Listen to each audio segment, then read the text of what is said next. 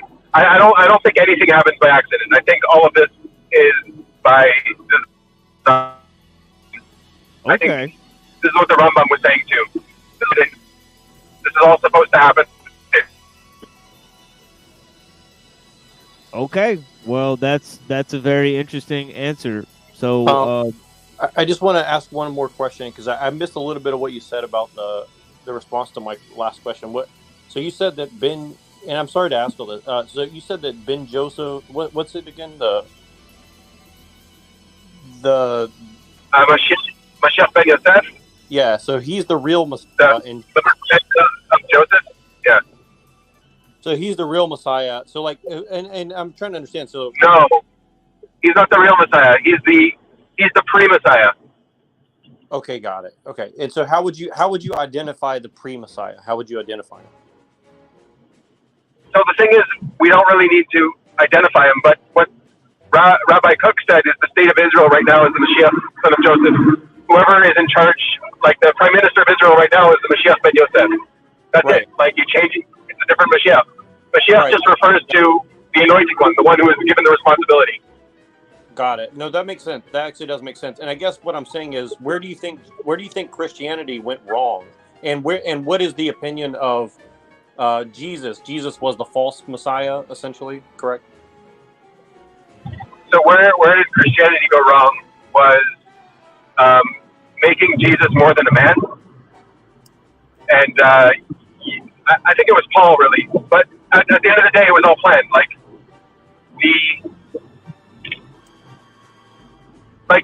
The rest of the world can't keep all of the commandments. They don't know how. It's too difficult, and it would have just collapsed.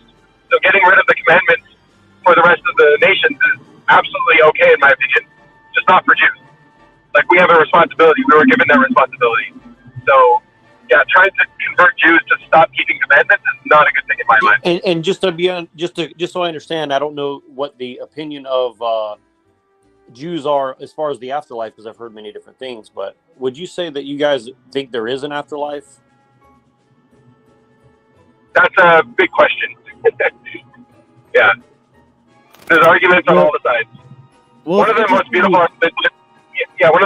arguments I heard was about God's memory being more real than reality. And at the end, we're all part of God's memory, which is a real memory, a true memory. It's more real than reality. I don't know. That's the most interesting concept I've seen. Yeah, it's interesting because, I think Jeem here, right, he actually says that Christians should follow the commandments, and actually debated with a lot of Christians, and they actually claim that that Christians should follow the commandments. Okay, well, according to the Torah, they're not allowed to. Well, it's interesting because a lot of the Muslims and the Christians still claim that they ought to follow the commandments, and they've argued. And even one of the Christians, it was really funny.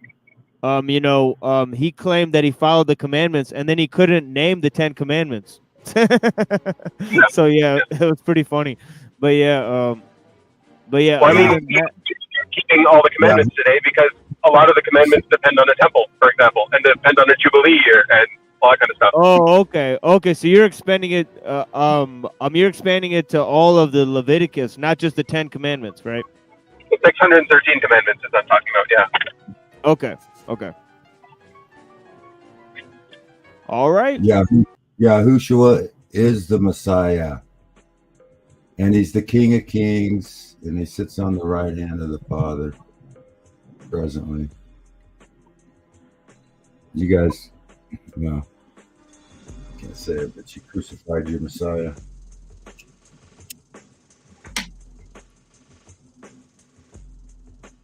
Jesus was from the line of David.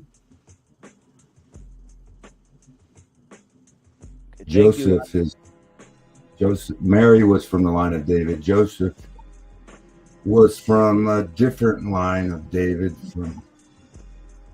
But yeah, Jesus was the Messiah. sorry to say, you guys crucified the Messiah. Yeah, that is the traditional Christian belief. Let's go to more of this debate here. And yeah, and then I'll go to this tweet that Canuck sent me. Thank you so much, Canuck. Let's go to this. I'm trying to Didn't say make. you were. Okay, the You point I'm think trying you're to the new make. Israel, so you still Not affirm in the the way you're saying concept of it. Israel. Dude, let me answer. Now you're not even letting me answer. Go Let me ahead. answer the question real quick. Number one, there are different branches of Christianity. Futurism is not real Christianity. That's not a Scotsman fallacy. It was invented in the 1800s. It is not the historical faith.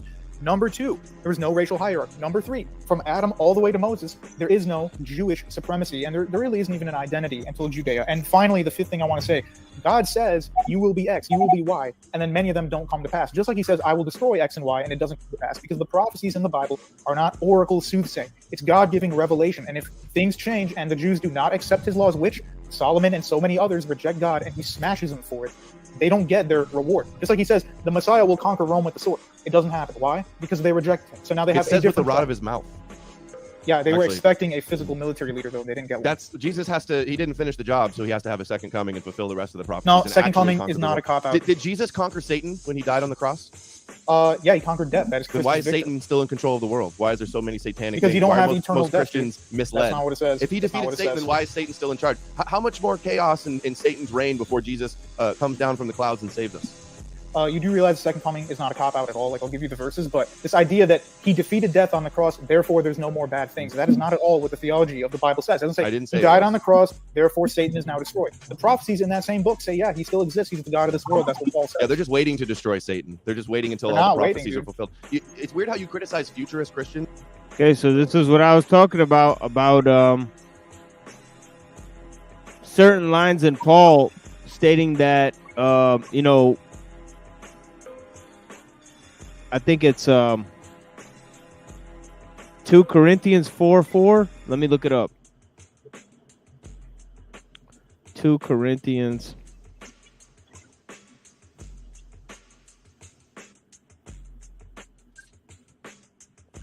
And basically what it states is that Satan is the ruler of this world.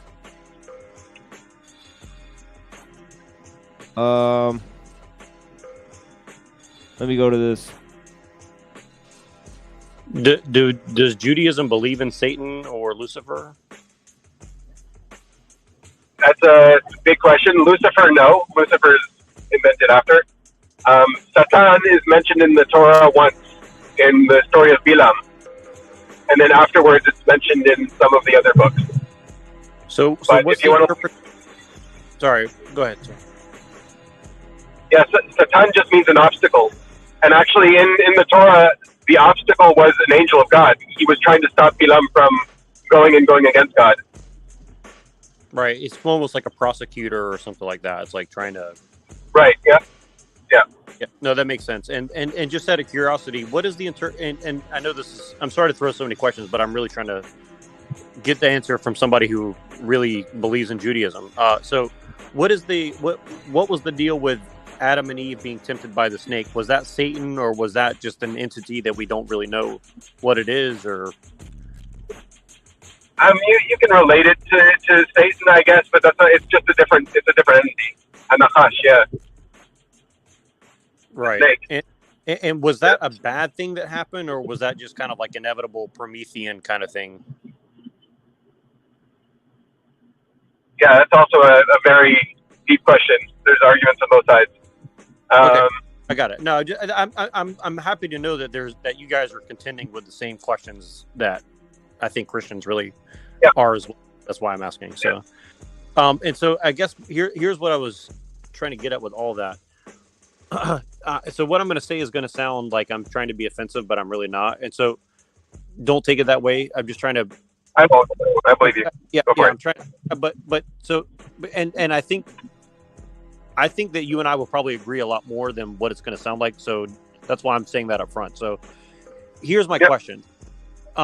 You know, this whole political thing going on for a long time. Let's just say it's been going on for a long time, but let's just say from World War II forward with Mean Mr. Mustache and that kind of stuff, right?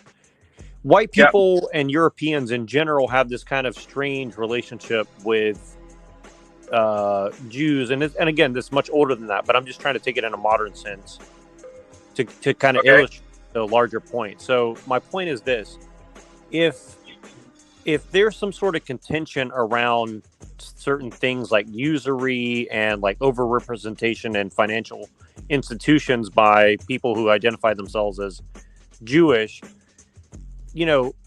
why is it that, like, what do you think the proper relationship between Jews, Christians, and Muslims, and just people in general should be? Like, what are Jews? Do you guys see yourselves as kind of like you have a right and a duty to be a part of other people's societies, or do you guys really, in essence, want to be isolationist and left alone? Like, what do you think, that there's a dichotomy, or is it more difficult to ascertain than that? Yeah, that's a good question.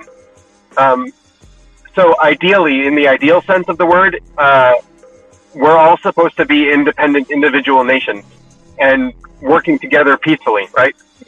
Nations have not been at peace since nations have been a thing. So it's hard to see that.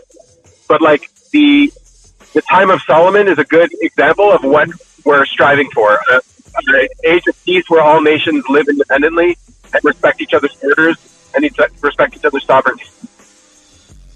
Sovereignty is a very interesting word. That's a very good word to use. And so when you reference Solomon, the reason I think that's a little bit contentious, and without going into detail, I think you'll know what I mean. But he was kind of doing a little stuff that people might construe as black magic, right? So and a lot of the stuff that we take for granted in science is kind of coming out of Kabbalah and the occult. And so people take science and they say, well, it's a secular endeavor, but I think most Jews that I know and most people in general would reject that if you actually look at the roots of alchemy and science and occultism, right? So what do you think the proper relationship between, humanity, and if it's different for Jews and Gentiles, and that's fine too. I'm just like, what between occultism and science and black magic and what Solomon was trying to do, because I guess at the end of his life, he kind of turned away from that, but what is your kind of general attitude about that? Or what do you think the common Jewish perspective on that is? There's a very big aversion today to practical Kabbalah. What you're talking about is practical Kabbalah. And just basically, it's not encouraged to be practiced at all in any way, shape, or form, because it's very dangerous and risky, and in the wrong hands. And path, right? What's that? It's like left-hand path type of stuff, right? It's supposed to be something very powerful that no one is supposed to use without a divine purpose. Well, okay. So you believe it? So you believe that it's a good? It's a power, not a good or a bad. It's a power. It's a tool. It's a tool, essentially. Okay, yeah, that's right. So, okay. No, go ahead. No, I was just gonna say that in terms of, you said practical Kabbalah, does that mean that it's not a spiritual practice, but something that you manifest on a physical plane so that it gives you power in the physical world? Is that the type of thing you're talking about? Okay. Yeah, using divine names and stuff like that for, and just on that note, I'm sure you kind of get where I'm going to. And again, like, this is kind of a nuanced thing that most people who may hear this are not going to quite understand. And I'm happy to keep it at that. So, because really, here's the kind of point I'm trying to get at. Technology in the modern sense, let's just say since the past 100 years of, computer systems and cybernetics and stuff like this, right? Obviously, people in Israel and Jews have played a large role in that. And so what you're saying is kind of mixed messaging. And I'm not saying it's from you. I'm just saying, like, you can understand from my perspective. I'm like, well, on the one hand, it's bad. But on the other hand, like, we're kind of going into like a transhumanist direction as a whole world. And Israel's definitely playing a large role in that, right? And so, on the one hand, it's kind of bad. But at the same time, like, I don't see anyone like ringing the alarm bells like, hey, we're kind of like dabbling with demonic energy or whatever, right? So how do you kind of like reconcile that, you know? Yeah, I mean, on a personal level, I feel like technology has a strong potential to make our lives better, and everything has to be used for the right reasons. Is there any methodology that differs for Gentiles versus Jews in that regard, or? I mean, on Shabbat, I guess technology is very limited for us. We go for like basically a fast from phones and computers and stuff for a day. I'm sorry, what I meant to say is there any methodology for ascertaining what is a general good and what is a general bad in regards to technology and black magic, essentially? So black magic is supposed to be forbidden. Well, but my point is, like, we have to acknowledge that technology, like computer systems and nuclear bombs and this kind of stuff, like that is definitely left-hand path black magic stuff. I mean, well, it's interesting that you said that physical power is linked to the Kabbalah, but actually objective physical power in our age is also linked to technology, right? Right. Well, the thing is, technology also does save lives. You know, like, would you take away a heart, someone who, like, technology that's helping someone with their heart? That's like killing somebody. So there's good and bad in it. We just have to navigate it. It's not easy. Timmy. Well, that's my question. Like, by what methodology do we ascertain, like, how to measure the good and the bad and the ugly? And like that's what I'm trying to get at. Like, how can we do that? Yeah. Either for you guys, because you have an understanding, and the average Christian and Muslim, I would imagine, have absolutely no clue what I'm talking about and you're talking about. So I'm just saying, like, so for you and I and the people here who do understand what was being said, what is there a methodology that we could kind of look at and say, well, this is the methodology we should try to? So I do see it here, because there are the non-religious and then there are the religious, and the religious here are completely trying to preserve their culture and their way of life, and technology is coming and changing the way. Technology is, yes, distancing us. It's categorizing us into sub-niches that argue with each other. It's fracturing us. It's making marriages happen later in life. Like, as a general thing, it's very negative on our society, unless you have a very strong cultural core that you can speak to that fights it.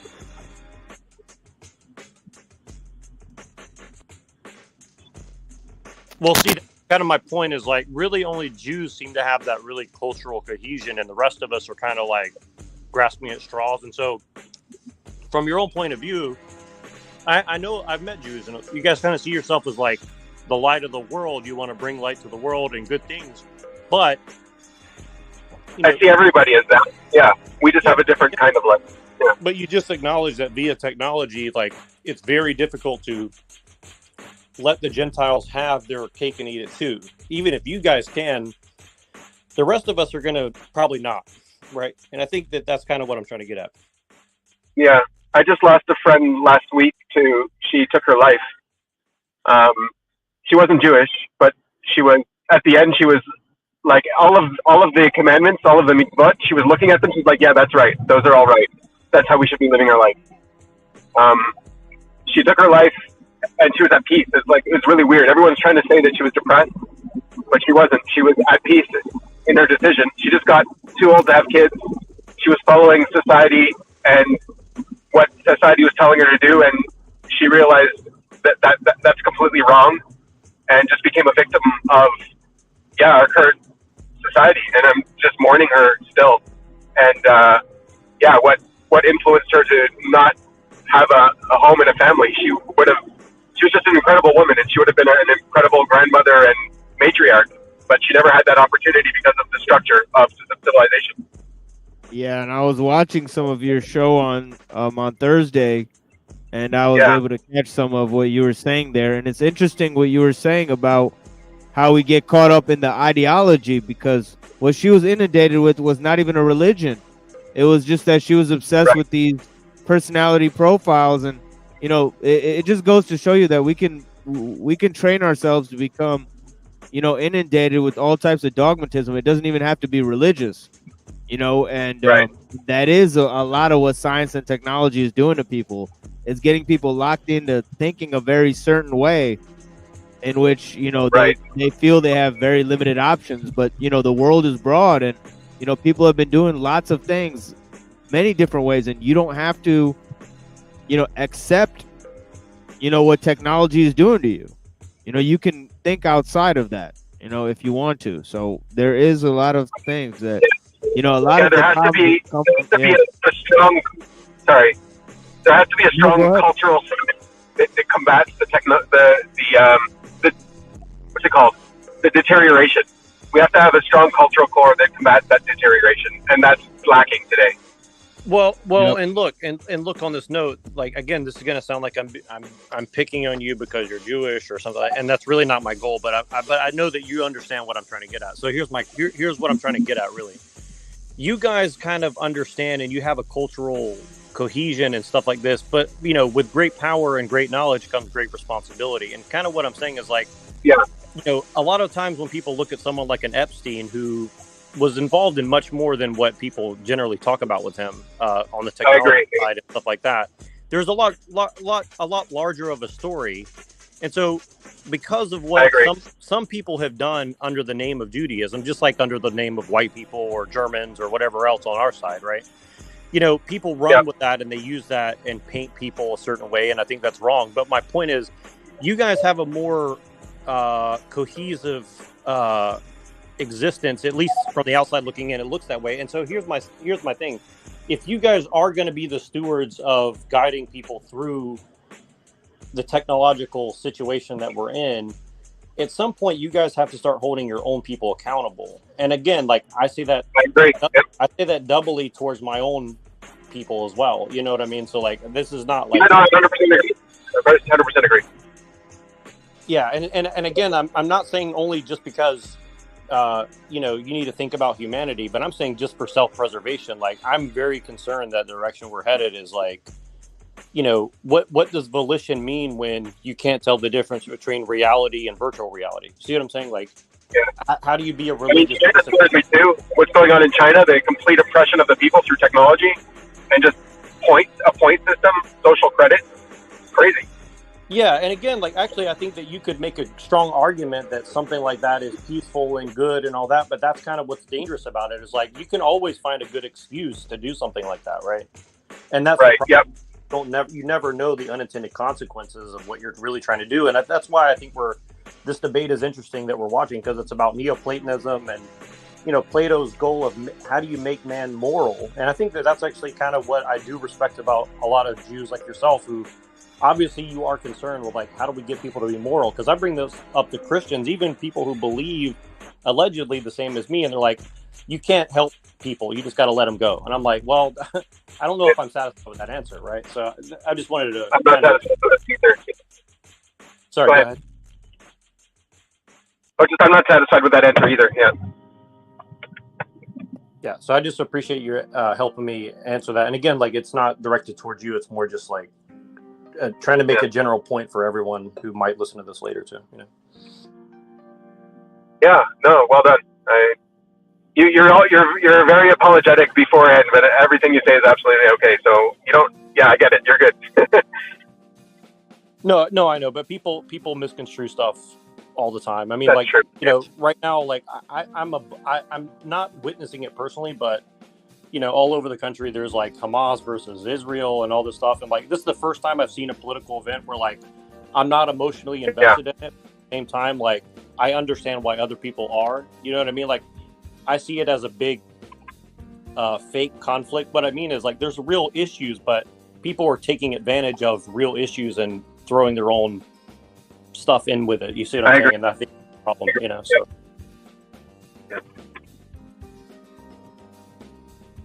Yeah, but in terms of morality, I mean, I really think we can decode morality as a structure and really figure it out. I don't think it's in heaven. I think morality is here, and And yeah, it's not it's something we can figure out. Yeah, and I guess that's another thing. Just to go back to the other question I asked, and I'll leave it at this, just so we can continue with the debate. Because I hope that we'll get the chance to look at a little bit of that InfoWars piece after this too. My main point with bringing all that up with that is, like, you guys don't really make a distinction between the spiritual and the material, really, at the end of the day, if I understand. Is that correct? We make a distinction that it's an illusion, that there is a difference, but okay, there is that illusion. The illusion does exist, right? But there shouldn't be one. No, and I appreciate that, because that seems to be a big point of contention within Christianity, because we kind of make a very hard distinction that you have, like, That's right. worldly and That's right. unworldly, and I think that that's a very curious distinction if we're supposed to be of the same root, and that's kind of one of the things that I think we're really trying to explore. And because people kind of take a little distinction like that as for granted, but I think it has massive implications, and that's why people are so confused. So yeah, that's an interesting point. So Maimonides says, asks what's the difference between our knowledge and God's knowledge, and the answer is that he gives, at least, is our knowledge is we have a knower, we have a knowledge, and we have an object that the knowledge is applying to. But in the case of God, God is all three. He is the knower, he is the knowledge, and he is the knowledge that where it's being applied to. So there is no distinction in that way. Like it's just an illusion. That's it. Well, and just on that note, and again, I'm sorry to keep asking the question, but when you hear the notion of the Trinity, the Holy Spirit, Christ or Jesus, and God, do you think that there's room within Christianity, within Judaism, to have a triple layered Godhead in respect to what you just said there? Or? I think, okay, so the Shlina, the Holy Spirit, is Ruach HaKodesh. It's a form of prophecy. I don't know where that came from. It's still part of the whole. It's not anything separate. It's just, yeah. And then in terms of, I don't mean to offend anybody, because I know you guys have your beliefs, but in terms of a man being equivalent with God, that isn't just nonsense to us. That makes absolutely no sense. Right, and we obviously have to bring in a lot of philosophy to explain how it does make sense to us. So I'm not gonna attempt to try and. And I know it was a point of contention. No, not all Christians believe that as well. Yeah, exactly. And I don't. I'm just saying, like, for the sake of time, I don't want to jump into that. But I guess really, this seems like a side note, but I'm just curious. Have you ever read the works or heard about Alexander Dugin? And if you have, what do you think about general attitude about all? What's his take? Well, it's complex, to say the least, but he wrote a book about the Kabbalah and its relation to all the stuff that we're talking about, and so that's why I ask. He's like, Putin. He's supposedly like Putin's philosopher, and a lot of American right-wing people are kind of cozy with him, and so I'm very curious to try to understand how all that kind of fits into what the general theology works, because it sounds like a lot to discuss. A discussion for a later time, for sure. No, just have you ever looked into anything about him at all, or? No, first time I've heard about him. Oh, okay, yeah. Well, with the whole Ukraine. Yeah, well, in terms of well, hold on real quick, Nura. I want to go back to something else that Benjamin said about the Holy Spirit. You said it was the will of prophecy? Ruach HaKodesh is one of the lowest forms of prophecy. It's the form of prophecy that King David had. Okay. So it literally means Holy Spirit. So Holy Spirit is the prophecy that David had? Yeah, it's one of the lower forms of prophecy. Yeah. So is this a insight? Is this something like? So did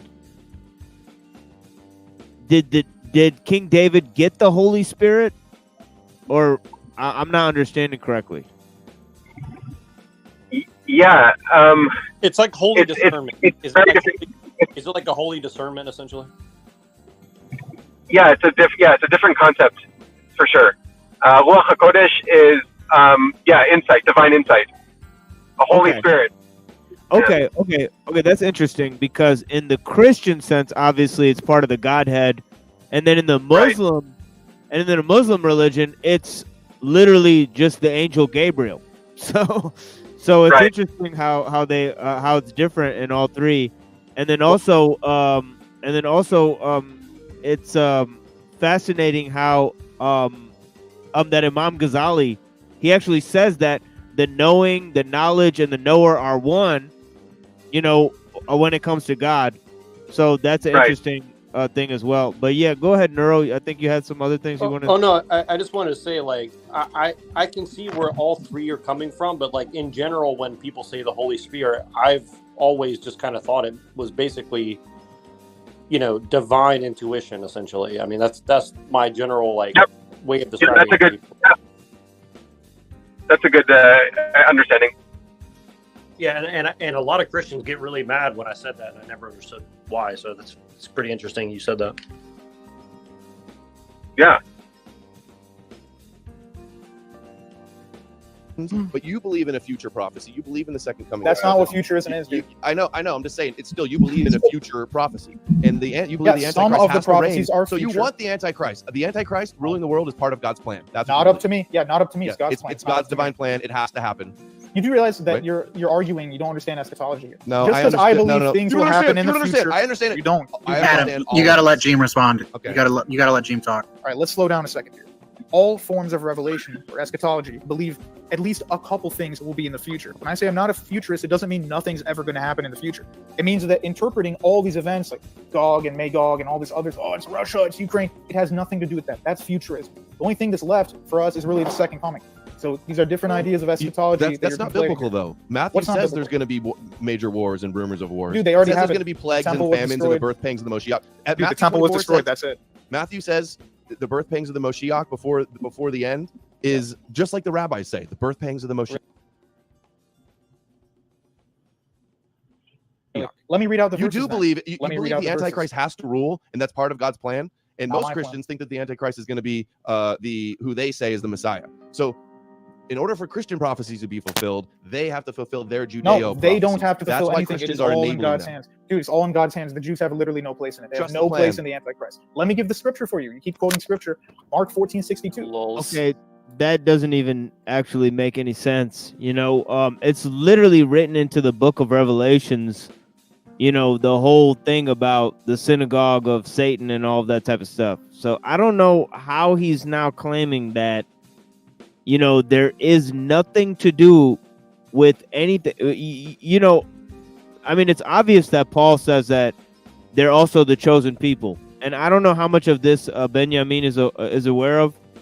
But yeah, Paul says that the Jews are the chosen people of God in the Romans letter that he writes. Okay. Yeah, I don't know what Paul writes. I'm very Yeah. ignorant on Paul by design, I know. guess. I don't like I know. Sorry. Yeah, I had a previous discussion with you about St. Paul, and I remember. I remember that one. But yeah, he mentions the Jewish nation quite a lot in his letter to Romans, and that's why I think it's a very important document. And I can. Yeah. If you send me an email, I could send you some stuff on that because honestly, I think it's very, very important to. I mean, I don't know why. I think that most either Jews or Muslims or just most people in the world should familiarize themselves with that, because when I first read it, I was pretty much shocked because I didn't know there was so much stuff. Because I thought this is just going to be about Jesus and about how he saves everyone, Yeah. But he's constantly referencing the Old Testament, and when I found this out, I was like, "Whoa, this is kind of weird." So yeah. So when I first read it, it was quite a shocker. to hear Paul say, well, I'm a Pharisee, I'm from the tribe of Benjamin, and this whole thing is a fulfillment of the Torah, and you follow the law, and there's this whole discussion about following the laws. Yeah. Like most of the New Testament is about like whether you should follow the laws or not.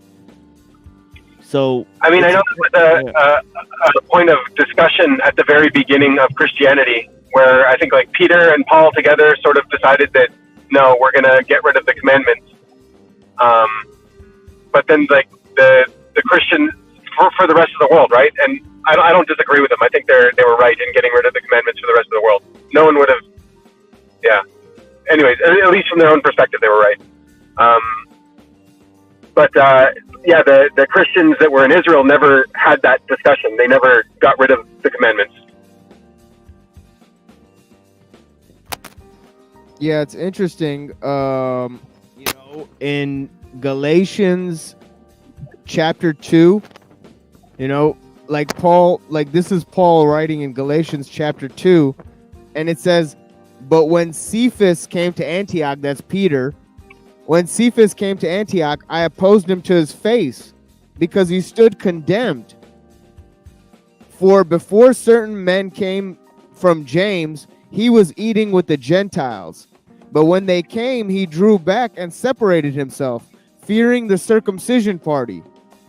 And the rest of the Jews acted hypocritically along with him, so that even Barnabas was led astray by their hypocrisy. But when I saw that their conduct was not in step with the truth of the gospel, I said to Cephas before them all, and this is the key line, he said, if you, though a Jew, live like a Gentile and not like a Jew, how can you force the Gentiles to live like Jews? Did you know that this stuff was in there? No, I didn't. But yeah, it's such strange. Yeah. He was pointing out a hypocrisy. Yeah. Yeah, he's pointing out the hypocrisy of Peter. So that's Paul pointing out Peter's hypocrisy. So it's interesting. That's in Galatians chapter 2 of the New Testament. So it's interesting stuff. But yeah.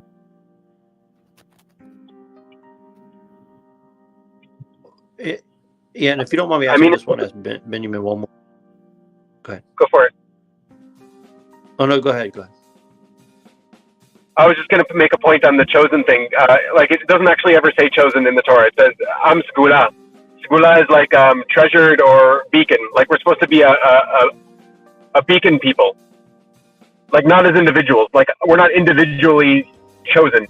As an entire people, as an entire nation, we're supposed to be a beacon. Exactly. And you failed. We did. Yeah, we did. And we still are, but we'll get there. Well, it's funny you say it like that because I think that Jesus comments directly on that kind of stuff, and I don't want to get into it just because it'll be too difficult to try and do right now. But the about failure versus winning and all that, and that's what I wanted to ask you really quick was when you said that you think that getting rid of the commandments for the Gentiles was the right thing to do. What do you mean exactly? Like in what, do you mean like in a moral sense or a political sense or a spiritual sense or a combination, or what does that mean exactly? In a biblical sense, the commandments, okay. The commandments are supposed to be, they will eventually be followed by everybody, but we don't understand why they are the way they are. We don't have any structure to hold them up. If you try to force them on people who have no connection to the God of Israel, then they'll just fall apart. But in the end, we'll build up to understanding why they are the way they are. We'll see them. Like when Israel starts keeping them on a national scale, we'll start seeing the benefits of them, and people will start taking certain things out of Israel in order to improve their own nation. But every nation needs to be itself. Like every nation has its own identity. We believe that every nation has an angel that is guiding it. And so yeah, when you take something out, you're not trying to copy and become something different. You're trying to become more of who you are. Okay, That makes sense. No, it does. It does make sense, and I'm actually surprised that Christianity didn't adopt more of that, because that's something that consistently surprises me, is that Christians are not particularly interested in doing that. So I just mentioned that up front, first of all, but secondly, and again, this is not me trying to grill you. I'm just trying to comprehend like the perspective. Do you expressed a little bit of concern with like the technological system, and I would say that, from my perspective, like generally what you're trying to say is your mission as Jews generally sounds good, and also it sounds very similar to Plato. I just want to mention that. Second, but the technological war machine, and also like just being able to genetically modify every living creature on Earth seems like a very dangerous kind of price to get where we're at right now, right? So I guess that's like, how do you kind of see that playing out as we go forward? If like I guess, like, let's just say that Israel has all the technology and they can kind of wield it at will. I mean, do you see any safeguards in order to say that Zuckerberg or Elon Musk or whoever won't run humanity off a cliff or whatever? You know what I mean? Yeah. I mean, I think the commandments do protect us. I mean, I was just thinking about this the other day, that like, okay, let's say we engineer AI and all this stuff, but then we have Shabbat. So we have to, like, we still have to keep this holy day that is disconnected from that kind of thing. And as long as we have that kill switch, as long as we have that day, if like Terminator rises up against us or whatever, we have that day to fight back. You know what I mean? I do. I mean, as I know this is going to sound crazy to a lot of people, but from your perspective, I think it actually does make a lot of sense. And I've actually heard a lot of Christians say, relatively the same thing. And so I just find that kind of interesting. But yeah, we should probably continue the debate, because we won't finish. We probably won't finish it. Whose fault is that, Neuro? Anyways. Say what? I said, whose fault is that? Yeah, me, because I'm talking. I'm just messing with you, dude. No, I saw red in the back, and I'm like, shit, I was the one complaining before now.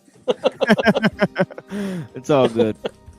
It is. No, I really want to see that InfoWars stuff too, so that's why I'm interrupting. That's not gonna. There's no way that's gonna happen. But we will probably finish this debate. But yeah, we'll get up on the InfoWars thing next time.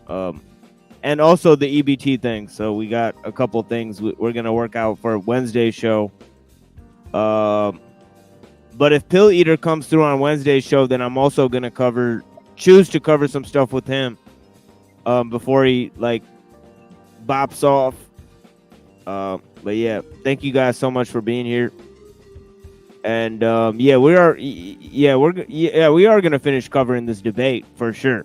There's only like 30 minutes left, so no worries about that, guys. And then we'll see if we can get into some discussions about it. And,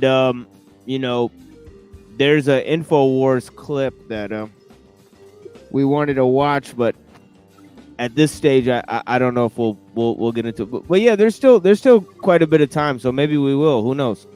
How long is the InfoWars thing, Neuro? Do you know? Sorry, I clicked at the screen for a second. It's like 20. I mean, you could probably just watch like 25 minutes of it or less and get the gist. Okay, yeah, that's not that bad. It's only like a 40-minute, 20-minute thing.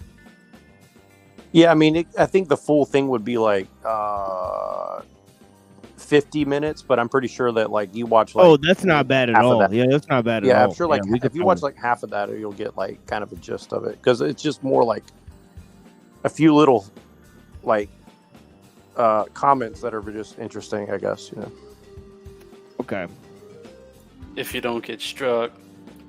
Well, and if you want to go even shorter, I have this Orthodox priest talking about the Kabbalah, and that's only 10 minutes, and that is that might fit in better to this discussion, and like it's very like I need an expert to tell me, and actually since we have a guy who knows the Kabbalah here, it might be worth a watch. Yeah.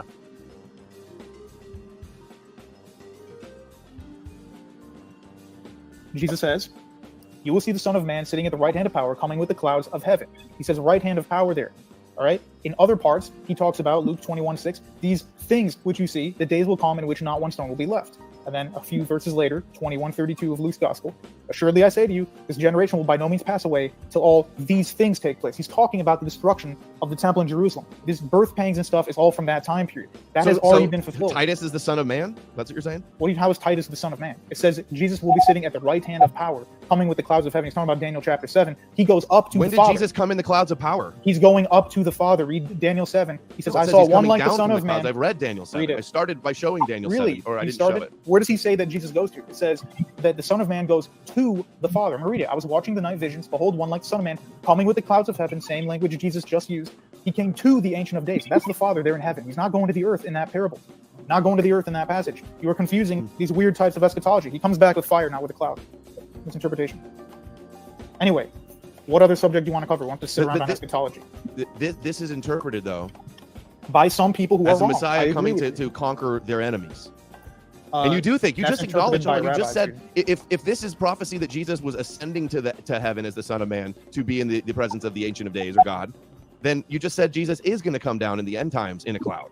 So right, it's been fulfilled, but it's going to be fulfilled again the opposite way? No, the verses you just said about the war and the rumors of war, that was fulfilled because he said these things will not take place until this age, or this age will not go away. That was the end, though. No, he's talking about the siege of Jerusalem. We've had another 2,000 years. How much more chaos before Jesus is going to float down from the clouds and save us? Dude, what chaos? Where does the Bible? Okay, your idea of this God is all. Do you know loving, what birth pangs of the Moshiach imply? Dude, that is chaos on the world. First century. That was already the destruction of Jerusalem. It says that's why you should pray that it's not a Sabbath when all this stuff comes to pass. He's talking about Jerusalem. The second coming is a different topic. He's not only talking about the second coming in the Gospels. I already answered that. Now the point is, conflating that with what the rabbis want to do has nothing to do with anything. I already showed you have a different eschatological point of view. Let me ask you something now. You've been asking like 90% of the questions. Where do you derive your morality from to say it's bad that the Hebrews do this, it's bad that the one God rules over? Okay, this is going to be just a train wreck, because he's going to try to ask for moral foundations, and then he's going to try to say he's pre-supping him. But before we get into that, this whole concept of the birth pangs of the Mashiach, and then also mentioned in Paul, this partial hardening concept, you know, obviously some of that is problematic.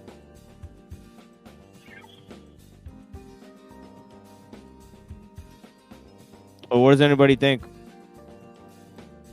Because that could be manufactured. What was that? The birth. I mean, it's a concept in the Kabbalah for sure. The birth pangs of the Mashiach. That any kind of birth is accompanied with suffering. It's the suffering that brings the birth, right? The birth pangs are like the labor of the woman, right? And the what's it called, the contractions. But so in the end, the contractions build up, and you use the contractions to push out the baby. But how long is this period, you know, and when is this period, right? That's the whole question about it. And then if we don't know when that is, then there's going to be hundreds of people who are going to claim that this is what's happening, you know. I mean, I can see an argument for this. We've had the corona. We're having all of the uprising.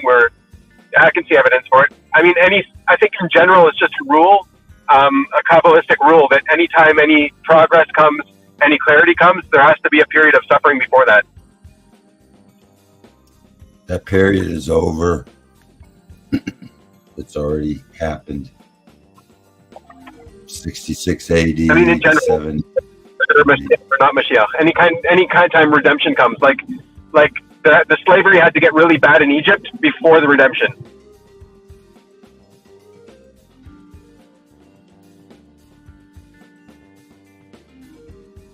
Over the whole world. Well, why is it bad if specifically- bad stuff happens to other people? Where do you get that knowledge from? From logic and the effect that it has on the world. And now as soon as you get the mic, you want to go to the transcendental, and you're going to No. This is not a tag question. question. Say, you can't have morals You can't have objective truth unless you acknowledge my God, that they come from my God. No, I'm not. They don't Yeah. come from my God. I completely disagree with I that. I'm not explained to doing you tag. the problems that I have with Judaism and Christianity. I talk about it all You the didn't time. answer. You're not answering the question. Let's go back to where you get your beliefs from. I'm I not did going to do answer. tag Hold on. on you. I said logic, the effect that it has on the world. Okay. The way, Where did the logic come from though? Like how do you know your logic is the same as some communist in central China? Like what if you guys have different it logic? comes from society, people in society thinking about the issues. But what if that's they're where wrong? you're asking, oh, the logic has to come from a transcendental God too. Is this like the only argument you guys ever have? Dude, it's you are circular. strawmanning me. I'm not tag. I'm not doing tag. I'm literally not doing tag. It feels a lot like it. No, I'm actually. Where gonna do your the objective opposite. morals come from? That's tag, dude. Come No, on. I'm actually just going to tell you that your morals come from Plato and Aristotle, and that they're just as baseless as mine are for believing. I can't believe in a 2,000-year-old Jew, but you guys can believe in a 2,000-year-old Greek. That's the argument. It has nothing to do with tag or universal concepts. I don't believe that ancient Greek. I believe they were just philosophers and thinkers, not that they So were they happen walking to on be water correct? and resurrecting people and the son of the God of Zion. There's So a big Plato, difference. and Aristotle. So this argument that if you believe in the modern age of science, that you believe in the ancient Greeks, or what connection? I mean, I almost broke my arm and my legs trying to prove this in the third part of my book, that there was any connection at all. You know what I mean? And the one thing I found that connected them all was Christianity. Right. Yeah. So, if Christianity didn't unify the European, tribes, basically, how would, scholasticism and then the European Enlightenment and all those things even develop? Christianity is very Aristotelian. Yeah, Christianity is the best. We got the best culture because we got the best God.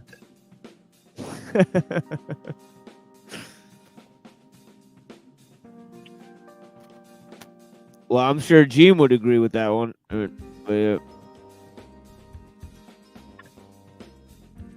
I think whatever God is, it's all of ours. Yes, I agree. We all have the best God, but it's not Christians, it's not Muslims, it's not Jews, it's everyone.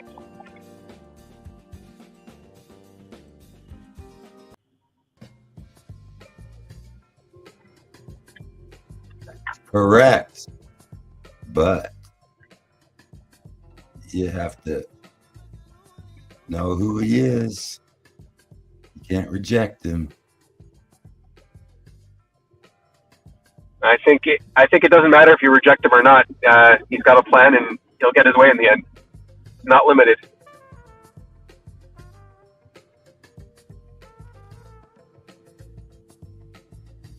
About everything.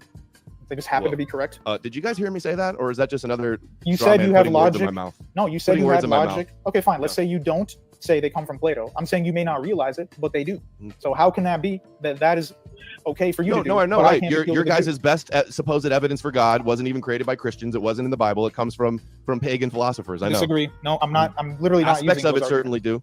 No, totally disagree with that. I don't use any of those arguments on my channel whatsoever. Like I know you debated David Patrick Harry and he did all that tag stuff. I'm not using that stuff because Yeah, I know he that, filibustered the whole time doing that. be that as it may, I haven't seen the whole thing. But the point is, I'm not doing precept here. I'm saying that God actually disagrees with this idea that universal morality is just existing somewhere in the universe. Like in Romans chapter 9, he basically No, says, do you think it exists in the Bible?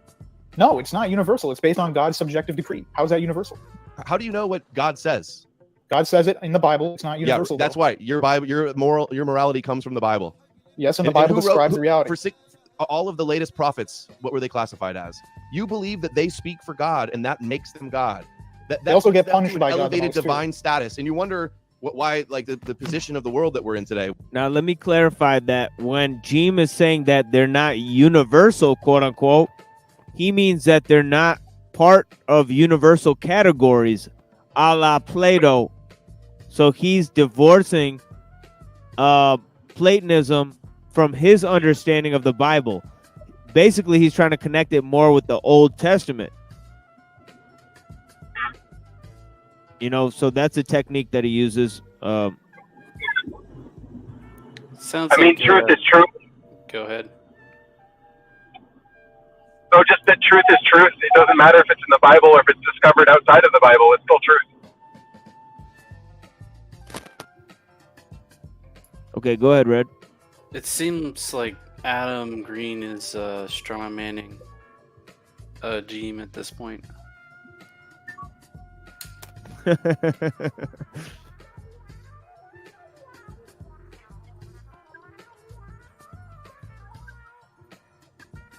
With everything in the news and the Zio influence. The because of Zio this. influence, so everything has to do with Zionism. So this stuff Did I didn't say exist everything? before Are you 48. denying that there's Dude, you said Zio lobbies influence. and censorship and ADL? Yeah, and I don't deny you're that. denying that. No, Oh. I don't deny that. I said, yes, you're right. There's Zio influence. However, that doesn't mean they rule the entire world. I If didn't go say to that. That's Egypt- another straw man again. I didn't Okay, say that. Then what do they rule? Religiously, their God has conquered the minds of over half the planet. Okay. I think Benjamin would. Yeah, I think even Benjamin would agree with that one, right?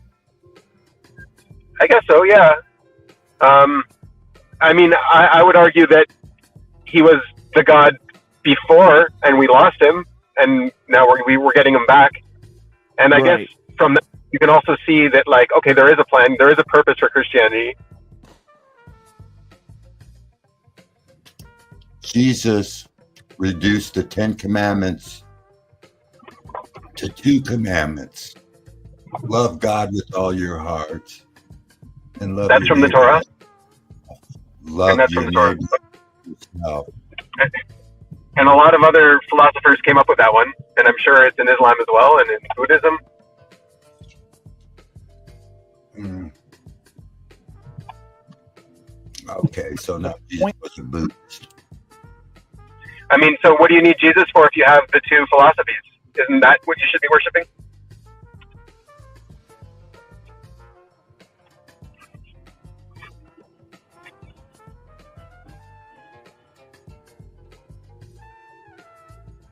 I'm making, though, is that you're saying that because of Zio influence here in America, it's not in most of the rest of the world, though. Christians in Russia Yes, it don't is. go. So Christians in Russia say we have to bless the nation of Israel. Really?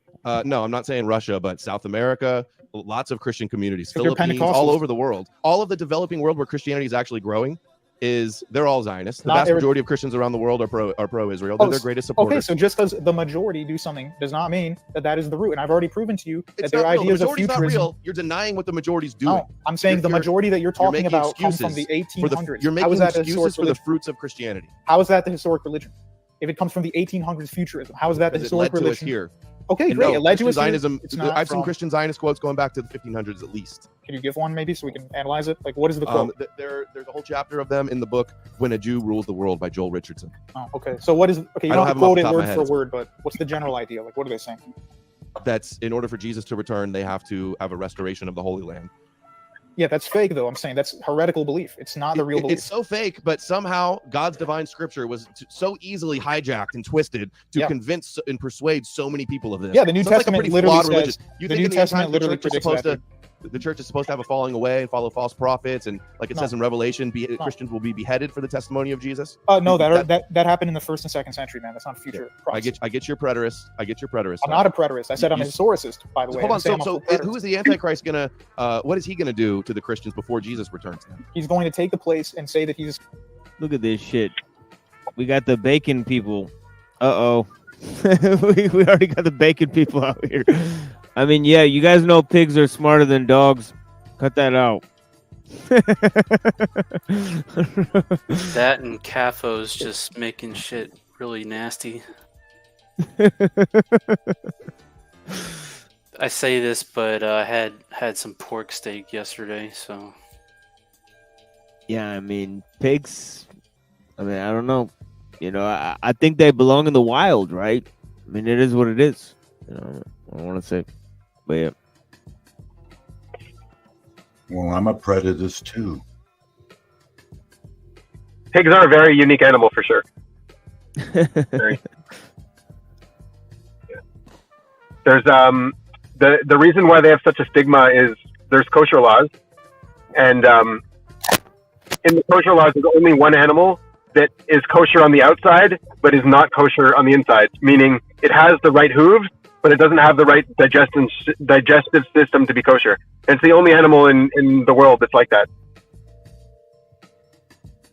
So it's like it's very representative of fake outside appearances. Yeah, and another thing about the pigs and these other type of animals is that they will eat anything. So I mean, in terms of microbiology, if you look at the intestinal health, they got a new science of the intestinal health, and really it prevents the spread of diseases if you don't eat animals that eat other animals. So because pigs are omnivores, it actually affects, when you eat when you eat animals, when you come into a new area, it makes you susceptible to new diseases. So there's all these diseases that were spread through human practices of agriculture, and the history behind it is very interesting. But yeah, a lot of there's it. also diseases like swine flu and stuff like that from raising pigs. Yeah, stuff like that, and all of these things were developed through like messed up farming practices. But yeah, a lot of this shit has to do with microbiology, and in terms of our gut health and our intestinal health, we're much safer if we eat animals that eat shrubs and stuff. So a lot of the food, you'll notice a lot of the, like pigs and chickens. I'm sorry, pigs and cows. I'm sorry, chickens and fucking cows. They're supposed to eat grass. They're not supposed to be eating meat and all this type of stuff. So if we eat those types of animals, usually, it's pretty healthy. But pigs. There's also scientific. You're right. Yeah, there's scientific evident reasons why all of the kosher animals are lower on the food chain by definition. The definition for a bird is it can't be a bird of prey, right? And same thing for a fish that can't, no shark, for example, on fish. So it's always lower on the food chain, and there's a few things modernly that we found that it's good that's our practice, if not being vegetarian entirely, is that it's definitely more efficient on land use because we get the energy directly from the sun, and a field of energy is more efficient than feeding something that's losing energy and then feeding something else on that something. You're just losing a lot of land use. And then toxins. We see it really a lot in birds, that the birds of prey are losing their feathers and stuff today because all of the toxins are going up the food chain and getting more and more concentrated.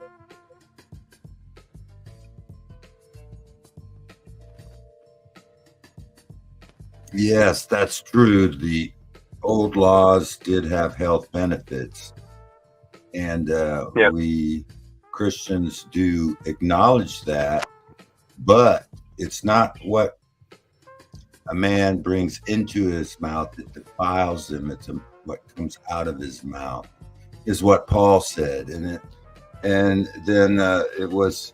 Well, I think that's in Mark, right? That's what Jesus said. Yeah, that's it. Yeah, that's from Jesus. But Paul was told that he was told to go eat at this one guy's house,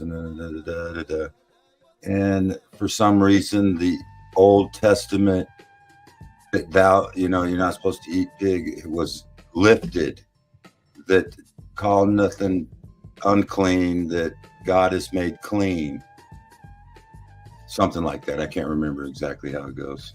Can I add something? It does have it is parasitical. You can get parasites from it if you don't cook it right.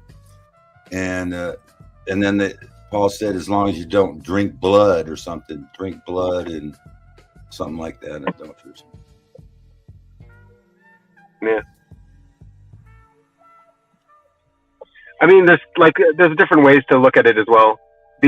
What really got me is the Japanese today is, whenever you discover a new species in the ocean, which happens every so often, there's these rich Japanese people that will auction it off to be the first one to try to eat this new species. It's just kind of a backwards way of looking at animals.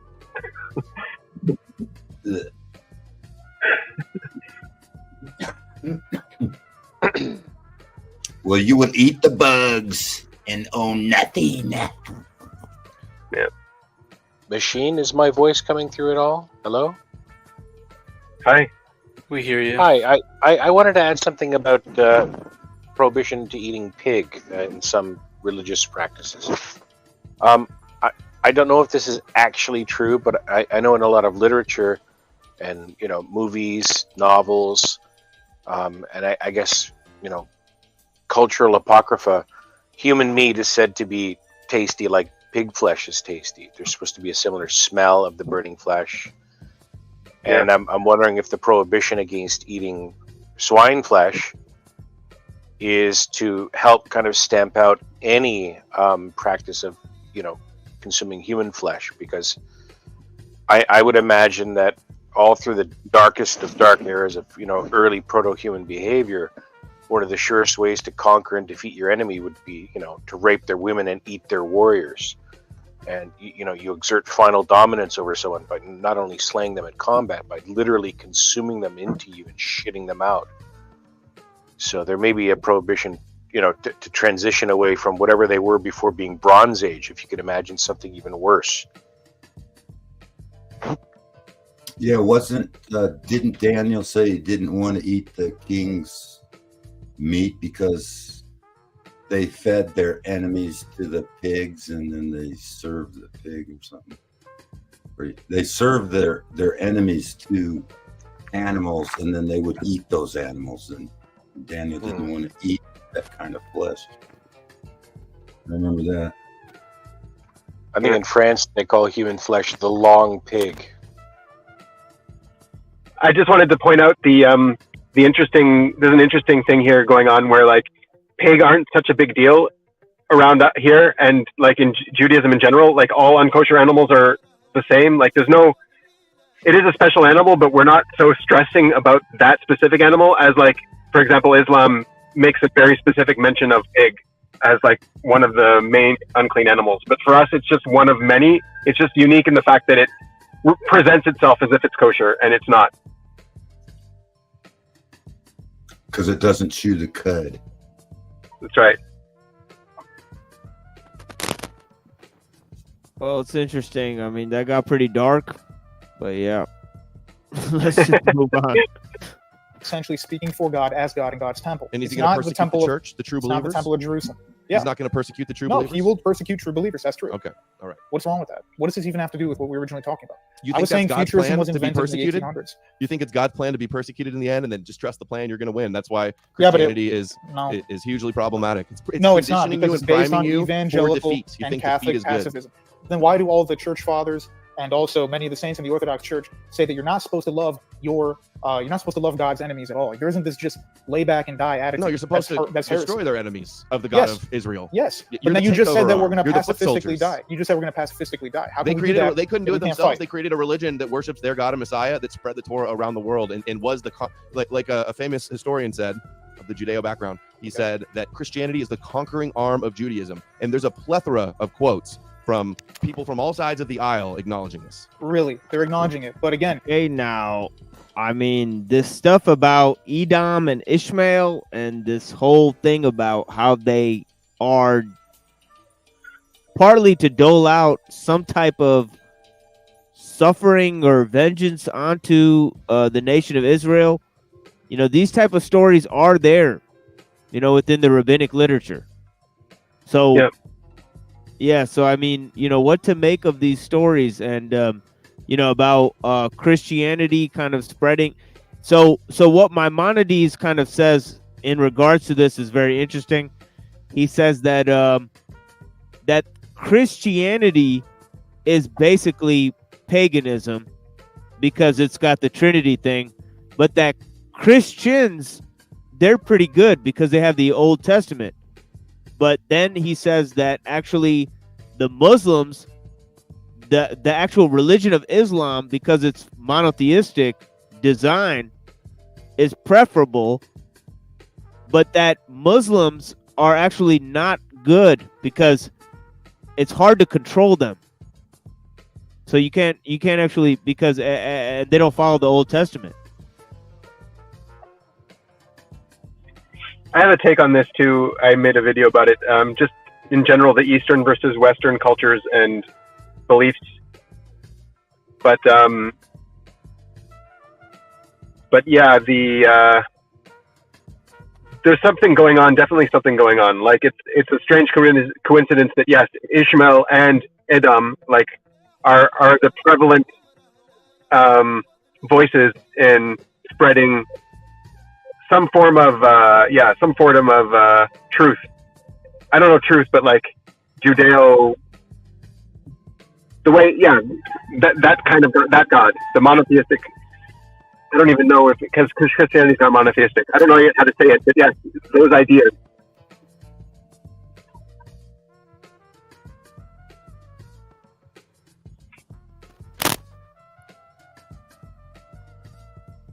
And about the suffering, I know like the Jews in India throughout all of the exile didn't suffer. And so, there needed to be some kind of way for us to suffer.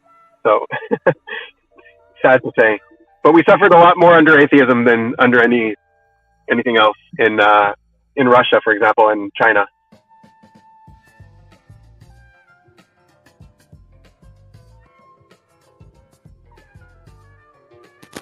Yeah, that's interesting. I wonder what the rabbis say about the secular age in terms of prophecy. You mean?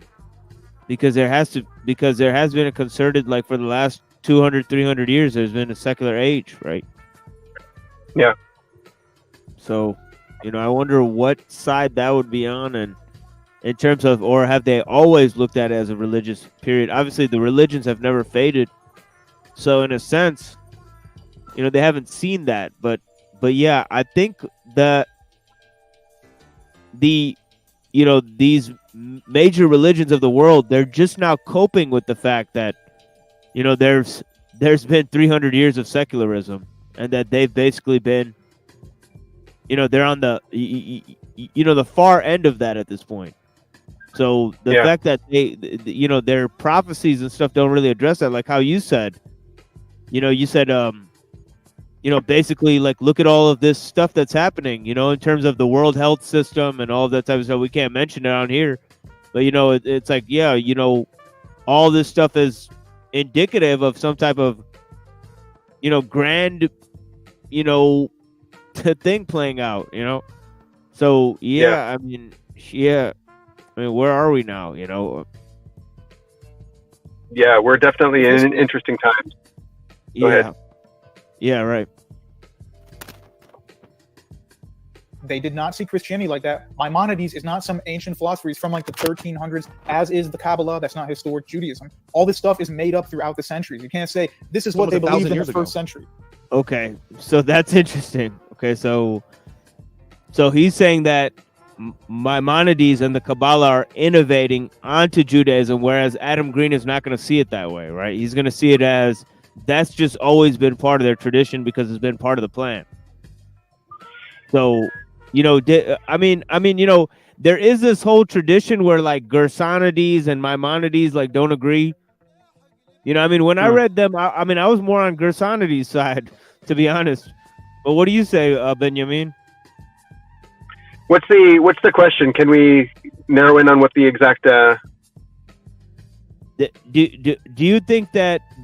Do you think Maimonides was clarifying Jewish tradition or adding stuff to it? So Maimonides hit the scene on a very interesting time period, where there was a lot of division in Jewish thought, and he had a lot of pushback from a lot of rabbis at the time too. And he came and he just straightened out a lot of the division, and he unified Jewish thought in a very unique way.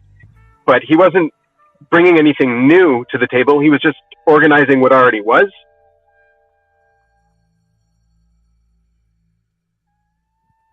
Okay, so you disagree with Jeem. I see. I guess so. Yeah. I guess. Because it's interesting because a lot of the because like there's this whole debate between Maimonides and Gersonides, and some of their discussions venture into some of the similar topics that Imam Ghazali is having against some of his interlocutors in the incoherence of the philosophers and also that St. Thomas Aquinas is having against the Averroists. So there is this whole thing going on in the 11th century, which is the influence of Averroism. And as you know, and as you may or may not know, Maimonides was a physician in the Almohad Caliphate in Spain. Yep. Before he was exiled, and he was in Egypt too. Yeah. For Salah al-Din. Yeah, go ahead. I'm sorry. In Egypt, he was also a physician for Salah al-Din. Right. I don't know if I'm saying it right. Yeah. Yeah. So he's definitely an interesting figure. That, but why I mentioned the Spain thing is that during his time in Spain, he was in very close, I guess like he worked for the caliph that also employed Averroes. So, that was a guy that was basically at issue at the time. Averroes had basically altered the face of philosophy, by introducing Aristotelian concepts and basically an arcane form of almost atheism, basically science, in his mainly in his work, The Decisive Treatise. But yeah, this came to become a discussion with Maimonides, St. Thomas Aquinas, Imam al-Ghazali, and all these people. They were basically arguing against Aristotle. So it's a fascinating period in thought. He has a book called The Guide for the Perplexed. Maimonides does. I don't know if you've heard about it. Yeah, but I have. It addresses all of the philosophical concerns. But my rabbi said, if you're not perplexed, don't read the book. It will make you perplexed.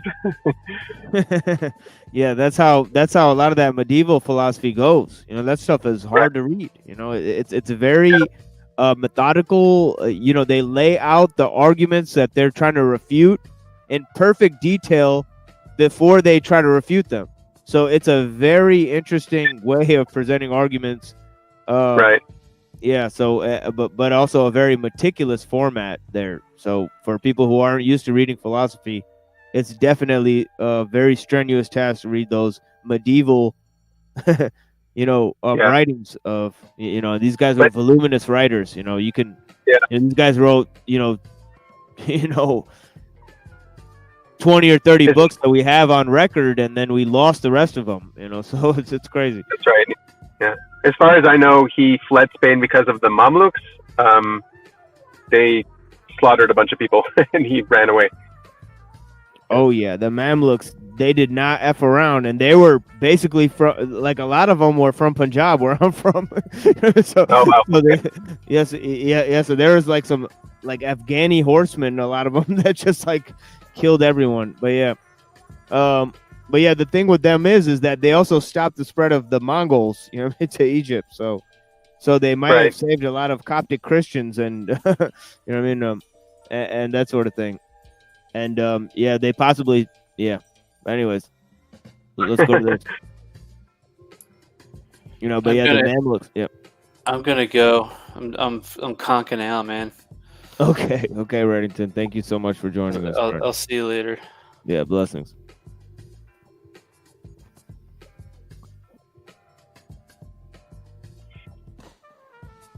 Yeah, but that's 1,000 years after the New Testament, man. That's a very long time. That's not the traditional belief. It was invented out of in a time when there wasn't Christian Zionists, there wasn't the state of Israel. He still acknowledged, because it's obvious, that Christianity was a stepping stone preparing the world for the Messianic age, to get them believing in the laws of Moses, to wean them. But they didn't say that. They didn't say that in the first century. They said that 1,300 years after the New Testament. I'm not even positive he was the first to say it. Okay, but you realize Maimonides already saw that the religion already spread. It's very likely that they've always recognized that, because it's always been true. Okay, that's just appealing to a gap in knowledge. I mean, you're just saying it's likely, so I don't see the evidence for that. Yeah, there that's could have been plenty knowledge. Jews. Look at it in Christianity. The whole objective of the early Christians was to what?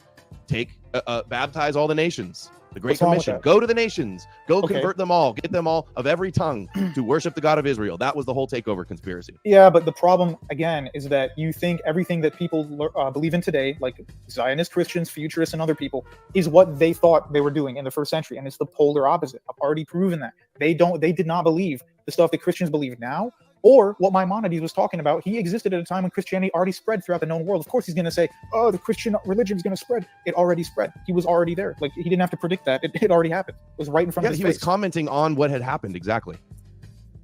And it was not a prophecy, 1,000 years ago when there wasn't, like I said, a state of Israel. Yet he still realized that this was God's divine plan, is how they interpret it. And Yeah, but you don't know that Maimonides you don't didn't know follow that the first theology of century the they weren't first thinking the century. exact same thing. I can guarantee you they were. Because No, I mean, they it's were not obvious. thinking Zionism. They were not thinking I that the didn't Messiah say was actually Zionism. going to restore the land of Israel. They Well, thought every single they wanted to. continent, they didn't care about it anymore. That was only in the Sinai covenant. It has no relevance in the new covenant now. Since their temple was destroyed, they wanted to rebuild the temple. No, And the rabbinics who rejected since Jesus wanted to Christianity rebuild started, it. they've wanted Jesus to return. No, those two things are not related. They don't want, people believe in the New Testament, do not want to rebuild the temple. We don't care about the land of Israel. I know. Totally irrelevant. Totally I know. irrelevant.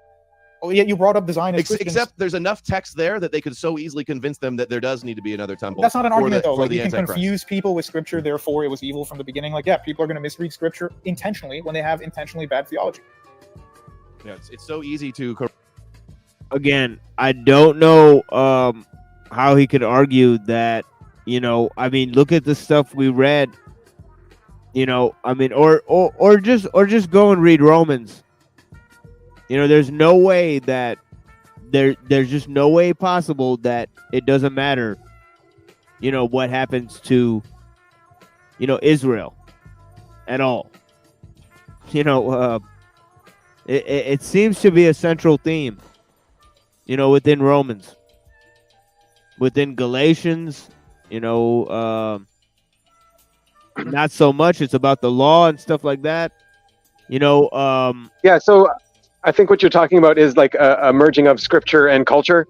And scripture says one thing, like, for example, like what terrorism is against the Quran, right? And killing people while they're praying is against the Quran, but the culture still sort of accepts it in certain areas. And so the same thing was true of Christianity back then. Was, the scripture says one thing, but the culture was believing something different, and people got wrapped up in what the culture was believing. And that's when it has to that's why the issue of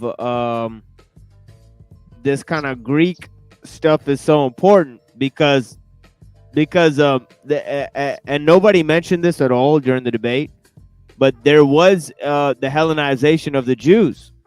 So there were so many of the Jews that were Hellenized, in Egypt. Yep. During the first century. So obviously there's tons of historical cases. I mean, actually there's lots of cases where, all of these philosophies like cynicism and Stoicism and Middle Platonism were actually preserved by the Jews. So they were actually the top in those fields. So so it's actually very interesting, the dynamics of this period. There's many such people like Paul around. Whereas Paul's even kind of seen as kind of a cynic in a lot of ways. Like a lot of stuff he says is kind of like cynic. He's very like he puts himself down. He's very self-deprecating in a lot of times. Really? Yeah, he has this kind of interesting way where he derides himself and compares himself to the disciples of Jesus and all this kind of tone that he uses. I mean, he's definitely a very interesting figure. But yeah. I mean, he's solely responsible for the spread of Christianity throughout the West, I guess. So. Yeah, I don't think Benjamin would know that much about Plotinus. I think my friend's asking about Plotinus. If you know about Plotinus. I do not know. Yeah, I would have to say. Yeah, I'd have to say that's a no. Yeah, that's more of an interest for Christians, and Yeah, I'm sure Maimonides would have definitely knew who Plotinus was, but yeah, not Probably, yeah. yeah.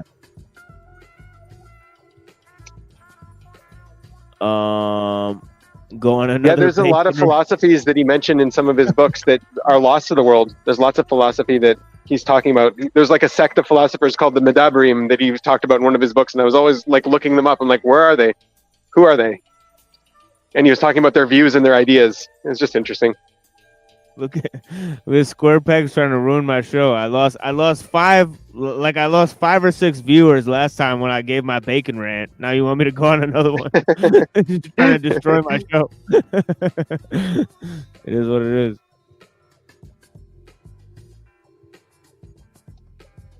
Corrupt these divine scriptures and lead them astray. What do you But mean yet by you think divine it's scripture? What do you mean divine scripture? What does that mean? But Christians believe that scripture is inspired by God. Inspired. And it's held as holy. It's called the Holy Bible. Okay, that doesn't mean it has Holy an implies ontological. divine, you know. Dude, it does not mean it's an ontological God. It just means it's inspired by God. Oh, okay. You're saying it's holy like that. It's means gonna inspired grow by God, wings. but it's not actually God. But, No, but it's written by whatever the men. Bible says, the Lord said this, God said that. That's all true. You believe that. No, we believe the Bible's true, but you're saying it has to be 100% perfect in your own mind. You don't It's think not. it's We don't perfect? believe it fell out of. I believe. That is an interesting take. Christians don't actually believe that it's just the book, you know. So they believe you have to have faith in what it says. They actually believe that you could have the Holy Spirit and all the laws and stuff. You could follow the laws and you know, not know them and be a law unto yourself and all this type of stuff. So you actually don't need, you know, the book. You know, and besides, the book is contained with letters and all these varied accounts, and they believe it just points to different things. It's actually, the church is actually the physical, you know, testament and stuff like that. So some of them believe that. I know Jeem does. Right. But there are Some people certain do that. Christians who are sola scriptura. I'm sorry. Go ahead, Benjamin. No, I was agreeing with you. Yeah, some of them do believe in the church instead of the scripture. Yeah. So they're unique in that aspect because, as far as I know, you know, Muslims and Jews and certain Protestant sects, they believe that the Bible is very important and or the Quran is very important, and that it was directly revealed, and that they have on record what they have today, you know, is from God. So yeah, I mean, I know Christians believe that too. You know, they believe every single word of it came from God, but they just don't say that, you know, it's like a divine book, that the book itself is divine. That's something they don't claim. So it's very interesting. Yeah. We believe that Jesus is the living Word. The Word became flesh and dwelled among us. And Yahushua, which means Yah's Savior, which the Jews rejected and crucified, and that they're partially blind at the moment. And, that there's no Jew or Gentile in Christ. You don't have to be a Jew or a Gentile to be in Christ. And I just thought I'd jump in and put a few points in there. Yeah. Yeah, thank you, Rocky. You don't believe it's perfect. It doesn't have to be perfect in your mind. It didn't fall out of heaven. It was written over many centuries by many different men. The Torah, you believe the Torah was dictated to Moses by God or his angels, right? Yeah, but Moses wrote it down. But okay, well, I He's just a human being. point. No, you didn't. He's a Yes, I human did. being who wrote it in human vernacular. God didn't write the Torah. I already told you that. God did not write it for him. I guess Moses. I wonder what Moses didn't translate right. What he didn't No, write everything's down. right. I'm not arguing against the Bible. I'm just letting you know when you say it's divine. Dude, I'm not getting owned. You literally said the Bible's divine. I'm correcting your vernacular. It's not. It doesn't have a divine existence within itself. It's just inspired by God. We don't believe it fell out of Inspired the by sky. God, but so easily used to subvert. You do know the New Testament and help usher in the Antichrist. Great You know, the plan. New Testament literally says, Paul says there are sheep coming or wolves coming. dressed as Right, sheep who yeah. will misguide the flock. Yeah, he knew that would happen. So it's That's not prophecy unintentional. that you're going to fail. It's prophecy No, that it's you're going prophecy to. that there will be a falling away. Right. Some people will be bad. We're Some going to will stay in the lose, faith. and the Antichrist say is going lose. to reign, but then Jesus is going to come in the cloud and save It doesn't us. say That's it the doesn't say Christian lose. mindset. It says they're going to baptize all the nations, but there will be danger, such as false groups present. Doesn't mean we lost, it's over. Let's just sit back and wait. That's again a very American evangelical idea. It is not historic Christianity. Yeah, but it's Christianity now. The last 200 years, it's In led this us to country. this point. Dude, It's that's led not us the to this point. denomination I follow. It's led us I to already this told point, and you that's what it's it a is fake now. And religion. they're the ones with the power and the influence. No, you're acting like all Christians are bound to each other. So if evangelicals do something that affects Catholics and Orthodox, it doesn't. They're different religions. They may as well be. They just call themselves Christianity. They're No, completely different they've religions. got a lot more in common than they have different. And what Such as what? percentage of Orthodox are there in America compared Like 2%, to evangelicals? Like 2%. Yeah, like nothing. But Yeah, but that's you've the got point. it right, and you're just making excuses for what they're doing. No, I'm And not. Instead I'm of saying addressing they're the the root wrong issue, group. that the fact that they believe in the covenant and in the Hebrew scriptures and the God of Israel, that's the root issue. But you won't condemn the Dude, I've the said Torah. already that the Hebrew scriptures are not the problem, and the problem in the modern world is an overindulgence in ancient philosophy, not an overindulgence in The Judaism. Hebrew scriptures are not a problem, is what No, you said. let's get to the scripture then. You just mentioned them. What's Mhm. wrong with the Hebrew scriptures in particular? The Old Okay, Testament. let's go to Isaiah 60 and 61. Okay. And then actually, I saw in the private chat they were discussing. I mean, do you guys want us to keep going, or do you want? Well, I mean, the problem really is that certain of these evangelical sects, they believe in a dual road of salvation for both Christians and Jews. So because they are, kind of, finagling this whole message, it kind of gets to a very strange instance. And those are also the people who believe in like sola scriptura. So they've read this or interpreted this into the Bible, and a lot of this is not. So they also believe that when Jesus Christ comes back, that so they have to return the Jews to Israel for Jesus to come back, and then when Jesus comes back, he will convert the Jews. Yeah. Yep. So that is a full. I mean, honestly, I don't care who the Messiah is. I just like if it's Jesus, great, why not? But what really matters is when he comes back and when the world is in the state that it should be in again. So, yeah, if they're right, they're right. But like, let's get it on with it. Let's get on with it. We've suffered enough without a proper state of the world.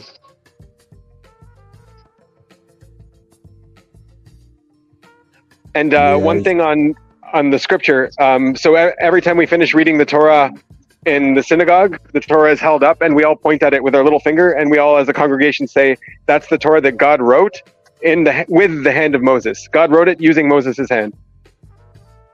So I don't know if that's true or not, but that's what we say.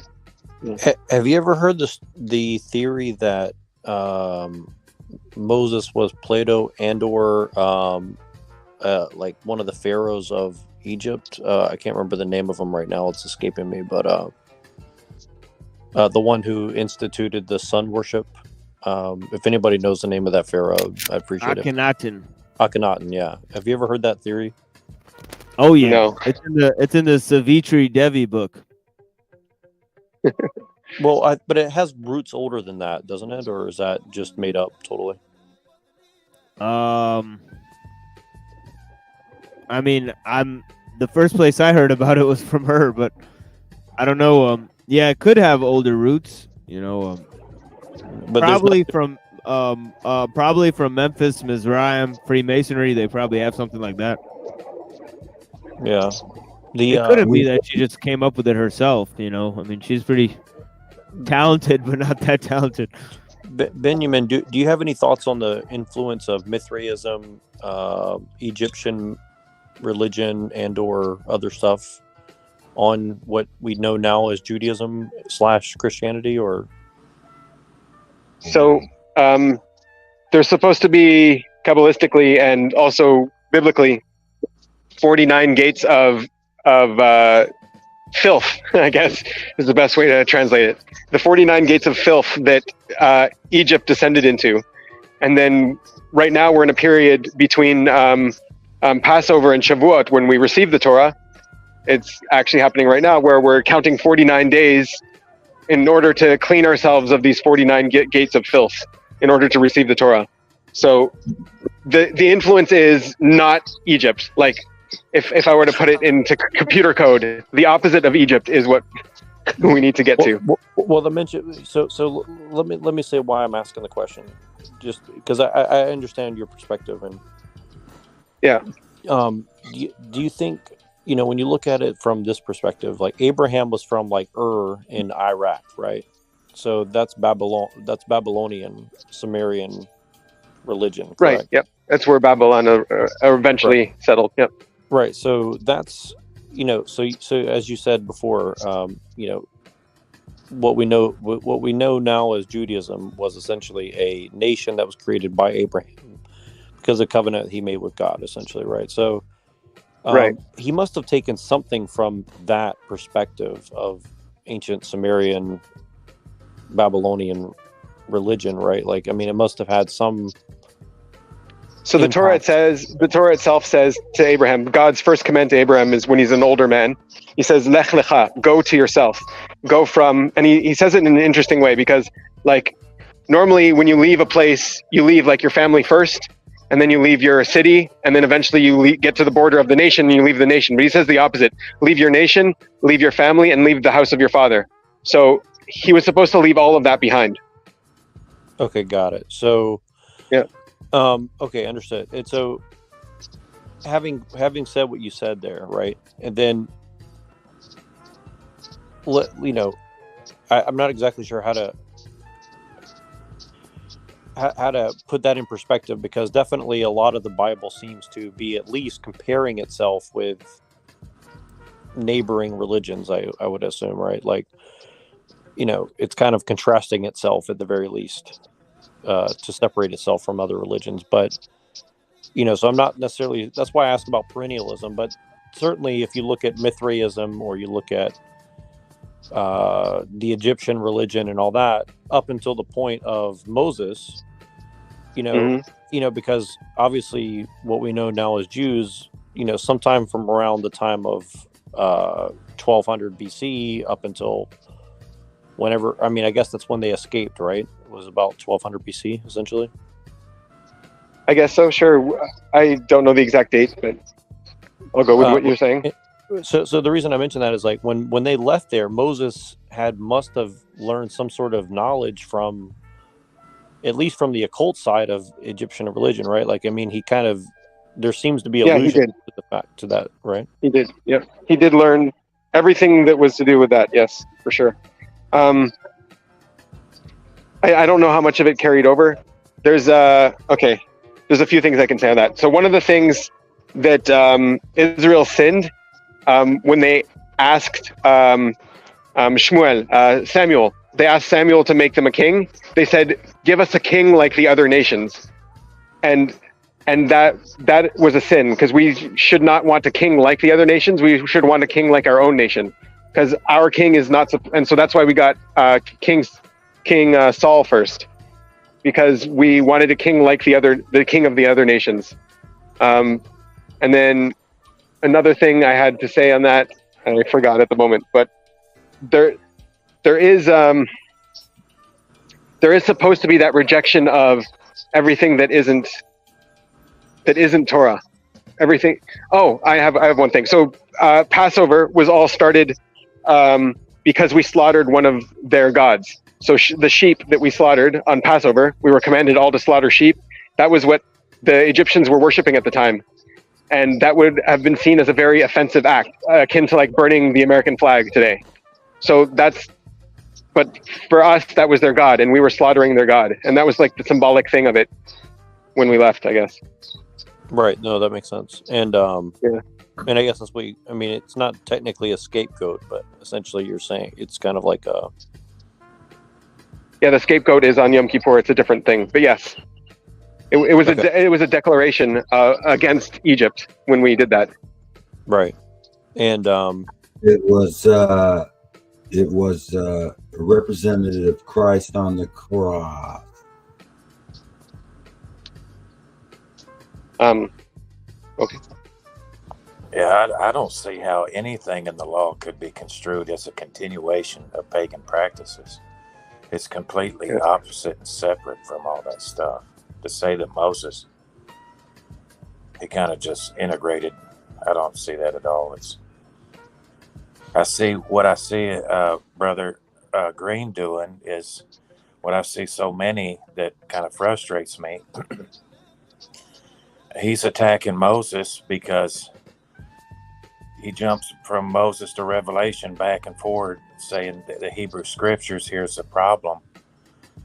What does Moses and the Torah have to do with prophets that Moses warned you would come after him to test you as to whether or not you even love the law?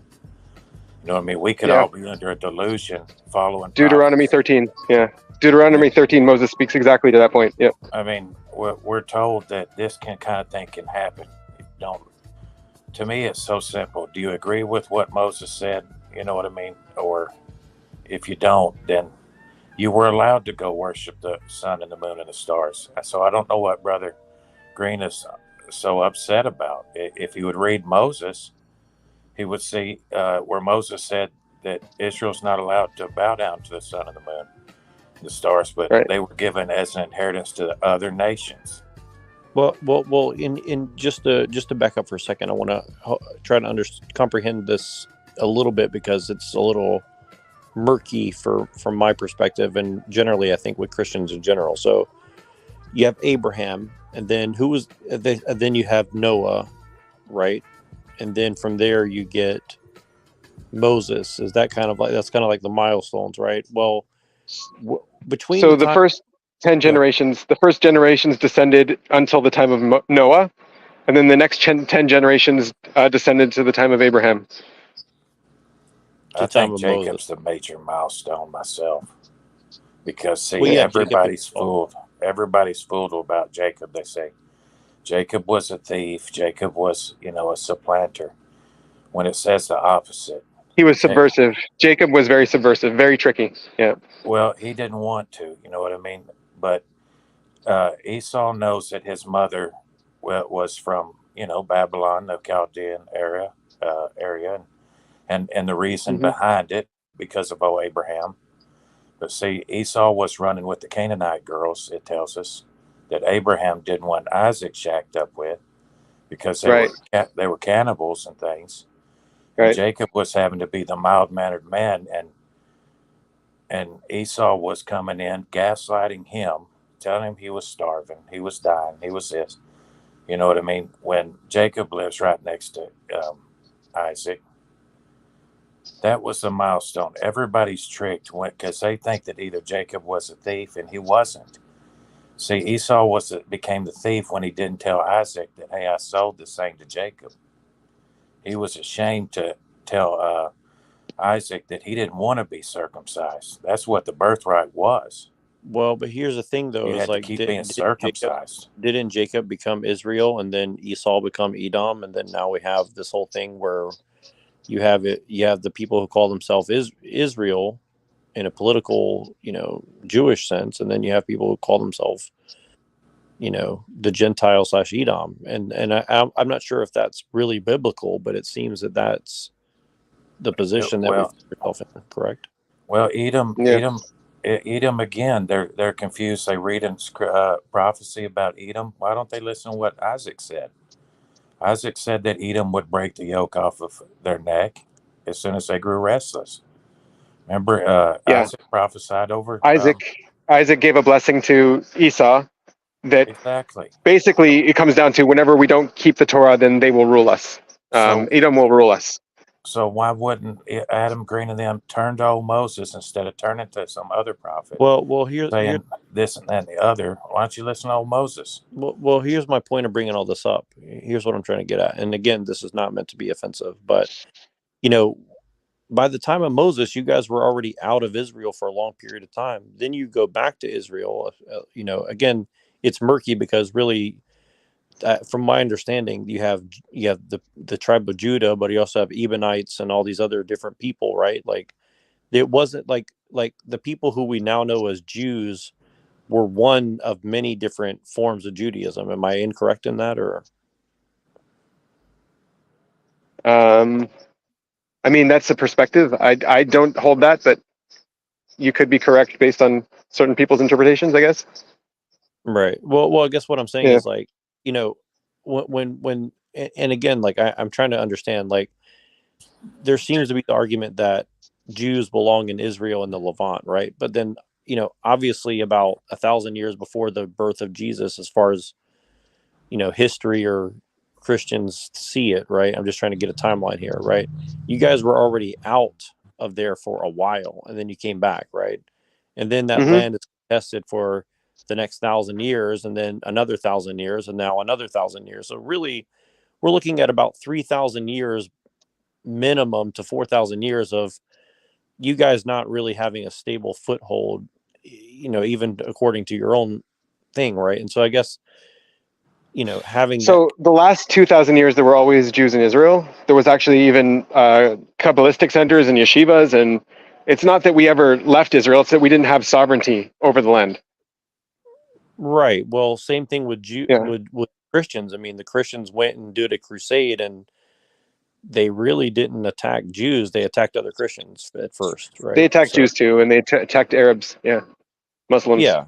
Right. So, yeah, but I mean, a big part of it was definitely like them killing each other too. And so, again, my point is, did Christians ever have sovereignty during this time period? Because that's what I'm saying is like, how do you what is the measurement or methodology of They had examining what do you call those, sovereignty? proxy? They had proxy sovereign. Like there were proxies here. There was never like a sovereign thing. Like it never ruled itself. It was ruled by an outside source. Well, I mean, Christians would argue now that we're kind of proxies for other entities as well. I mean, that seems to be Sure. right. So, I mean, so Sure. do we have the right to just throw everyone who's not a Christian out of our place and say, you know what I mean? Like that. I'm not trying to be contentious. What I'm Yeah. saying is, if it's good for the You're talking goose, about the political climate today. Yeah. No, there's no Yeah. right to throw people away from their home and where they live. I don't agree with that at all. Yeah. no, but what I'm saying is like, if it's good for the goose, is it not good for the gander? And and again, like I know that sounds like I'm being really like an asshole, but what I'm trying to get at is like a lot of the things that people would say that made Mean Mr. Mustache wrong. People seem to be making similar arguments, and I think that that's my point. Is it's a slippery slope.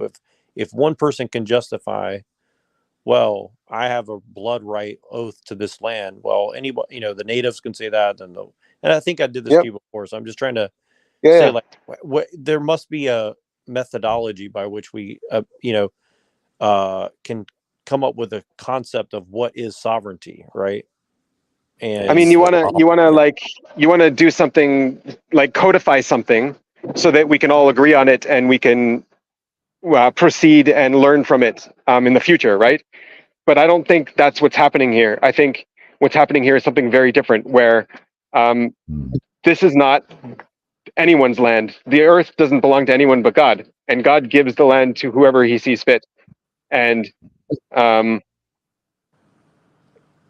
right now, through whatever natural process happened, for some reason, Jews are back in Israel after 2,000 years, and it just doesn't make any sense based on any form of metric you can put together. Yeah. The fact that this is happening right now, No, it's just weird. No, and look, and I understand that. And again, this is not directed at you. Here's what I'm saying is like, you guys have a code, which is, you guys have the Torah and the laws of Moses, and you guys have your own way of doing it. And you said that really the Gentiles are not meant to follow it. So really, at the end of the day, are we to go by the law of the jungle? I don't think that would be good for you guys or anyone else. Okay, yeah. Right. So that's Like, so the Gentiles are meant to learn from it, but not to follow it. Okay, so then really, what's to stop, anything really bad from happening? Essentially, I mean, you see what I'm saying? It's like, if there's no, because a lot of the stuff that I see in America, and like one thing I recommend to a lot of people who are kind of distraught about everything going on is like, a lot of the things that we see going on are kind of like a manifestation of whatever's going on with our legal system now. I know that Jews have a very particular way of looking at laws and stuff like this, and it seems to be a big undercurrent of Western civilization from at least the Magna Carta forward, but obviously before that as well. And so, I guess what I'm saying is like, how do you kind of feel about the whole direction So of the yeah. So from legal my perspective is when I look at any nation around the world that isn't a Jewish nation, I'm looking at the Noahide laws and are they following the Noahide laws? And all of the degradation of society is going against the Noahide laws.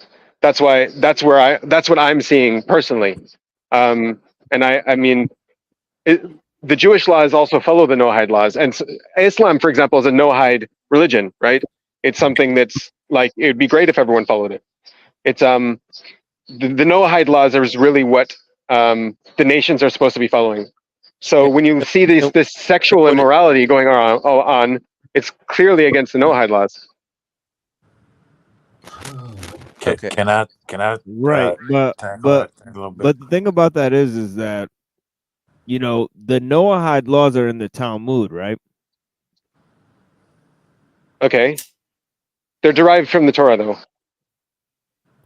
Well, be that as it may, but the origin point where you find them from is technically from the Talmud, right? They're also in the Talmud. Yes, they're clearly spoken out and revealed in the Talmud. Right. But like not so in Genesis, right?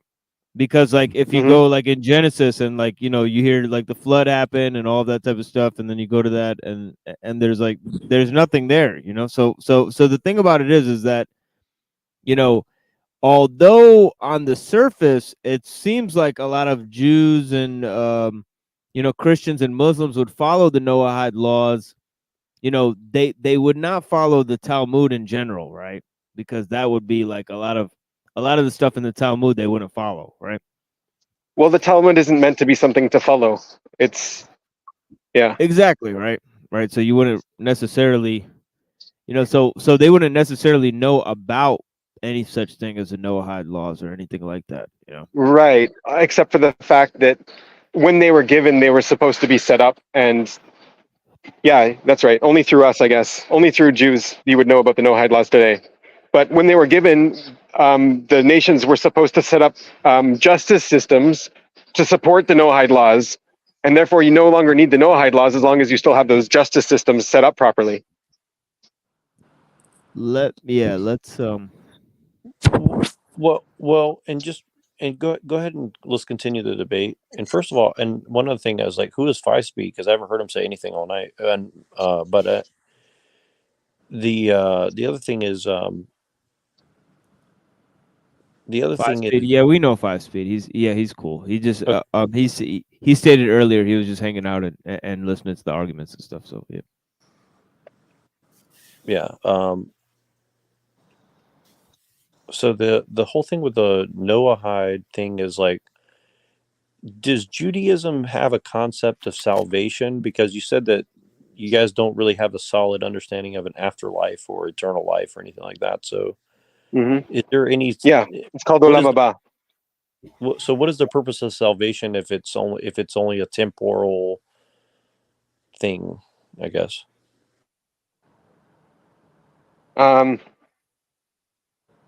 The purpose of the world is salvation. Salvation is not the purpose. Is not it's not it's the other way around. The purpose of all of the world is salvation, is repentance, is returning to our Creator. So essentially, when we die, we just go back to God, and so like we're like a shard of God. It's like a or more in history. Olam Haba means the coming world, the world to come. It's like a way to say utopia, but a specific kind of utopia. Like a communistic one. I'm not saying that in a derogatory. No, not no, just a Jewish one. Yeah, not a communistic one. But what I mean by that is like a worldly, meaning like in this world, or like just in this world. In this world, right. It's supposed to come about in this world. Yeah. Well, I mean, and again, like this is not to insult you. I'm just saying, like, but isn't that kind of what Marx's plan was? Like classless, raceless, moneyless. Like, yeah. So I mean, So it's. But it wasn't. It's not the same. It's not the same vision. But yeah. Yeah. So no, and he derived. Our sages say, "No eye has seen it, no mouth has tasted it, no hand has touched it." It's something we don't really know. We don't really know what it will be, but we know that it will be. And one of the clear insights that we say is a vision into what Olam Haba is the Shabbat. And so when we look at Shabbat, it's a day where there's no work, and we see the sin of Adam. He was given work, right? The consequence of Adam's sin, the punishment was work, and Shabbat is sort of the day where there is no more work. And so Olam Haba is when Adam's sin has been redeemed, quote unquote. There will be no more work in the world. There will be something else. We'll be back in the Garden of Eden, whatever we were supposed to be doing there. Right. And and it actually makes a lot of sense what you're saying. And what I'm trying to get at is like, so you guys don't see it as like a separate reality. It's in this reality. And I guess what I'm trying to get at is like, if there's no afterlife, then like it's something that none of us will ever touch or taste ourselves as a individual being, but it's more of like we're playing a role in order to bring that about, where there is eternal life for someone theoretically in the future. Okay. Right. Yeah. And so the afterlife that we believe in is people who have a part in building anyone who has a part in progressing and building this Olam Haba, creating this, is that is their afterlife. Like your portion in it. You have a part in it, a portion in it. Okay, so it's like so like we build the thing, and then at the end of it, God will appreciate what we did, so He'll bring us back to somehow, but it's not specified how. Yeah, I don't know what to put my finger on there to agree with you, No, I but get it. But maybe. essentially saying it's like Nah, it sounds like bullshit. well, it's like our concept. Understand. It's like our concept of heaven, but it's a material thing, not a floating on the clouds, like ethereal thing, essentially. Right. Okay, no, that makes sense. I mean, I understand. I'm just trying to comprehend it. Because that it does make sense to me what you're saying, and I do appreciate it because it's something that Christians like struggle to comprehend. I think because we definitely make a big distinction between, I guess, for lack of a better word, physical and metaphysical. I guess so. Right. So, yeah, I can't what you're saying. I think it's bullshit. Well, you make a distinction between metaphysical and not metaphysical, right, Rocky? Right. It's real. Jesus is real. It's a person. I'm real. I'm going to be a person. I'm going to have a new body. I'm going to be a person. I'm not going to just blend in with everybody else and be like, ooh, what the fuck is that all about? Bullshit. From what I could tell. On that note, I have a question though. So, like, because I've heard when I've described it, like, have you ever heard of David Icke before? Or like who? David Icke. New Age. No. Or like, okay, have you heard of the new? I guess it's considered New Age, but this concept of like, we're all a part of God. Like we're all like basically like a piece of God, and God will try to reconcile us back onto Him essentially at the end. You know what I'm talking about? I can get on board with that. I don't know what you're talking about, but I can get on board with that. Why not? I mean, is that a concept in Judaism? Is what I'm trying to ask. Like in the Kabbalah. Yeah. Or something. I mean, we say God is not a place in the world, but the world is a place in God. That makes sense to me. I understand. Yep. Yeah. Okay. No, I'm just trying to see if that's like, because again, I'm going based off of what I've heard, so I haven't studied Judaism. That's why I'm trying to confirm if what I've heard is correct or not. So I think let's continue the debate unless somebody else has something. But I was going to say, from what I could tell from the laws of Moses, Exodus 12:48 tells Gentiles if they wanted to be circumcised and have one law with the people, they could do that and eat the Passover. So it's not that the law wasn't for other people. So other people didn't want to do it because they didn't want to circumcise their children. They didn't want to keep the commandments. And then what would happen is they could still be pagans. They couldn't worship their gods in Israel, but they could give Thanksgiving offerings and be off to their own cities.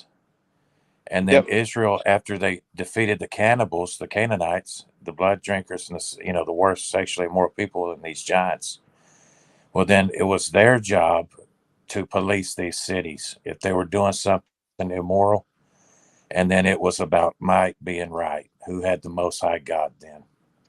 And Israel was supposed to give a peace treaty to a city that was, say it was sexually immoral. And that had to stop over there. No, they're not under the law, but it needs to stop. People have come to Israel, said, help us, And then if they didn't accept the peace treaty, then you killed the fighting men. And you left the women and the children. That's what I always read that Moses was telling us. So it was that the way I simple. understand it, is you don't want to give people rules that they can't follow and then damn them to hell because they couldn't follow it. And They can't keep the law. Right. So forcing all of the nations of the world to keep the Torah 100%, everyone would have gone to hell, right? Quote unquote, so to speak, right? No one would have been able to uplift that. And so that's kind of the reasoning. Like even Jews can't do it, right? Jews have failed throughout all history. That's why Esau ran. He didn't want to have to keep doing it. Well, but here isn't the other part of it like. So I guess here's what I was trying to get at with my questioning before is there a dual path to citizenship in heaven, or is it just like really for the Jews and maybe a few of us kind of make it through? If you blessed Abraham, God said that you would be blessed. So what more did you need? Everybody has a part in the world to come. And I think that the Noahide laws are very easy. Like the world has evolved to basically keep the Noahide laws regardless. Like you could be an atheist and keep the Noahide laws. And anyone who keeps those, we believe, has a part in the world to come. Well, I guess what I'm saying is, let's say that you break the Noahide laws, but you feel bad and you're trying to do better. Does that count? Or right? Yeah, there's repentance. The whole world is built on repentance. Yeah. No, and this is actually similar to like a thing that I've asked Christians pretty directly, because it does seem there's different views of it, and the Orthodox Church, as far as I understand, I've heard it said by certain people in the Orthodox Church that very similar to what you're saying, which is that there's really a path for everybody, but it's not going to be exactly one size fits all. Like, you know what I mean? Like it may take you, whether we are reincarnated or whether we're just you're like get one shot and you mess it up. Like we don't know exactly what the time period that reminds me and a reconciliation will be, right? That reminds me of a midrash we have. So midrash just in general is not like you can't take it literally. Maimonides says anyone who takes it literally just makes them out to be a fool and makes the sages out to be fools. But the midrash said that when we left Egypt, the sea didn't just split in one big split; it split in many little splits. In one split for each tribe. So each of the 12 tribes had their own pathway through the sea. And modern Hasidism says, no, not only that, it's split for each individual person. Each individual person had their own pathway through the sea. And it's not talking about literally in Egypt. It's talking about what you're saying is like, we all have our own individual path to eternity. And we have to walk our own path, not the main path that everyone is forcing you to.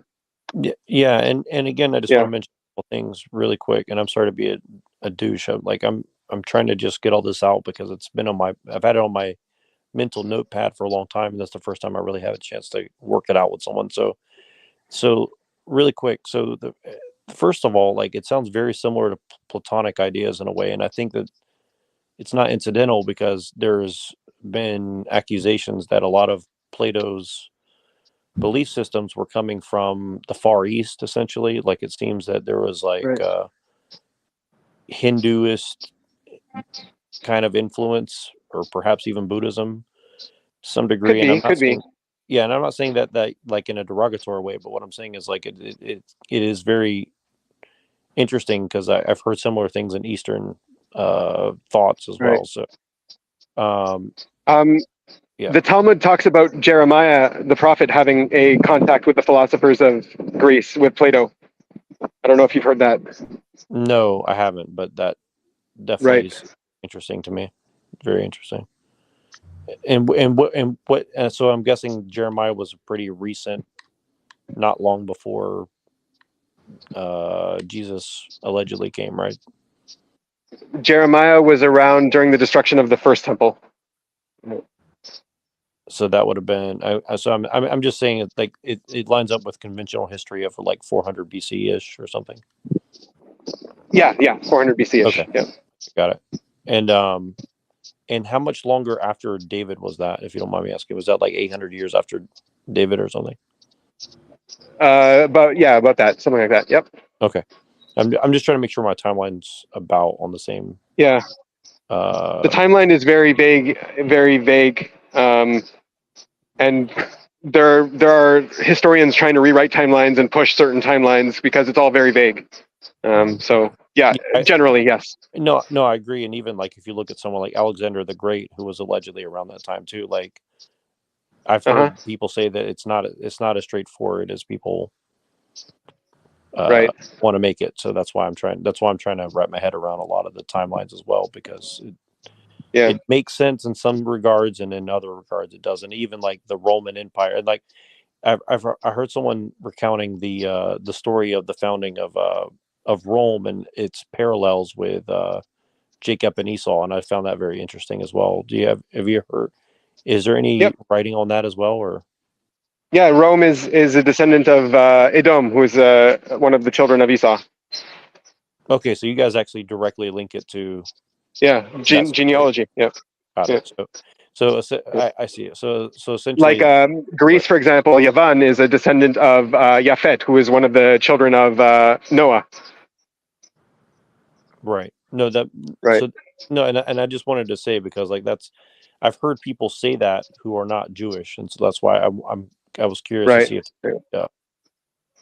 parallel. Another interesting one is Amalek. Amalek is a descendant of Canaanites, and the Canaanites are a descendant of Ham, which is Egypt. Well, that's interesting you mentioned that. I was going to ask this question.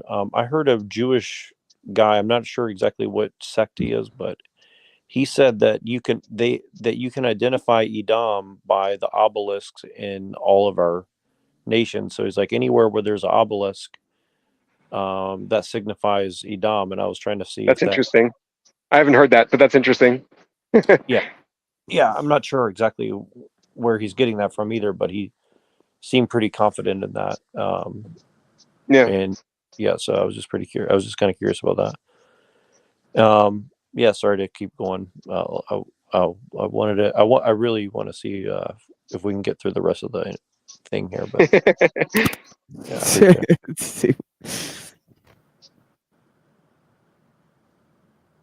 want to do the live. This has been pretty good, Jeem. I gotta say, just like the back and forth and the intensity. Yeah, if you guys feel like you can keep going. Oh, philosophy. I'm overindulgence in the Judaism. Hebrew scriptures are not a problem, is what you said. Let's get to the scripture then. You just mentioned them. What's wrong with the Hebrew scriptures in particular? The Old Testament. Let's go to Isaiah 60 and 61. Okay. And then actually, I saw in the private chat they were discussing. I mean, do you guys want us to keep going, or do you want to do the live? This has been pretty good, Jeem. I gotta say, just like the back and forth and the intensity. Yeah, if you guys feel like you can keep going, we can keep going for a little bit longer. Just let us know, like if there's 10 minutes left. Just give us a little heads up. We'll do. Cool. Isaiah 60, the forces of the Gentiles will come to thee. Strangers shall build up your walls. For nation and kingdom that will not serve thee shall perish. Yes, those nations shall be utterly wasted. Why is that Zion, the Holy One in Israel, thou shalt suck the milk of the Gentiles and shalt suck the breast of kings, and thou shalt know that I am thy Lord, Savior and Redeemer, the mighty one of Jacob. So suck the milk of the Gentiles. It also says that they will lend to many nations but not borrow, and reign over the nations. Isaiah 45, all the nations will bow down and worship thee. Isaiah 49 and 42, where it has light into the nations, also same themes. Isaiah 61, and then I'll get your take on the Go ahead. Get your response to some of these. This is the Hebrew scriptures that you're signing off on. Okay. 61:9. And their seed shall be known among the Gentiles, and their offspring among the people. All that see them shall acknowledge them, that they are the seed which the Lord hath blessed. And it talks about the offspring of everybody, not just Jesus, like the New Testament tries to say. Isaiah 61, but you shall be named the priests of our Lord. Men shall call you the ministers of our God. Ye shall eat the riches of the Gentiles, and in their glory shall ye boast yourselves. You have no problem with that. Christians won't condemn this. They think it's good. They try to insert themselves into it. Let me know when you're done. You have another citation? Okay. So first of all, again, this is not a tag argument. I'm genuinely curious, but let me finish the whole thing and then you can answer it. Why any of that stuff is bad. Number two, the Gentiles, when the Bible's talking about it, you're implying it means Greeks and Romans. It's kind of Eurocentric view. It doesn't. Most of the Gentiles, when God tells Moses, go eradicate that village down to the last man and woman, do whatever you want with the young women, those are fellow Semites and Hamitic groups. Like they're basically like modern day Saudis and Jordanians. It says nothing about go and curse the Greeks. The Greeks are no worse than those Gentiles at that time. It's not like they have an elevated state where Europeans are bad. There also wasn't even a concept before Christendom of we are a united Europe that's different from the rest of the world. I mean, in the Roman Empire, a Berber from Libya was just as Roman as somebody from southern Germany. I mean, I never said there was a united Europe. Okay, so why is it bad? Another straw man. I don't think that's a straw man, considering you're making this whole thing about they conquered. Well, I mean, it's interesting because you know, where, you know, it's like I said before, you know, there would be no Europe without the church, right? So there's one thing, you know, but the other thing is that, you know, what is this whole concept of what he's talking about? Let me go back a little bit. I have something on that. It reminds me a lot of Joseph's dream, where Joseph goes to his brothers and he tells him, oh, you guys are all going to bow down to me. And they all revolted against him and put him into slavery. And in the end, they did all bow down to him. They just, there was a danger in interpreting that prophecy. And like, what does it actually mean that we're bowing down to you?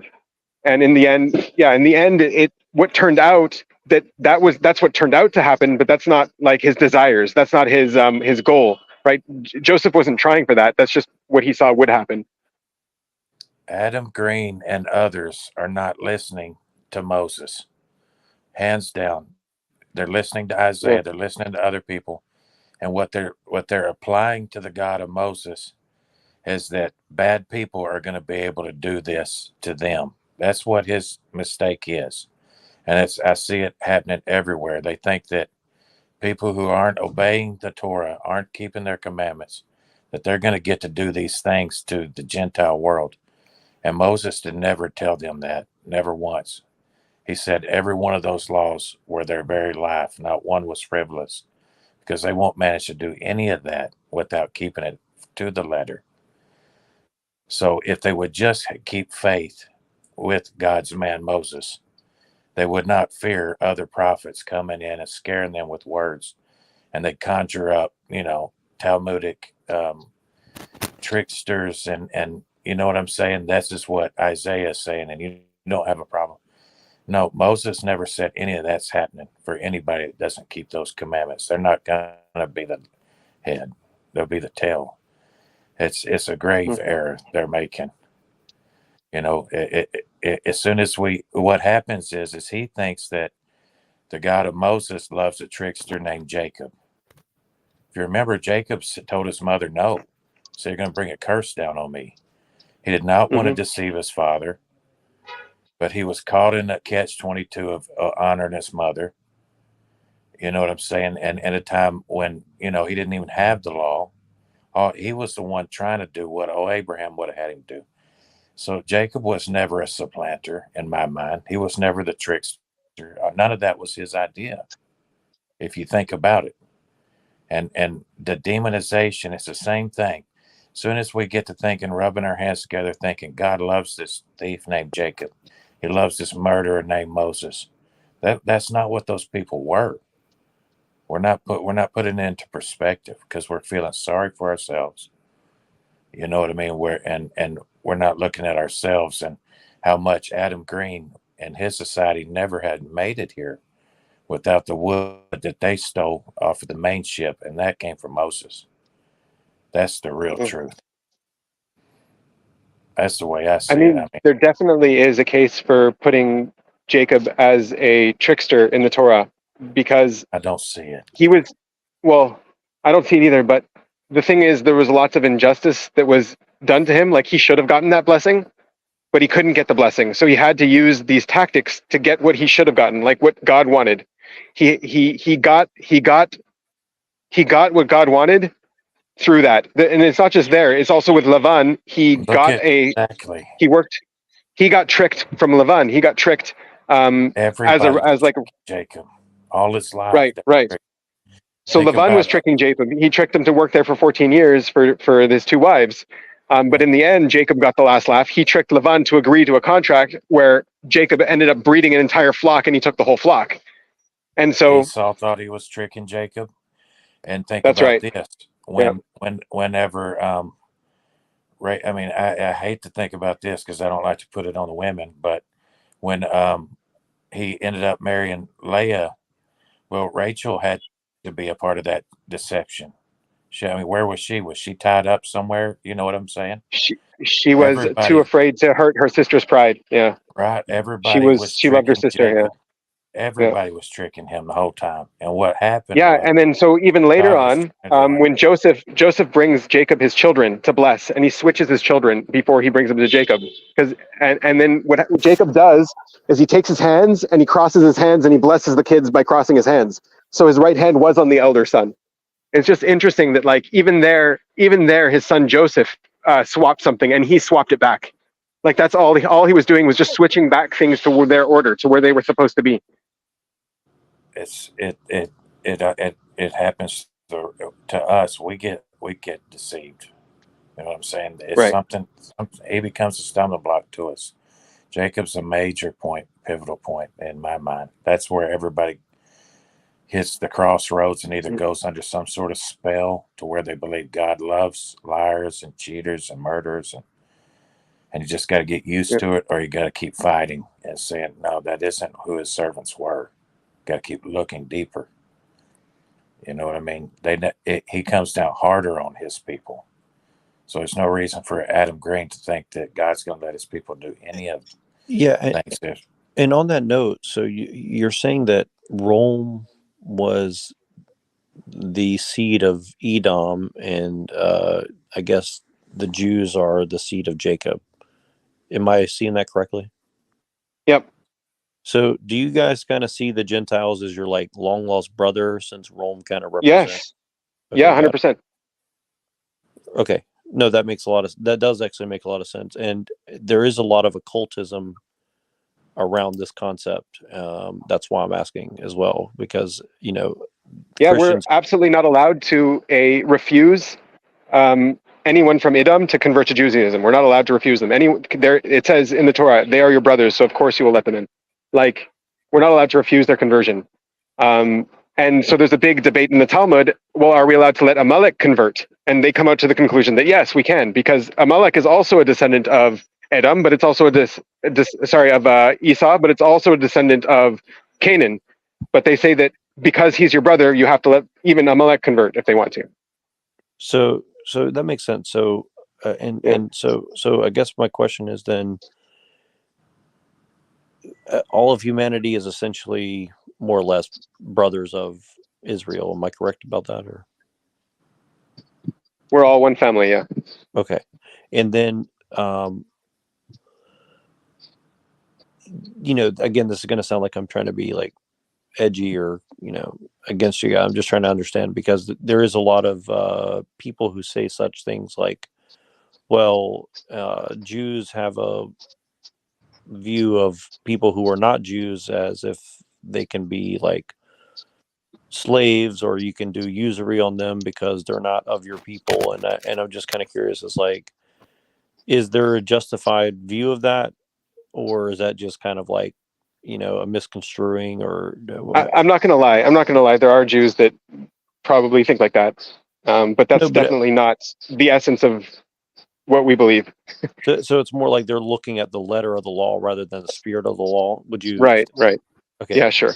I understand that. And I think that's what I was trying to get at before with the legalism thing. Because like a big thing that I see right now is like people here in, I'll just say Edom, for lack of a better term, they seem to look at the law as if it's like, well, it's corrupt because of the letter of the law, but they're not understanding that, it's really the spirit of the law. And people are missing the forest for the trees, if you get what I'm saying. I definitely agree. Like you'll get pulled over in traffic for like doing something that's against the letter of the law, but like you didn't really. So for example, like I went to the left, I stayed in the left lane one time because one guy was really close to me on the right lane and I just didn't want to block him off, right? And then I got pulled over for driving slow in the left lane. And it's like, but I get it. That is the law. So you technically can give me a ticket. But yeah, Like it's also the people who are in charge of the law need to remember that more than the people who are following it. Yeah, yeah, and I think that's really where a lot of people are seeing what they think is like the collapse of America or something, but it's what I really see it as, and a lot of the times, as I'm sure you're aware, they just say, well, that's because the Jews are the lawyers and the Jews are that, and I think that it's much more complex than that. Although I can see why they think those things, but I think that it's really about people examining the letter of the law and not the spirit or the intention of the law. And I think that there's people who, it doesn't matter what your belief system is, but people who are looking at things in a predatory manner are going to jump on that opportunity for obvious reasons. Well, I mean, the fact that there is any division between the letter and the spirit is just a flaw in humanity and in the state of the world. Like ideally, there should not be a division or a discrepancy between the two. Can I add and again, I bring that up because I think that relates to the story of Jacob and Esau a lot as well. Right. If you think about the law, though, too, if you believe what Moses is telling you, what Israel had in their possession through the high priest, the spirit of the law was completely. If there was an ambiguous case, we were allowed to go to the high priest for a decision. So if Israel hadn't chose death and everything was operating like we read about, we're talking about today having a people, for instance, like we have these big questions about AI and tech and all this stuff. If Israel had been operating, if we believe what's written there, they could have went to God with that question and said, will you allow this in Israel?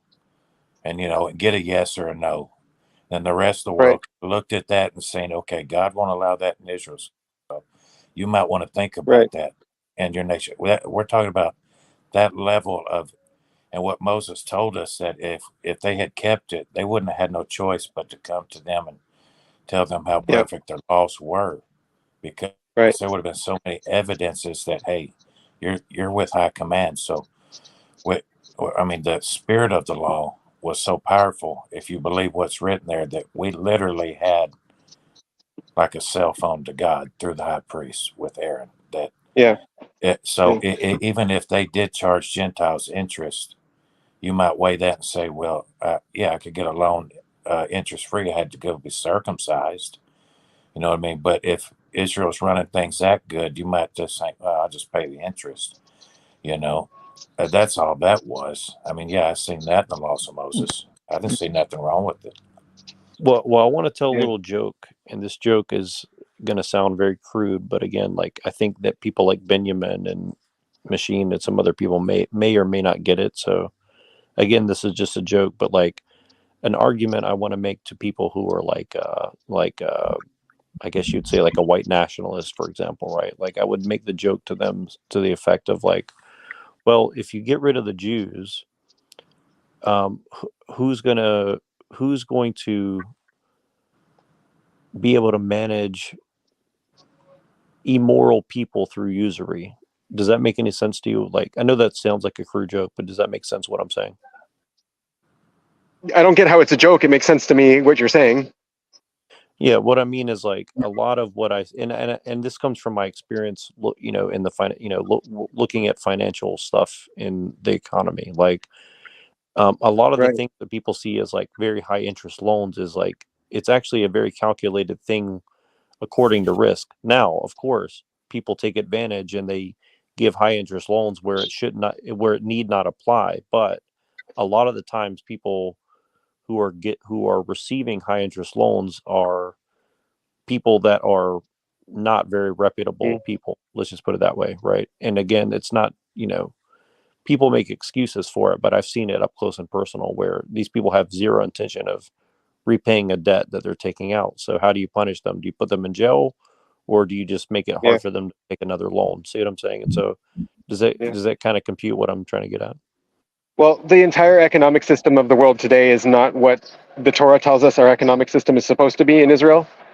And so just to put it, just to ground it a little bit more, on the Jubilee year, everyone is supposed to be forgiven of all their debt, and all land is supposed to return to its owners.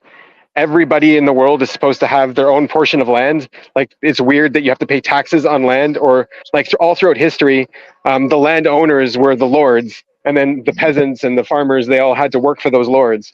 And that's not what it's supposed to be at all. Everyone is supposed to have their own little plot of land, and the plot of land is supposed to be a family plot where, like, you do population control on that land. Like, the more children you have, the less land they each get. And so it's really, I don't know, the economic system is very different than what it is today.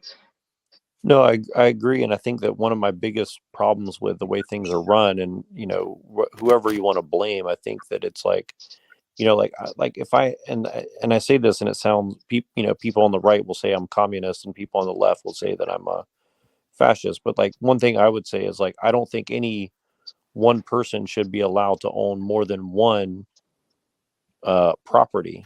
Right. I'm sorry, more than two properties. Let's say you have one that's for a primary house and one for a vacation house. And people I know say, what you mean. Yeah. Yeah. And the reason I would say that is just because if look at the price of So many buying a homeless. house. That's right. Say again. Yeah, there is a land crisis in the world. And I mean, like, it's like Russia and Ukraine, that's a land thing.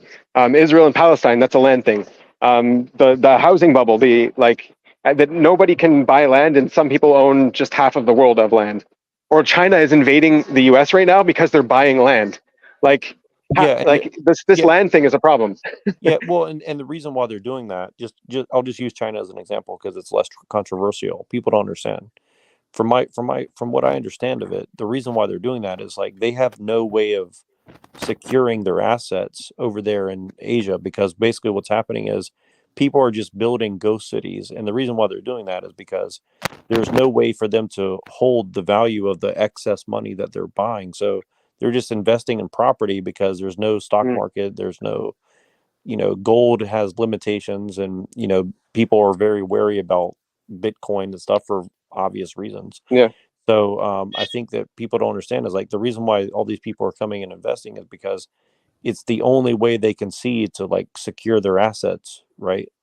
And right or wrong, it does compute, because really the only thing, other than a political position or political power that holds any value over time is land. So of course that's what people are going to gravitate towards, right? So, and I think that what I'm saying is, like, here's kind of where I'm trying to get at. Like, if the idea is to moralize people, like you said, I think that ownership of A, your body, B, your labor, and C, your land, I mean, it's the only way to possibly have a moral framework. And I think that, like, if you look at the foundation of the United States, Jefferson in particular, that was kind of the whole idea of what he was saying is, like, you have to have people who are not dependent on the system in order to make decisions, because people who are dependent are going to make bad decisions, essentially, right? So, Or interest, yes, with interest, like, with an agenda. Yeah, exactly. Agenda-driven decisions. Yeah.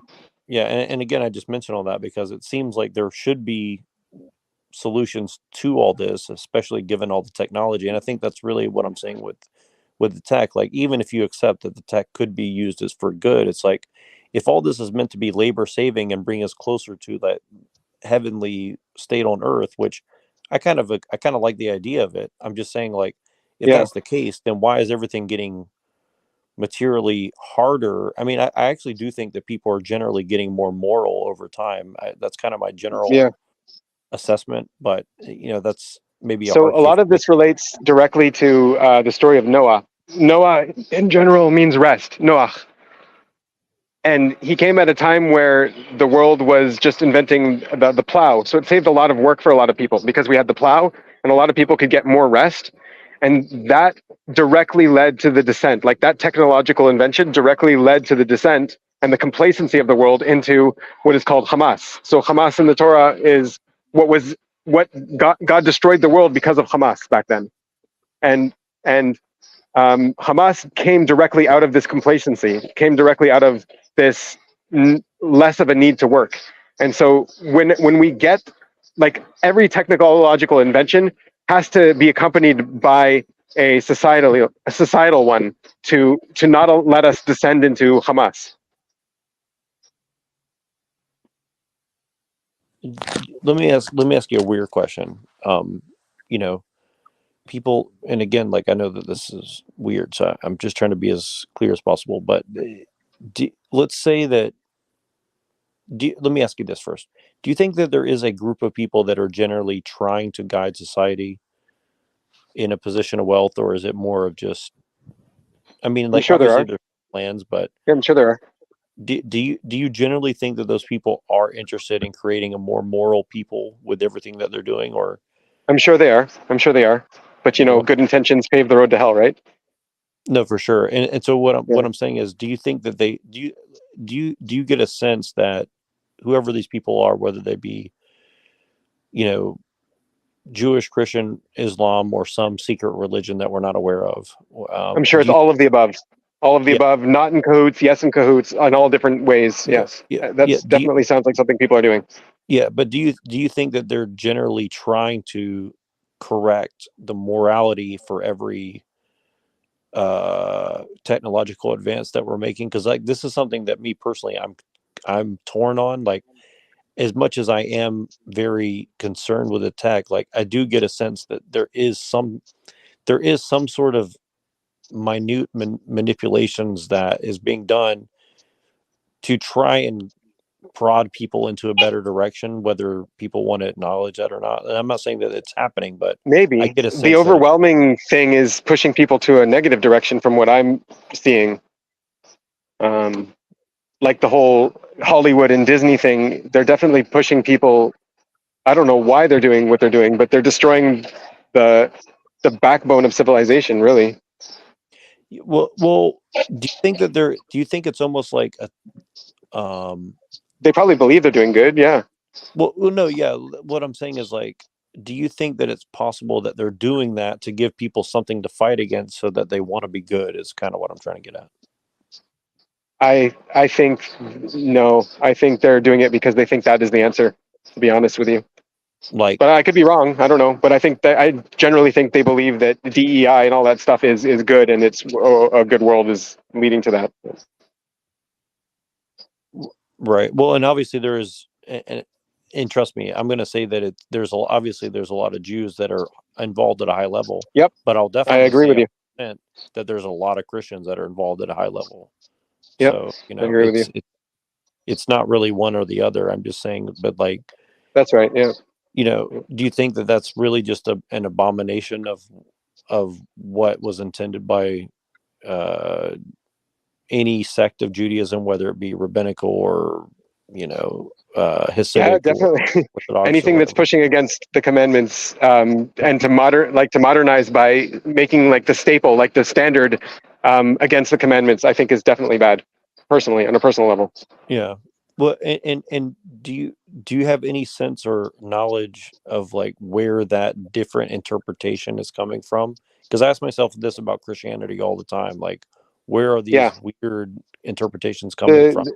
The tree of knowledge. The tree of knowledge is our ability to write our own destiny and to decide our own morality, the knowledge of good and evil. And so what we do is we try that. We try to develop our own morality and our own, and then we will always learn in the end, like you're seeing. I can tell that you're already seeing this. We'll always learn in the end that that's wrong, and we'll eventually grow, but we have to make the mistakes. The tree of knowledge is all about making the mistakes in order to learn. Whereas the tree of life is what we've already been given, and we can just follow that. And, you know, it might not make sense, but the world is a better place when we follow it. Yeah, I heard Ben Shapiro say that one time, and a lot of people made fun of really? it, but I kind of understood what he was getting at. You know, what he's Yeah. trying to get. It's very interesting. I didn't hear him do that. Yeah. And I'm generally at odds with him for a bunch of things. No, I am too. I'm just saying, like, it's interesting. I heard he didn't say exactly what you said, but he says something to the effect of, like, I don't really question why I'm doing it. I just do it because it's the right thing.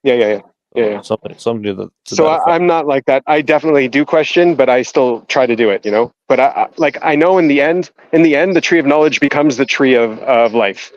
But it just takes a lot. It takes DEI and the descent of the world to get there, you know. Right. And so I guess what you're saying is like they're definitely taking the wrong route, but it's going to work out essentially. The pendulum will swing back. Yes. Yeah, and I generally agree with that too. I'm just, it's a complex situation to say the least. Yeah. Did everyone else fall asleep? Among the Gentiles and their offspring among the people. All that see them shall acknowledge them, that they are the seed which the Lord hath blessed. And it talks about the offspring of everybody, not just Jesus, like the New Testament tries to say. Isaiah 61, but you shall be named the priests of our Lord. Men shall call you the ministers of our God. Ye shall eat the riches of the Gentiles, and in their glory shall ye boast yourselves. You have no problem with that. Christians won't condemn this. They think it's good. They try to insert themselves into it. Okay. Let me know when you're done. You have another citation? Okay. So first of all, again, this is not a tag argument. I'm genuinely curious, but you finish the whole thing and then you can answer it. Why any of that stuff is bad. Number two, the Gentiles, when the Bible's talking about it, you're implying it means Greeks and Romans. It's kind of Eurocentric view. It doesn't. Most of the Gentiles, when God tells Moses, go eradicate that village down to the last man and woman, do whatever you want with the young women, those are fellow Semites and Hamitic groups. Like they're basically like modern day Saudis and Jordanians. It says nothing about go and curse the Greeks. The Greeks are no worse than those Gentiles at that time. It's not like they have an elevated state where Europeans are bad. There also wasn't even a concept before Christendom of we are a united Europe that's different from the rest of the world. I mean, in the Roman Empire, a Berber from Libya was just as Roman as somebody from southern Germany. I mean, I don't said understand. there was a united Europe. Okay, so why is it bad? Another straw man. I don't think that's a straw man, considering you're making this whole thing about they conquered Europe in particular and then the rest of the world. I mean, obviously, did Europe Jesus not conquer Europe? Is he not ruling in the land of their enemies? Or actually, not really. I mean, most of Europe's atheists. Jesus, at this point, Christianity hasn't dominated Western culture for the last 1,700 years. Not in the West. Not for the last 1,700 years. Not in the West. Sorry, it's not. You're Dude, it's denying Aristotle. reality, what everybody It's knows. Aristotle and Plato. Has there been Aristotle? It No, is. It's been the, okay. So the so birth what do the Catholics believe? The birth and the scapegoat atonement of the Torah Messiah. They didn't believe that. They believed in Christus Victor. I already told you that. For 1,000 years, they didn't even believe in satisfactionary atonement. They didn't care about blood atonement. They just believed that Christ. They just drink the blood and say the blood cleanses us, and there's no repentance without blood. But okay, I don't even know how you they can say do that. the Eucharist based on early tradition.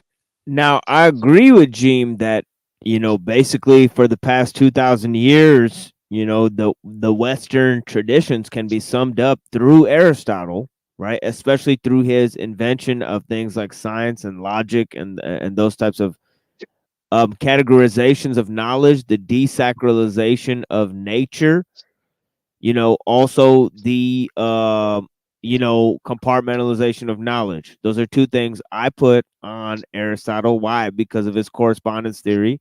But I don't see Jeem very eloquently making these types of points, and I don't mean to bash the guy. I'm just trying to say, because he's a friend of mine. So I'm trying to really just give them, some kind of pointers here, and how they might pursue. Because I don't think that he's, because I think he's right. I just think he needs a little bit of, because he could say, well, look how, Aristotle has hijacked the Christian tradition through Aquinas and all these types of things, and actually provide real examples and say, well, look, Aquinas doesn't really believe in Christianity. He actually believes in Aristotle, and you could actually make a case like that, but. I don't see him doing that here. So it also shot the church in the foot. Right. That belief shot the church in the foot when like Galileo comes along and Copernicus comes along, and the church makes an official stance against truth and reality not because of the church and not because of the doctrine, because of Aristotle. Right.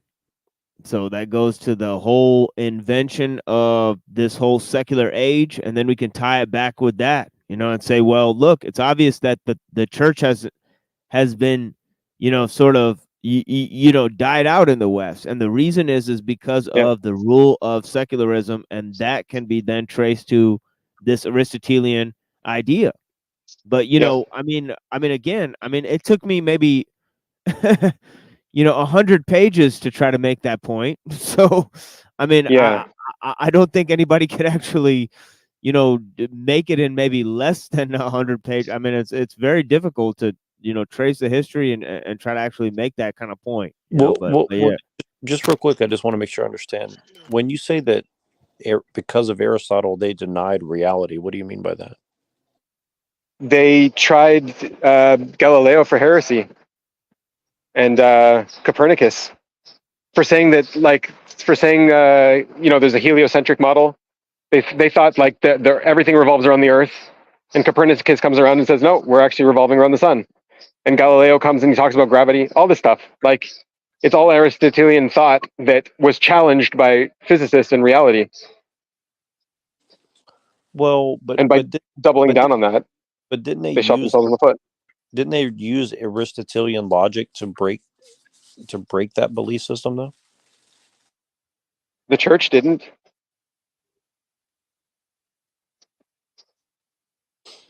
Well, for example, like, the whole idea of quantum physics comes out of the Kabbalah, right? So, like, how do you know that it's not confirmation bias? A lot of this stuff, you know what I mean? Like, why does quantum physics come from the Kabbalah? I missed that one. I mean, a lot of the concepts that we take for granted in science, quote unquote, like, comes out of religion. So, like, it's like the religion comes first, and then science confirms that.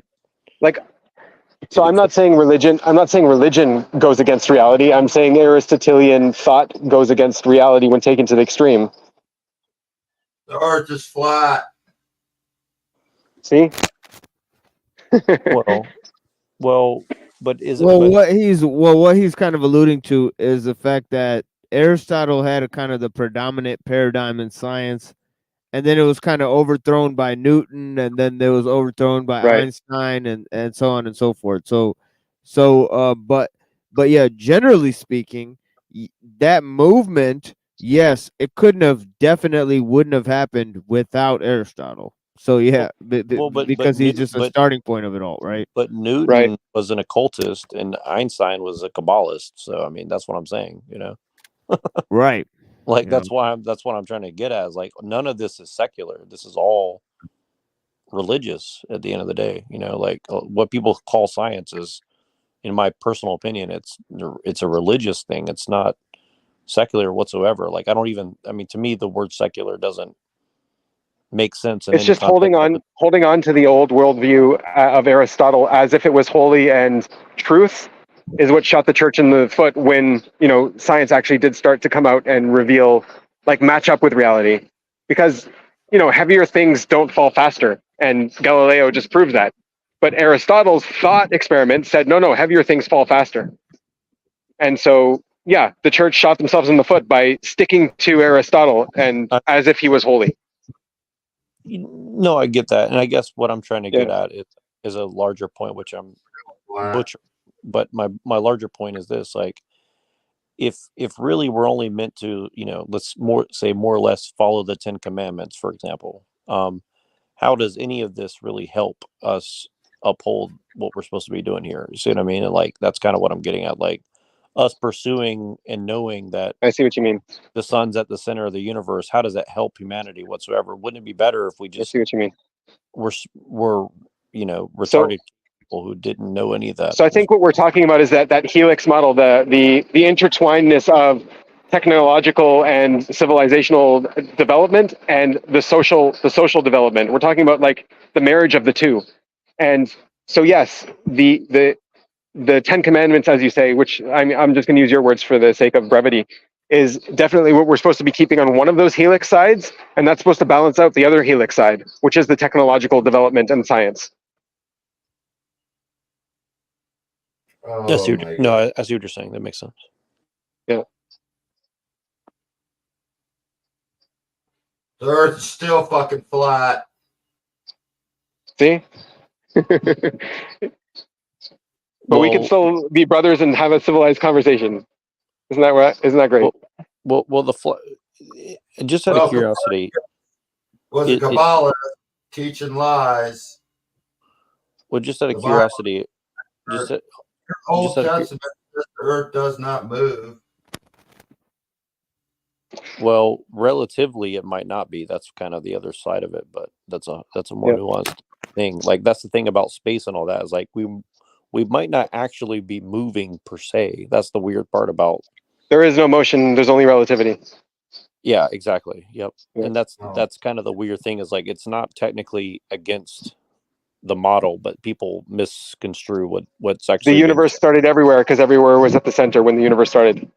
Yep, correct. Yep, and that's kind of the weird thing. Again, like all that's in the Kabbalah as well, and I think that's what I'm trying to get Yeah. at. Is I'm not even saying that it's wrong just because it's in the Kabbalah. What I'm saying is like, it's kind of strange that a lot of the things that we find in science are kind of hypothesized by religion. Is kind of what I'm trying to get at.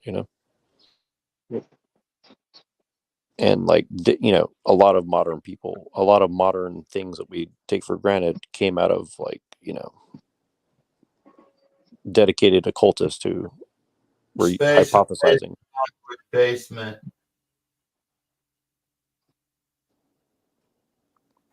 Well, and the other side of it is this: like when people say the Earth is flat, what I say is holographically. I mean, the science is leading to us to describe the world as holographic in nature. Well, if that's the case, then technically everything is flat. But again, people don't. I'm not saying I believe that. What I'm saying is like, it's not outside the realm of possibility that you could say the Earth is flat and it technically be true from a holographic, existence point of view and still Sure. be. You know what I know that sounds really strange the way I'm describing. No, I it. know what you're saying. I will go along with it. Yes. Yeah, but I don't disagree. Yeah, and what I'm saying is like this is where Christians and everyone they get really upset over like things that really, when you comprehend it, it's different ways of describing the same phenomenon, I guess. And I know that sounds very weird and like esoteric, but I mean, I've read a lot of science stuff, and it's the more you read into it, it's like a lot of things that people think are contradictory are not exactly as contradictory as people want to believe it is. I would And I have to think agree. that, Yep. and I actually understand your point about the church shooting itself in the foot with, holding on to the letter versus the spirit. You know what I mean? And I think that's kind of what you're trying to get at. And I think that's really something that can't be underestimated when you're thinking about history in particular, but religion as well. Mm-hmm. Yeah, well said. Yeah, Isaiah knew the difference between a circle and a ball. They don't believe Christ was a satisfactory atonement for the first 1,000 years. That's Yeah, they believe there was different atonement theories. Nonetheless, the scriptures speak for themselves. It is blood magic. The blood heals. It's based on Yom Kippur, the sprinkling of the blood of the scapegoat. Yeah, it is. Everybody knows it. Your point, though, hold on. Your response to Isaiah 61. Oh, what's wrong with this? Nations actually, nations was interpreted for at least 600 years before Christianity. There was ancient Judaists reading verses like Isaiah 60 and 61, and the nations meant the non-Judeo world. That's what it meant. They will. Did he say something? No, I dropped an outlet. Go ahead. I thought I heard the other guy talk.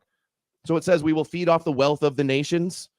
It's talking about feeding off the wealth of the world. It says again, I'm telling you, all the dude, nations just will grab because onto their they're against, tassel. I get it. But you're just saying that it's Gentiles, the Jews are against the Gentiles. Oh, that's the other point I wanted to make. That not only is Rome not Europe, right? But I mean, historically speaking, right? Because of the example I described earlier, it's precisely the end of Rome, which signifies the unification of the European tribes and the spread of Christianity to Europe and all of that type of stuff. Anyways, Byzantine, yeah, and then the whole attack on the, the surrounding nations or the Gentile nations, like Amalek and all those people. Those people are probably like Syrians and other Semitic people. They're probably Arabs at that time. So, so the people they're fighting like other Canaanites and Arabs and the people that live around there. They're not fighting, white people, right, so to speak. So it's interesting that those prophecies are projected into the future, and then all of a sudden it somehow becomes white people.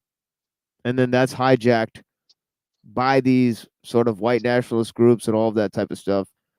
Some of that I described on this show Flow State earlier this morning. Yeah, Flow State. What's up, Flow State? So one of the things within the model of Israel is we have 3 tiers of people. We have the Jews, we have the Levites, and we have the priests. And they're all supposed to be separate groups of people. And literally the priests feed off of the wealth of Israel. We bring them all of our best offerings go to them. Why? Because they need to focus on what they need to focus on. They need to focus on the temple service and being priests.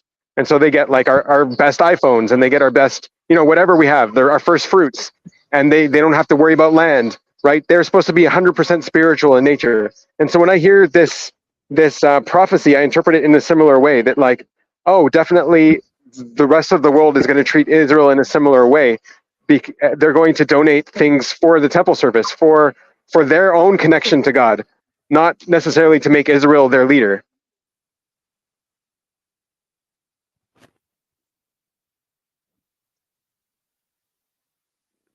Therefore, that makes a religion wrong. No, if it's God's prerogative that his religion should be the one over the world, and he enforces that morality into the created order, that's what we have to do. My question for you is, if God wants to conquer the Gentiles, then that's what we have to do. Okay, I'm going to quote Romans 9 to you. Dude, let me answer. I'm going to quote Romans 9. Even if God were evil according to you, what on earth are you going to do about it? Like, just too bad. Like, okay, you think he's evil. Like, if he is real and he is evil, what are you going to do about it? He's not Romans real, 9. and I'm trying to wake people up to not be scared of this God that wants to theologically enslave the world. You're an apologist. I don't think that that's going to be like, I don't think that that's going to go the way that Jeem thinks it's going to go. Although I get what he's trying to do. He's trying to move the emphasis off of the Platonic God, because the Platonic God is synonymous with goodness, beauty, and truth. And then obviously he has limited functions as a result. Well, the monotheistic God that's seen in Christianity, Judaism, and Islam is far beyond that. But you don't want to necessarily then critique that God as being beyond good and evil, because then that presents a problem that we're saying that God does not prefer justice and righteousness and all of those types of things. So, I think that we want to stick to the fact that God is good, but probably good in a way that we can't comprehend, that our shallow mind can barely comprehend, so this kind Well of said, idea yes. so I think that's dangerous territory. I mean, we want to push back against Platonism, but we don't want to say, well, God allows evil. That's kind of very, very kind of getting into the wrong way that we want to express that, because obviously, Yeah, and God even does if not he allow allows it, he doesn't condone it. He doesn't condone evil. Maybe he does allow it for the sake of a higher good.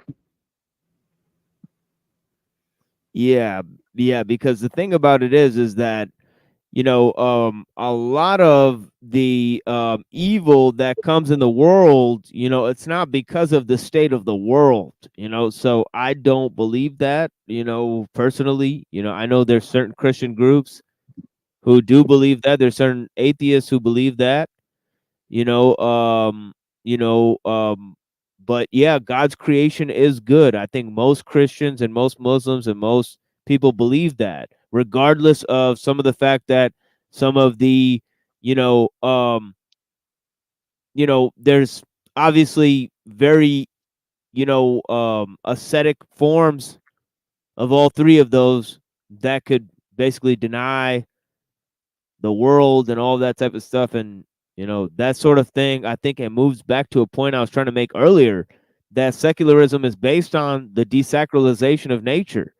That's one of the main things that it, kind of stamps down. But yeah. Yeah. Apologist, like all Christians, you're an apologist for the supremacy in the Torah. You're saying there's no supremacy there. You're making Not racial excuses for these supremacy, no. prophecies that are clearly Anybody about who conquering the becomes- nations of the anybody who world. becomes This is why part of this Christianity is Sinai limited, You guys controlled can't both be opposition. talking. All right, I'll let Adam finish and then I'll go. This is why Christianity is a limited hangout, controlled opposition, when you won't even condemn the Torah. You'll condemn the Talmud, but not all the supremacy, the end times prophecies, the anti-Gentile sentiments. These are all rooted in the Torah, not the Talmud. Okay. But you guys won't condemn me it. That's answer why that it's controlled opposition. Really? So I would actually say the Jewish conspiracies controlled opposition from the First American Catholic Missionary Congress, Bishop Francis Clement Kelly, page 17, 1909, and now the centenary year of great flourishing bishoprics, this year of stately pageants and imposing manifestations of vigorous Catholic life and activity, this year of our transition from the status of a missionary country under the supervision of the Sacred Congregation of Propaganda to all rights, privileges, advantages, and duties of a Catholic country immediately under the care and solitude of the Holy See. I would say that it is, first of all, the Catholic Church has way more influence in this country than the mysterious Jews do. And second of all, the Jewish conspiracy is a total misdirection. Like all these guys who wrote books about what the one world order would be, H.G. Wells and more recently Jacques Attali, they said it's going to be a one world government where people are permanently nomadic. But you said in a previous video you did a while ago that the Jews want to create a 70-nation tribunal. That's the opposite of a one world government where there are no nations. They want to have a 70-nation Sanhedrin. I said, I think you misunderstood me. They believe that the 70 nations represents the non-Judeo world. Right. Not that they're How going can to they have have 70 nations? nations in the end times, though. No, it's not about end times. How can they have 70 nations if all the people who actually believe in this new world order, like Jacques Attali, say we're going to have 0 nations and people are just going to be permanently nomadic? It's like the total opposite.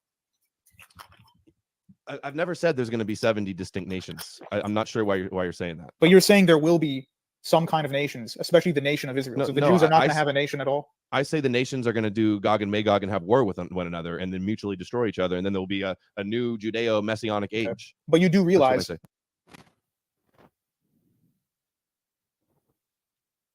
Okay, that's pretty, I think, fascinating line of questioning there. And yeah, I think our friend from Israel left there. He possibly got to his location where he was going. Oh, wait. He appeared again. Ghost in the show. Don't know if he's still there. What was interesting about that line of questioning? Well, sorry. Yeah, it's okay. Just how he was talking about this one world order plan. You know, like he had introduced this idea of this nomadic state, you know, this sort of neo-tribalism being introduced on a world stage, and how that's the antithesis of the 70 nations plan of the Sanhedrin, or you know, whatever he's referring to, this apocalyptic reign.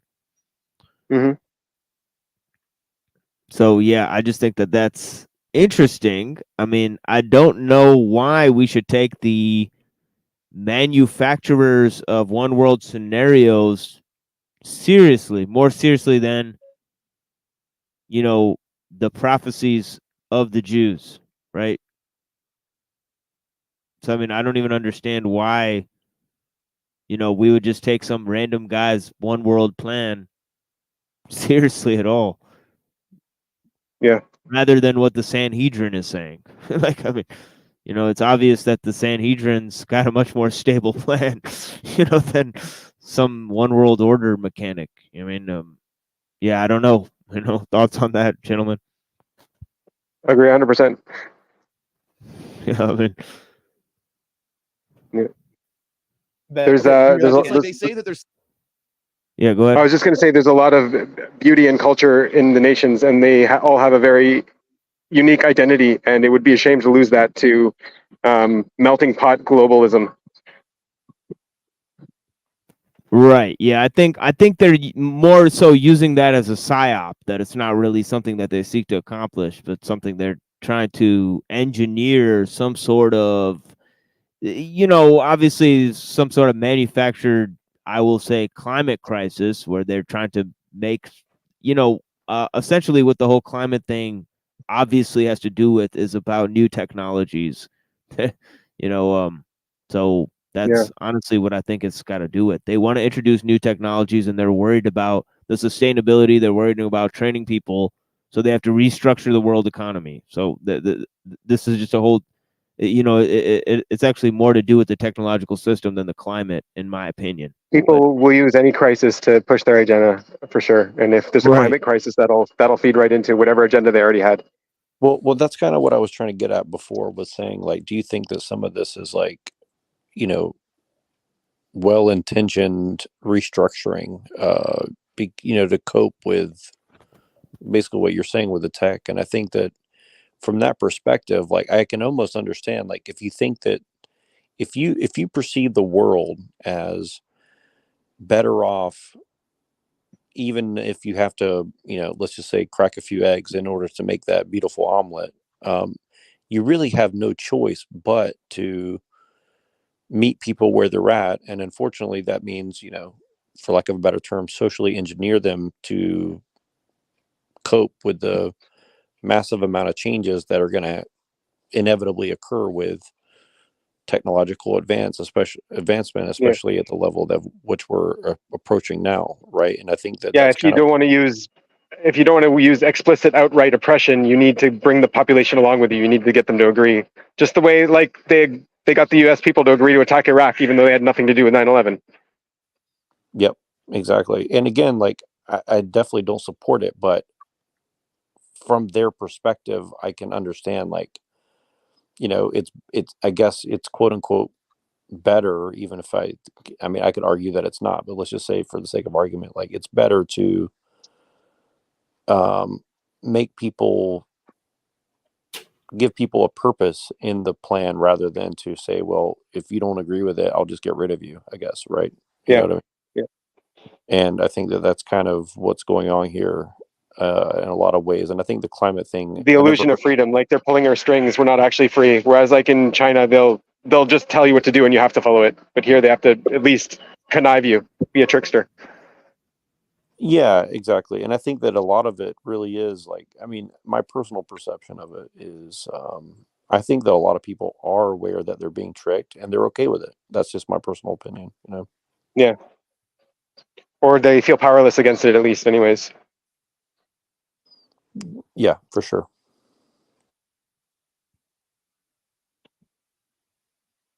Dog and group Magog. nations, but that this spread to, like, you know, because there's way more than 70 distinct nations and people. So No, it might be symbolic, but the point I'm making is that this idea that the Jews are just going to take over and they're going to have their heart in Jerusalem and everybody's supposed to do Zionism is the exact opposite of what Jacques Attali, who trained prime ministers, said he wants for the world. Because what you just described is what the rabbis want. It is what they want in Judaism. They want 0 nations, not even Israel. No, I haven't said they want 0 nations. They want, but these guys the do. other They want nations 0 that are nations. Noahides that flock to Zion, and the Dude, I already said the law Noahide comes is not forth a from biblical Zion, concept. and the altar and the incense and the gifts come to Zion, is what they believe from Okay, the Noahide nations. and Shabbos Goy are not biblical concepts. They're invented by rabbinics. There's no such thing as we're doing the Noahides, but the Jews have to do 613 laws. The There's not two concept of covenants at the B'nai same Noah time.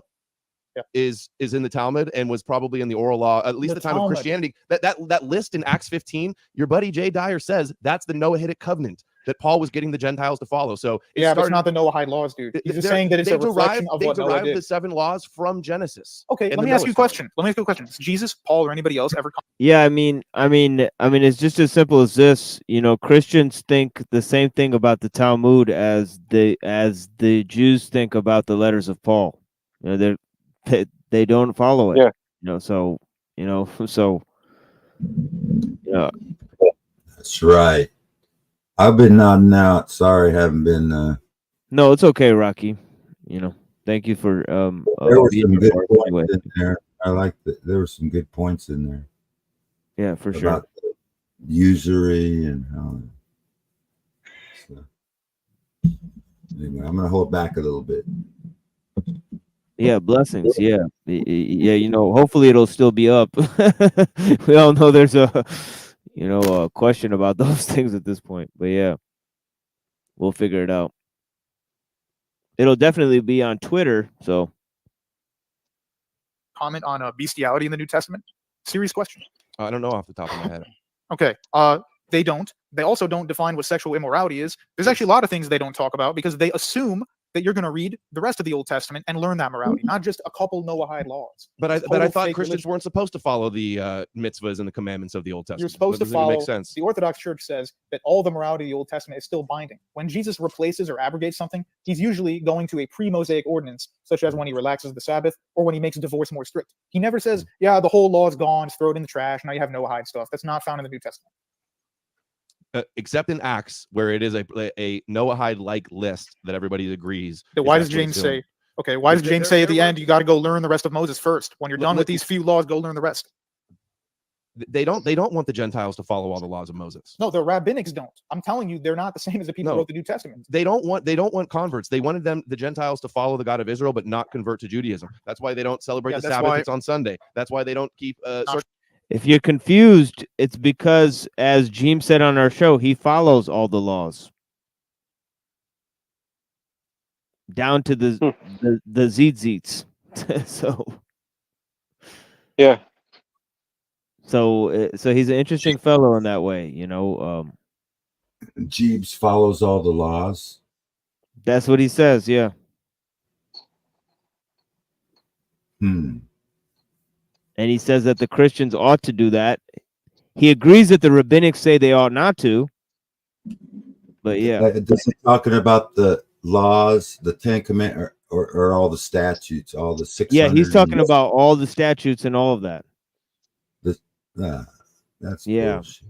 yeah, because he said That's on our not show he good. follows them down to That's the not, seats. Yeah. yeah, that's something other than my Is Christianity. he circumcised? I believe I believe he would be. You know, just as a Lebanese gentleman, Yeah. I predict he is. Yeah,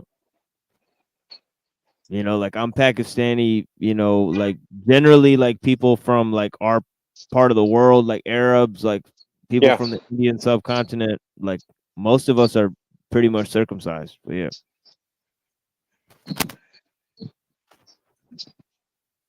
Yeah. Circumcise and keep kosher. It was Not supposed true. to be. That's not true. Yes, no, it it's is. not. In the Eastern tradition, they kept the hygiene rituals of the Old Testament were still seen as a good influence on society. But because the covenant is different, doing those has nothing to do with your salvation. So, for example, in the Russian Orthodox Church, a woman shouldn't go into a holy place when she's on her monthly period. That's based on Moses. So now Moses is in the garbage, but we're appealing to him at the same time. The Eastern Church did not get rid of literally everything that the Western I Church wouldn't did. expect them to get rid of everything.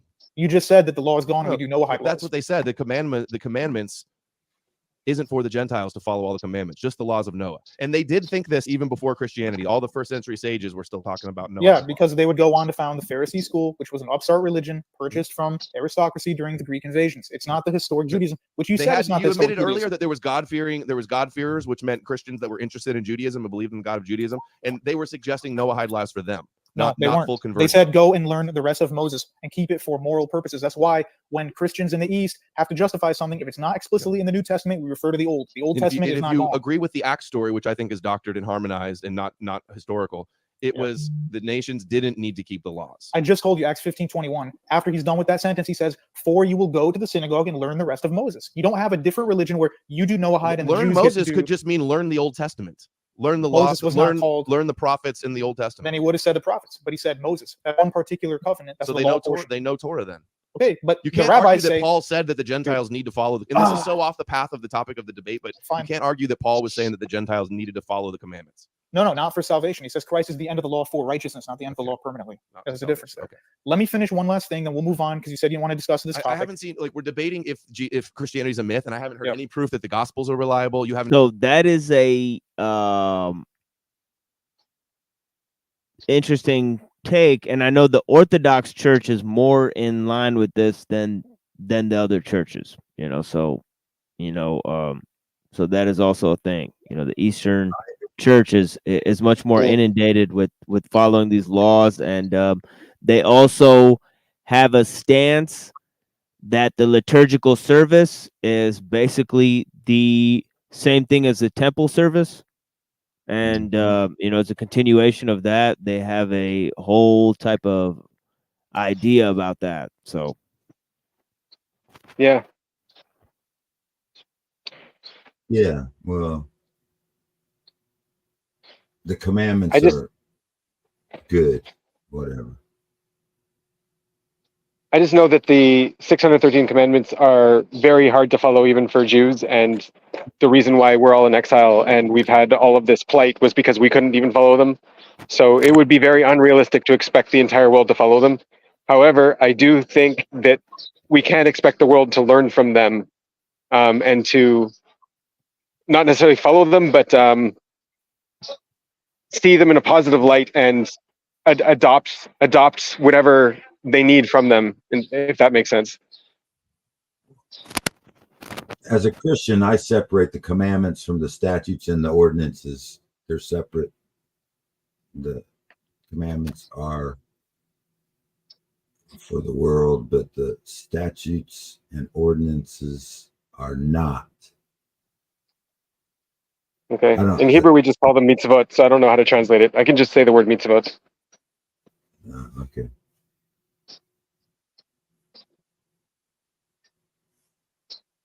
But they're not salvational. They never were. They were just to show people what sin was, to know that you needed a savior to save you from your sins. And so the commandments are just just showing you what sin is, so you know what sin is, and that's that proves that you can't keep them. And salvation has always been by faith alone in the Messiah. The Messiah is coming. The Jews believe that the Messiah is coming, and they have faith in it. I mean, on this side of the argument, I really do side with Islam, because Islam has definitely done what I think the world is supposed to be doing in relation to the mitzvot, the commandments, where they're learning from them and adopting them to a more globalistic perspective. So I do side with them on that. I don't think idolatry is the answer, but that's just me. Okay. Yeah, and that's another thing is that it just seems like some of the Gentile nations that actually follow, the law of Moses, it's interesting, that among the Christians and the Muslims, the two contenders would be, these types of Orthodox Christians and the Sunni Muslims. So, I mean, in my opinion, but yeah, they are far spread, and they do have the oldest traditions in terms of those two respective religions. So that's why usually I like to, when I look at debates or when I look at literature from, Muslims or Christians, I like to look at those two in particular because I could trace back their traditions to whatever, like 500 AD to or whatever, 700 AD or whatever. I do the same thing in Israel. The Yemenite Jews have the oldest tradition, so I really look at how their tradition is different from the rest. Right. They've got a very ancient tradition. Yeah, and they're being probably wiped out at the moment, right? So yes, you got to get your hands on it as quick as you can at this point. Yeah. Wait, who are you talking about? The Yemeni Jews. Oh, I thought you said the Yazidi or something. No, those are totally different. No, the Yemeni Jews. Interesting. Wow. Yeah, they even preserved an ancient martial art that they said it was the martial art that David used in war. Interesting. Interesting. Yeah. I'd be very interested to look into that. That sounds very cool. Oh. Yeah, all this is irrelevant. And explain Paul not knowing Yes, I have. Jesus. The earliest Okay. layer, All right, you let's have go the to Paul. earliest layers Let's of go the to Paul Gospels. I've got. What's your issue with Paul? That he never knew Jesus, and he said explicitly to have influence in the Christian communities and have the authority of being the apostle. He said that he learned about Jesus from the scriptures and his ascension mystical experiences. Like he says, he was caught up into the third heaven and to paradise and learned the mysteries. This is clearly explaining Merkava mysticism, ascension type of dreams, and then connecting scriptures. He's saying he's Paul does learning not about believe in Jesus that. in the scriptures, meaning they were searching the scriptures to learn about their redemption in the Messiah. Right, but This Jesus is how says the same Christianity thing started. in Luke 24. They don't appeal to a mystical revelation that you can't get through what happens on earth. He says he hears the voice of Jesus in the Hebrew tongue, and then in the book of Acts, he goes And then around wrote it meeting in- the other disciples. and then He didn't write the translated book it of into Acts. Greek. No, because his Greek was not nearly as good as Luke's or any of the other people who were actually fluent. Paul was not 100% fluent in Greek. That's why he did not author the Greek copy of the letter to the Hebrews. He wrote it probably originally in He's Hebrew. well or learned read and it. advanced in Greek. No, but his and writings familiar don't with match Greek the Greek of Hellenistic Luke. thought. All the You're saying scholars, Paul the wasn't good atheist at Greek? scholars that you just mentioned, all the atheist scholars you mentioned earlier, all attest that the letter to the Hebrews was not written by Paul's hand. He had a scribe. I don't write it. think The it Greek was. is too I don't good. think it was. Yeah, because he wasn't that good at Greek. And in the book of Acts, let me finish this point. A guard walks up to him. He's supposedly a master of Greek who looks like a Greek. He asks, "Do you know Greek?" And Paul says, "Yes, I do." He says, "Okay, go talk to your fellow Jew people." He does, but in Hebrew. He prefers to speak to his people in Hebrew, not in Greek. He's not 100% fluent in it. That's pretty aware in the New Testament. So my point is that if you're asking about Paul, he's not this Greek sage. It's not even his first language. Like, I don't understand what the issue with Paul is. His theology is the same as the rest of the New Testament. The issue is that the earliest text of the New Testament is written by a guy that never knew Jesus. And No, he that's said the earliest he found didn't learn manuscript. about him from any man. He denies. I did. I personally don't know how Paul could have authored even 7 of the letters if he wasn't masterful, a masterful a rhetorician in the Greek tongue. I mean, we're talking about some of the best stuff ever written, probably in Greek.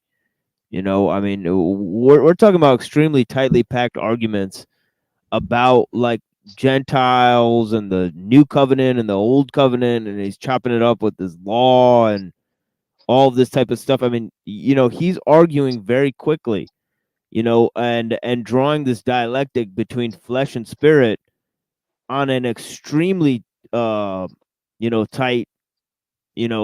sort of in a tightly packed argument. I mean, especially if you look at Romans 4 through 8, you're dealing with, like he's basically weaving in and out of, do you follow the law? Do you not follow the law? And creating this dialectic that is, I mean, to me, it's extremely brilliant. I don't know how somebody could not be a master rhetorician and not see what, Paul is doing. I would even argue that he's like a master of like Hellenistic learning. Like that's how good he is, like like in terms of arguing. So I don't know like what they're trying to that he's saying that he's not proficient in the Greek, or that he's not some kind of Greek sage. I get that he's not. I don't like, even know what it matters either. It's just to say that he didn't write that book. That's it. That is another. Yeah, that is exactly what I was gonna say. Is that what would it matter? Then if you could explain away. What if he wrote it in Hebrew? Maybe he wrote it all in Hebrew and is translated to Greek after. Great. Right, but like the fact is that if it does have Greek concepts in it, is that explained away by it being written in Greek and it not being written by Paul? Like they still have it in the New Testament. So it's like, why even include it then? So that would be a question. It's like, if the guy didn't write the book, by that point, by that point, Greek knowledge has been in the world for 400 years. Greek philosophy, so it was widely known. It was spread all over the world. The Greek, worldview. I mean, Rome adopted it too. They named all their gods after them. Well, I think Paul knew that, and Holy Spirit used his personal knowledge of maybe the Greek or whatever you call it, philosophy, and the Holy Spirit used it somehow, and that's what made it so convincing. It's because it's true. Okay, I think this is winding down now, so we'll get done with this. Then I'll close this whole day out here, basically, and I think this is all we'll have time for today. But yeah, let's check out the rest of this thing. Did not learn about the gospel of Jesus from any man, but from the scriptures. The scriptures are the source of what they learned about Jesus. In Hebrews, it says, and then Jesus said, and it just cites Old Testament. There's no historical Jesus walking around healing people. But he claims that he heard his There's voice nothing about on the road. none of the biographical details are in Paul's epistles Doesn't have or Hebrews or the earliest layers of the New Testament. All of his epistles are correcting other churches. He doesn't have to mention it. You're filling in the He story. writes thousands and thousands of words, and completely it's a blatant silence of admitting any type of teachings or parables or virgin birth or Judas's betrayal. All of it. None of it's there. It's an alarming silence. Dude, you're just filling gaps of knowledge. Silence doesn't mean we get to fill it with our own conspiracy. That's abductive reasoning. It's not a conspiracy. It's a fact that he doesn't talk about a earthly preacher walking around Jerusalem. Why does he have to say, It's not there. hey, by the way, this guy It's we're all absent. following, he lived on earth. Like he has to say that. No one says Paul lived on earth when they're writing about Paul. I mean, just because he doesn't mention that, suddenly that means, oh, he believes in like a divine angel. He doesn't say lived on earth. He doesn't place him Jesus on earth at any time. And in fact, in the Greek where it says that Jesus was supposedly born, it's actually a Greek word for manufactured. And that didn't fit. The early scribes and Christians didn't like that, so they changed the word in some manuscripts. Okay, what verse is that? Is that in Paul or are you saying the gospel? It's when it says, I think it's predidomy is the word, and it's when he says in his letters that Jesus was born of the seed of David, I think it is. Oh, so that's Paul speaking, but that does match with the Gospel of John, which says in John 1:14, St. Athanasius agrees, he agenitos flesh, so he became. It's not about being, the born part's not as important as the fact that he was divine and became man. Like, it doesn't matter if they use the word born or not. Yeah, so you believe he's a pre-existent angel, and I'm saying that I didn't say he's an angel. I'd say he's pre-existent. Paul says that he's the firstborn of all creation. He's described as a pre-existent. In figure. Hebrews, it says that was he's there not an before the angel, creation though. of time. That was hidden Yeah, in the he's scriptures since pre-existent. before the beginning of time. All right, let's skip over the word angel. It doesn't mean what you think it means. He is pre-existent and divine. Yes. What's the problem with that? Yeah, this is the idea of the logos, primordial Adam, intermediary Metatron type of character. This is how the he, logos this is how he theology developed is not as what a John's saying, cosmic dude. figure. He started as a mythological god, just like all the mythological gods. Let me say, wait. Let me answer yeah. that. I told you already. The word, Jesus says the word, that memra concept, absolutely predates Philo by multiple centuries. It's found throughout the Old Testament. Jesus is not Philo's logos that was just like manufactured in the New Testament. That's already in the Old Testament. He is, by the word of God, did this revelation come to Isaiah or Solomon, for example. That is understood to be the mediating one. Long before Philo was born, long before Philo. So even if a church It's Middle father... Platonism. No, It's long based on before that. Platonism. Dude, it's long before that. Every what does that serious matter? scholar... They innovated and other cultures adopted it and syncretically mixed Good for it them, with Judaism. but that's not in the New... Okay, I think this is a salient issue. Is Jesus the archetypal man that's mentioned in the Orphic Pythagorean mysteries and also in the whole type of understanding, this understanding of Neoplatonism. Now this is interesting that the Gnostics have kind of a similar concept as well. But this whole instance of the logos appearing here and then becoming the intermediary between heaven and earth, that's kind of what Adam Green is referring to. Now, can he again, can he bring this one home? Because this is a very very complex set of ideas. We have that concept too, but we just call that Adam. Adam is the archetypical man. Yeah. Yeah, Adam Kadmon, yeah. Yeah, so we had a little discussion about that before too. But can he kind of, hammer this one home in terms of the full aspect of this? Develop it through this concept of like how I told you about universal rights and all this kind of issue, and then the sublimation of the fucking psyche and all this, there's all of these crazy concepts to weave into this. You have this Freudian thing of the subconscious mind, and you have all of these concepts, of this blank slate, tabula rasa. You got all of these concepts coming in, the unconscious, the what do you call it? Also you have these categories of Kant, coming in. But, ultimately, these notions, they come from this correspondence theory of Aristotle of form and matter and this kind of dualistic principles. So, can he bring this one home in terms of saying, well, this is really, mystical here. This is Christianity borrowed this from some sort of mysticism or some sort of Platonism. That's going to be the thing. And I mean, obviously this is a new thing that, Christians try to put on Muslims, Muslims try to put on Christians, Christians try to put on Jews, Jews try to put on Christians and Muslims. That there are sort of, it's an occultism of the other religion, Yeah.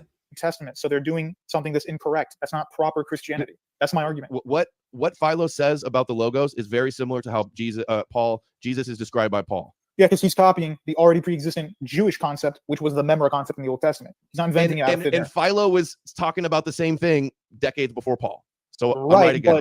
But the Jews are talking about it 600 years before Philo, so they're right. Anyway, go ahead. Can we do a pee break and while they play a commercial? Yeah, cool. I'll just get before stuff the third hour. Yeah, that's fine. And maybe wait, one last thing. When you're back, do you want to just go? I'm fine with that. I don't know how many. I mean, start with him and see where we're at. Because back in 4 minutes, then. Yeah, I'll take a quick.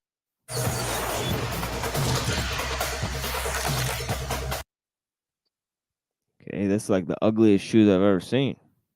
You guys see that? Yeah. He said sorry about the start of the debate. Yeah, what was wrong? All of a sudden, we got nighttime now. Don't pull it.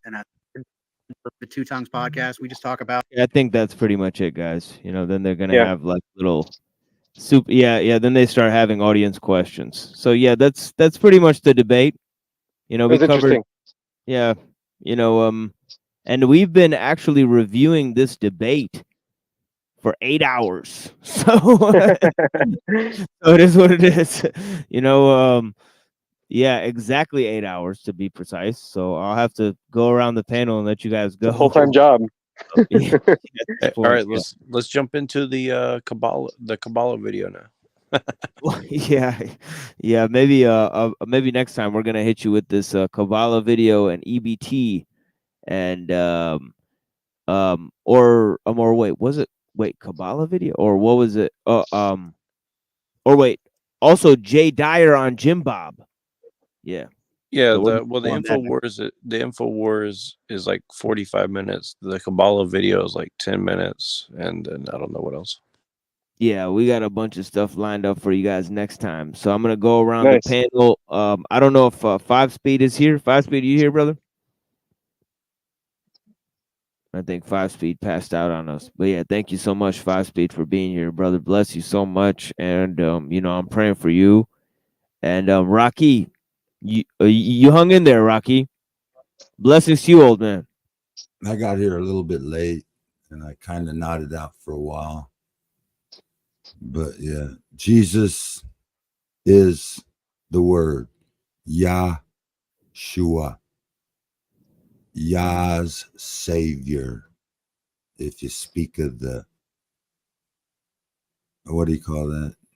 Speak Hebrew. Okay, thanks for having me. Yeah, Peace. thank you so much, Rocky. Yeah, peace to you. Yeah, peace to you, old man. Thank you so much. Blessings. Okay, and we got my brother Benjamin here. Go ahead and What's hit up, him with what's some of your wisdom, friend. Go ahead. Wow, that's put on the spot. No, just interesting discussion. I really like the way you guys are approaching all this stuff. I've never come in contact with a group of people like this. So yeah, keep doing it. I'm very impressed. For sure. Yeah, there's not too many people like me. I'll assure you of that. Yeah, bless you, my brother. Thank you so much for being here for me. And reach out anytime. Send me an email anytime, my friend. I'm out here for you. All right. Cool. Yeah, thank you so much, brother. Yeah. Oh wait, I'm sorry. What was that? I kind of cut you off. Just be there. well. Yeah, blessings. Be well. Blessings to you, my friend. Thank you so much. Yes. Yeah, God bless you. And you, Noro? Yeah, I guess I just want to apologize for making it take 8 hours to review the debate. No, it wasn't all your fault. Some of that was mine. So I was just messing with you. No, but I think it was actually one of the more productive conversations we had recently. So I enjoyed it personally a lot. And I think, it's so weird to say like every time, like we're just barely scratching the surface, which is kind of ridiculous, but it's true, That's what it is. I think I told Reddington the other day that I could do this next, the next 140 episodes, maybe off of like maybe 4 books that I have. So if people think that we're farming these panels for content, that's really not true. There's so many things to cover, Yeah, like I'm trying to get through your book and Pillator's book and like 5 other books, and like I'm also doing all this other research on top of it, and I'm like, I literally could make like 100 shows right now if I really just wanted to, but I'm like, let me get a little deeper so I'm not wasting everybody's time, kind of thing. And like that's really the truth, though. It's like there's so much stuff to look at that I don't think people really, and this is not insulting anybody. I'm saying it to myself too. Like a lot of times it's hard to appreciate like how complex of a situation we're really seeing on TV and in our books and in history and philosophy and religion and all that. It's a very complicated situation, to say the least, Thank you so much, my brother. Yeah, And and bless everybody, and bless you, and thank you for the opportunity. Appreciate it. for sure, for sure. And yeah, that's pretty much what we have today, friends. Here on the Machine Lies, where we talk about the lies of the machine on the machine that lies.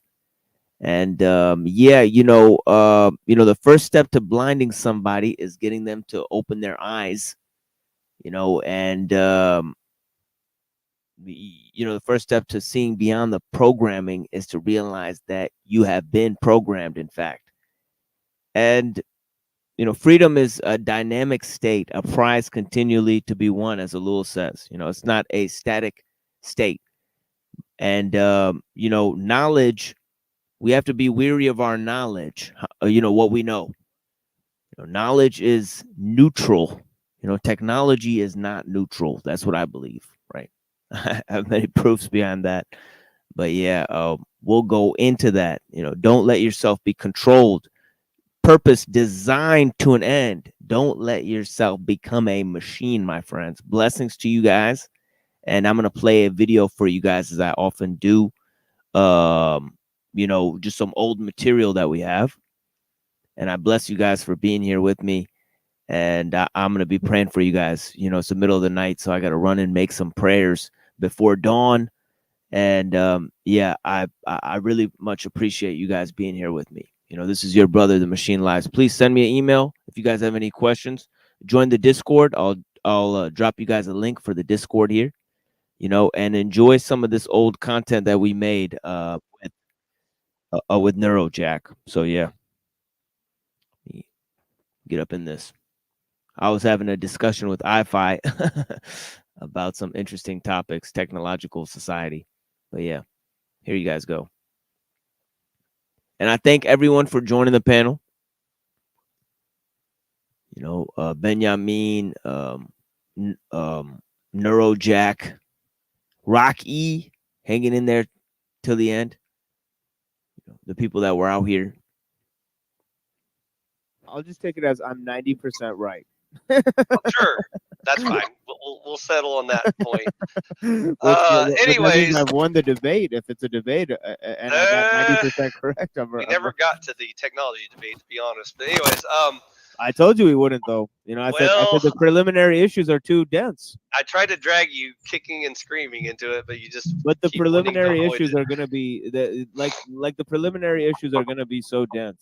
That's why I said right now, and I was correct. It took us an hour and a half just to try to manage to define what the parameters of the debate even begin to be. Right. Okay. All right. That's the reality of it. Right? I agree. Sometimes we can get off into the weeds and tangents and stuff. So, anyways, like I said, you bring up lots of interesting points where I will definitely agree with you on certain points. You make certain points really, really good, and so I would love to agree with those points. In the meantime, like I said, just don't be confused in thinking that I agree that technology is bad just because you make some good points about it. That it's always fun talking to you, dude. Yeah. All right. Well, anyways, like I said, I'm gonna go ahead and head out now, unless there was something super important y'all wanted me to answer right away, right now.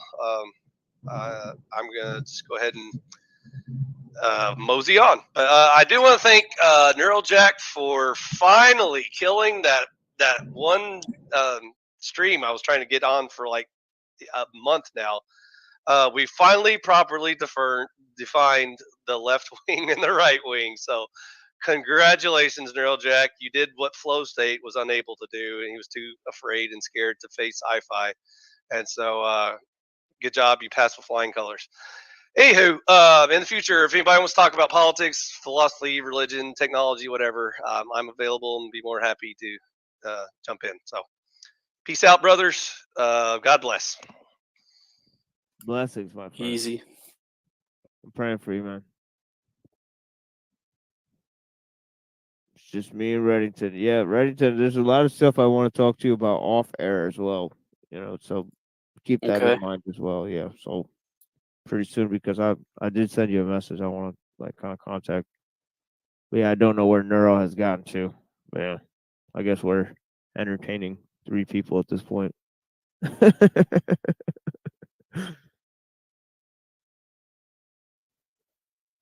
the cyber caliphate.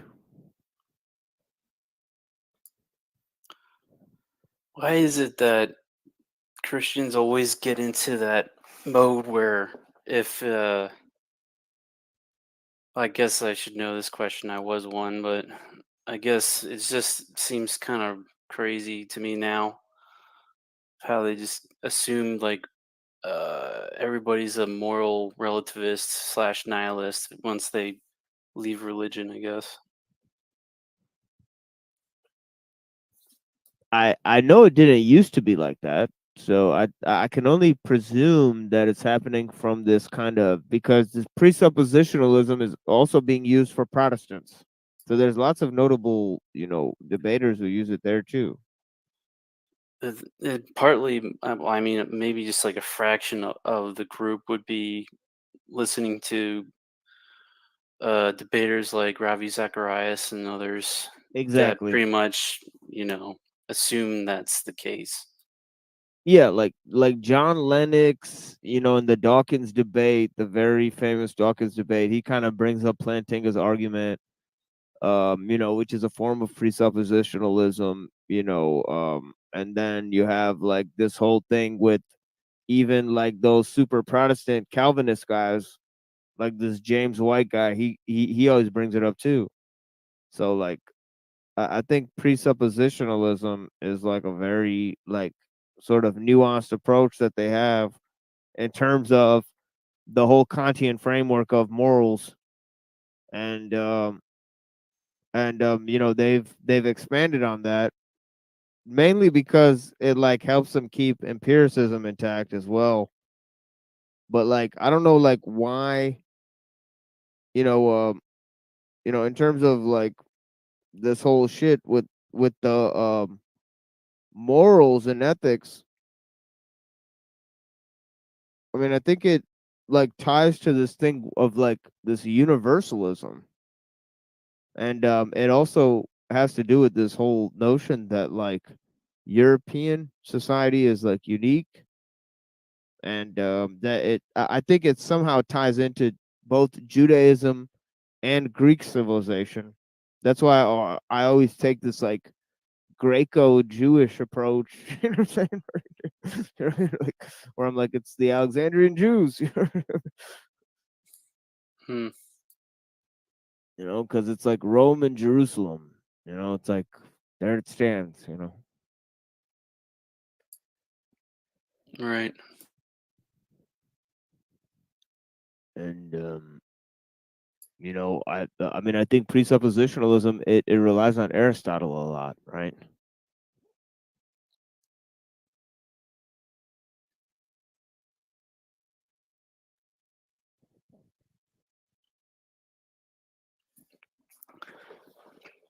I meant to ask him.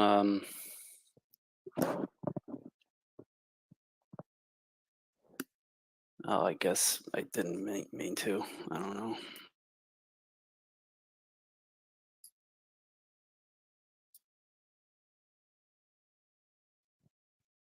Yeah, like I know when Jay Dyer talks about this whole situation with the presuppositionalism, he always brings up law of non-contradiction, law of excluded middle. Right. These concepts that are basically a part and parcel of Aristotelian logic. They're called quote unquote the laws of logic. I know when I had my debate with Andrew Wilson, it collapsed. The debate collapsed when he kind of brought this up, right? So, do you believe in the laws of logic? Right? And I said, I can't believe I'm being asked this. Right? I'm the crucible of all. Hmm. You know what I'm saying? Like I never thought this would happen to me. Like it is. you know. But yeah. I think a lot of the immorality comes from the nature of the system. I mean, if we didn't have to eat, we didn't have to kill to eat or do quote unquote things to survive, then a lot of the immorality wouldn't be there. But then again, there's also immoral entities in this place, so it's It's kind of a mix.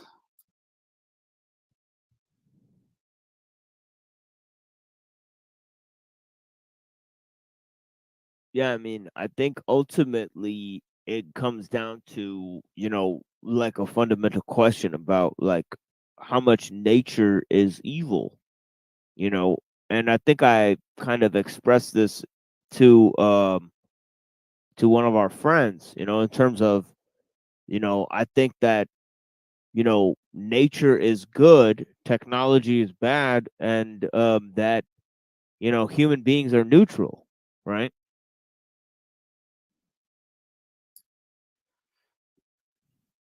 It just depends on what is included in nature and what isn't. Right. The fact that animals have to kill each other to gain sustenance, I'd say that's evil.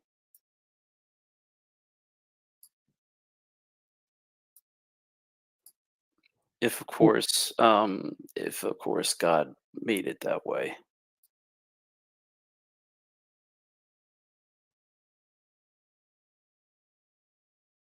Well, I think life with suffering better than no life. Like look at the paraplegic people who are like, if you try to like tell them like, hey, you want to like, euthanasia, they're like hell no. Some of them.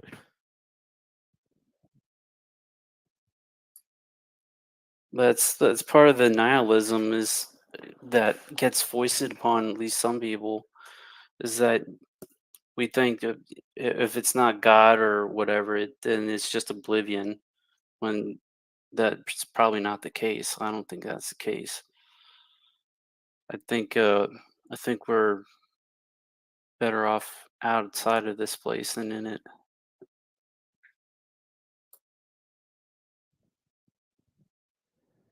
Yes, but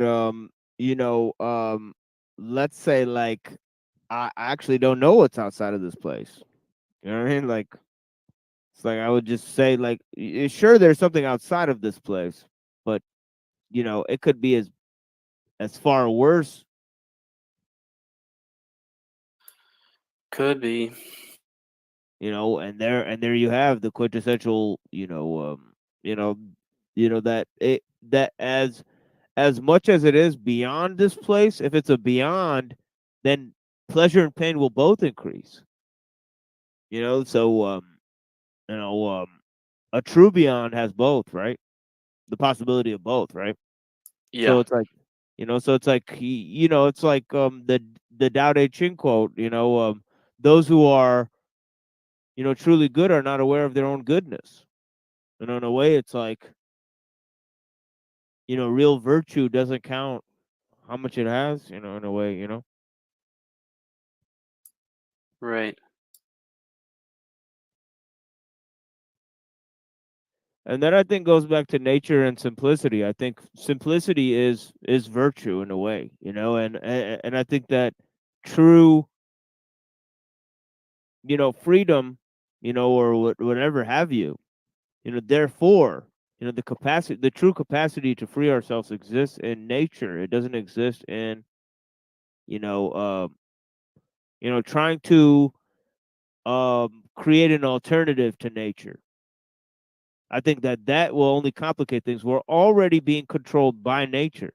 So trying to create a second order of control on top of nature, that could only make things worse.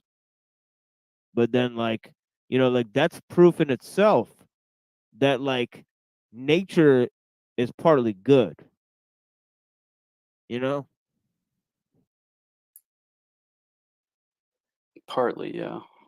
Because it's like, oh shit, it's like there's something to nature, to wild nature as an ideal that when you look at, the pure sense of automation, you think, man, there's something fucking just totally inhuman about this. Like it doesn't care. It doesn't like give a fuck.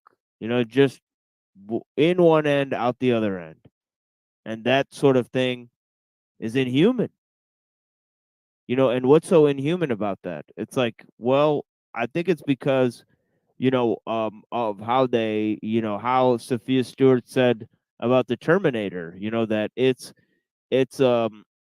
covered in flesh, and born with no shame, you know, because and also a third thing is that it doesn't have to learn.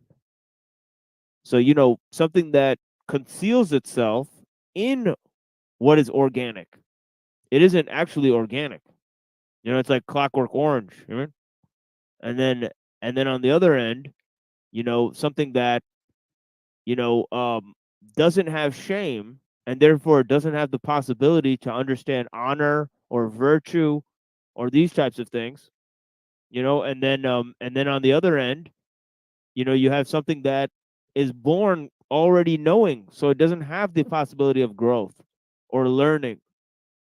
You just put information out and it spits out information the other end. So it doesn't have to get to know stuff. So like all of these things are basically markers of technique. And I think they're also markers of, a lack of virtue. And then when I look at nature, as a counter ideal, not actual nature, not the process of nature with the animals eating each other and all that stuff, but as a counter ideal.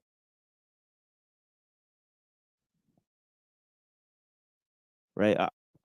Obviously, ideals aren't perfect, right? They don't perfectly No. apply to reality, right?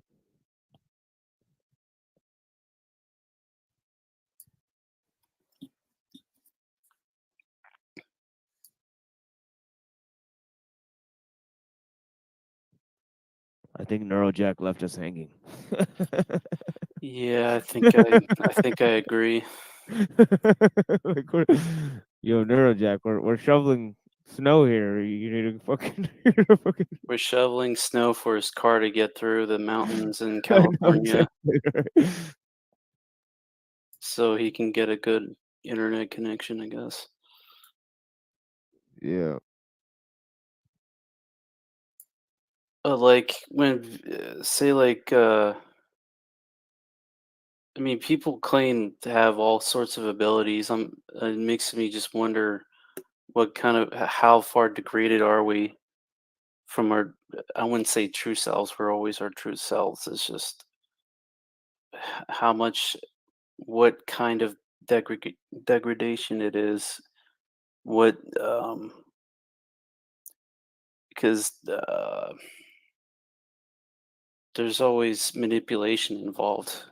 It's degradation, and then there's manipulation on top of the degradation.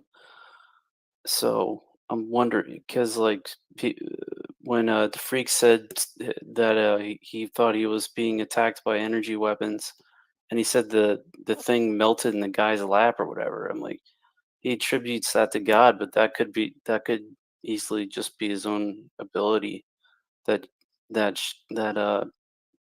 I guess peeked through for a moment.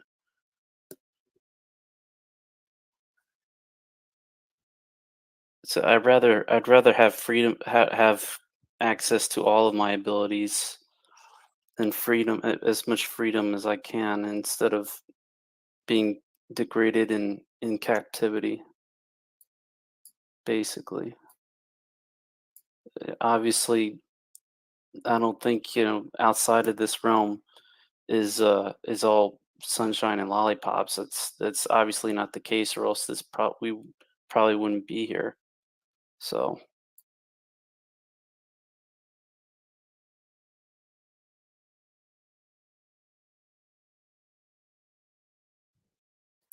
Ground control to Neurojack. Yo, I'm still around, but I'm not able to really join the conversation. I've been listening to most of it, though. Okay. Are you guys still? If you guys want to continue, just please continue without me until I get back able to join. It's up to him. Yeah, no. Yeah, I don't think Neurojack is gonna realize what time it is. But yeah, basically the thing is that in terms of this technological like sort of thing, I think it relates to what you were saying in terms of being degraded, right? And then not being in control. I think that perfectly defines the situation, and is that a situation? That's part of the reason why I liked your channel so much is because it's relative to my interests. Yeah, and then going off of that, it seems like the kind of I guess being degraded and not in control, and then seeing nature as a counter ideal to that, and I think Kaczynski makes a big deal about this because he says nature is like the ideal of wild nature is the ideal of freedom. But I kind of take issue with that term freedom. I think, you know, How so? like I think it's too much like related to a sense of like individualism, and I don't necessarily think there's a problem with the division of labor, just as long as it's on a small scale, in terms of like a village or something, you know so so I don't totally agree with that, right? Because his kind of sentiments go more towards, so I'm more of kind of Rousseauian, kind of maybe pastoralism or something like that is maybe an ideal,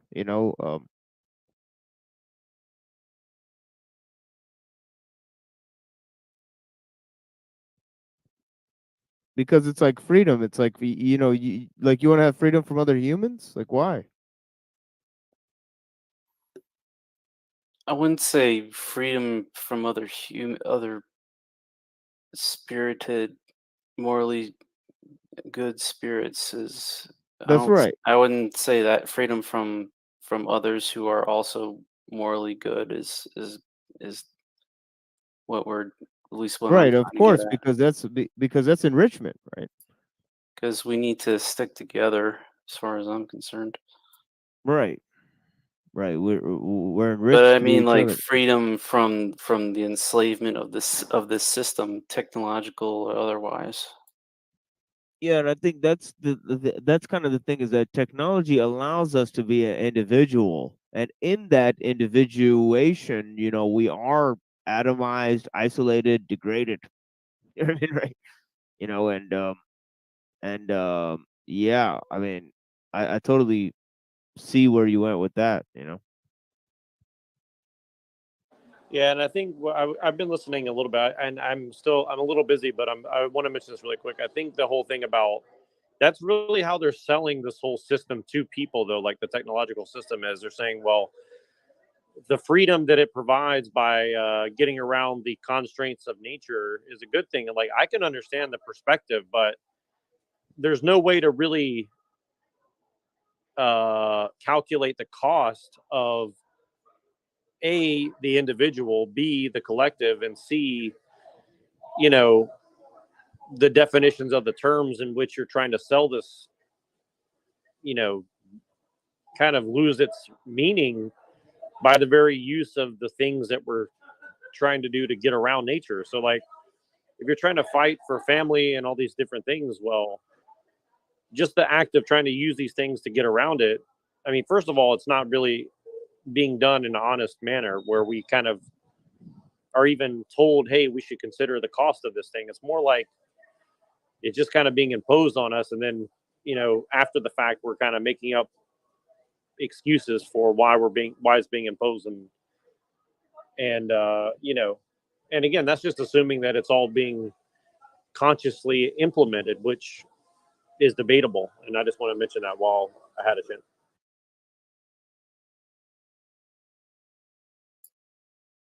Like, I guess for example would be social media MySpace, Facebook, etc. It I guess advertises a way to make someone feel like they're being individual, but at but at the cost of privacy. Because now you've put your life onto social media, and then it's like no longer um, how to say it.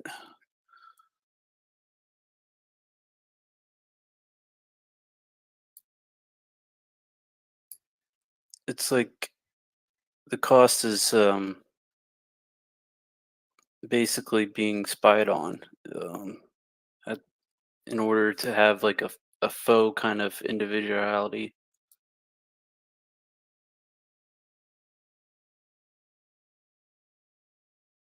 And it kind of ties into the whole transhumanism because it's like they want to basically download everybody into a cloud or whatever, and we be in some kind of metaverse. It's the cost of of our of our of our own privacy, what little we have left of it.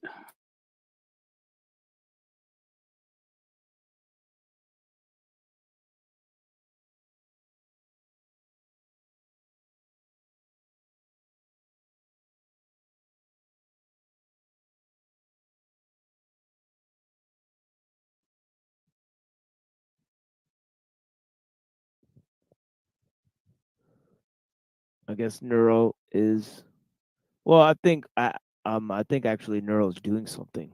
So yeah, it is what it is. It's probably with family. Yeah, I he's mean, got the family out here.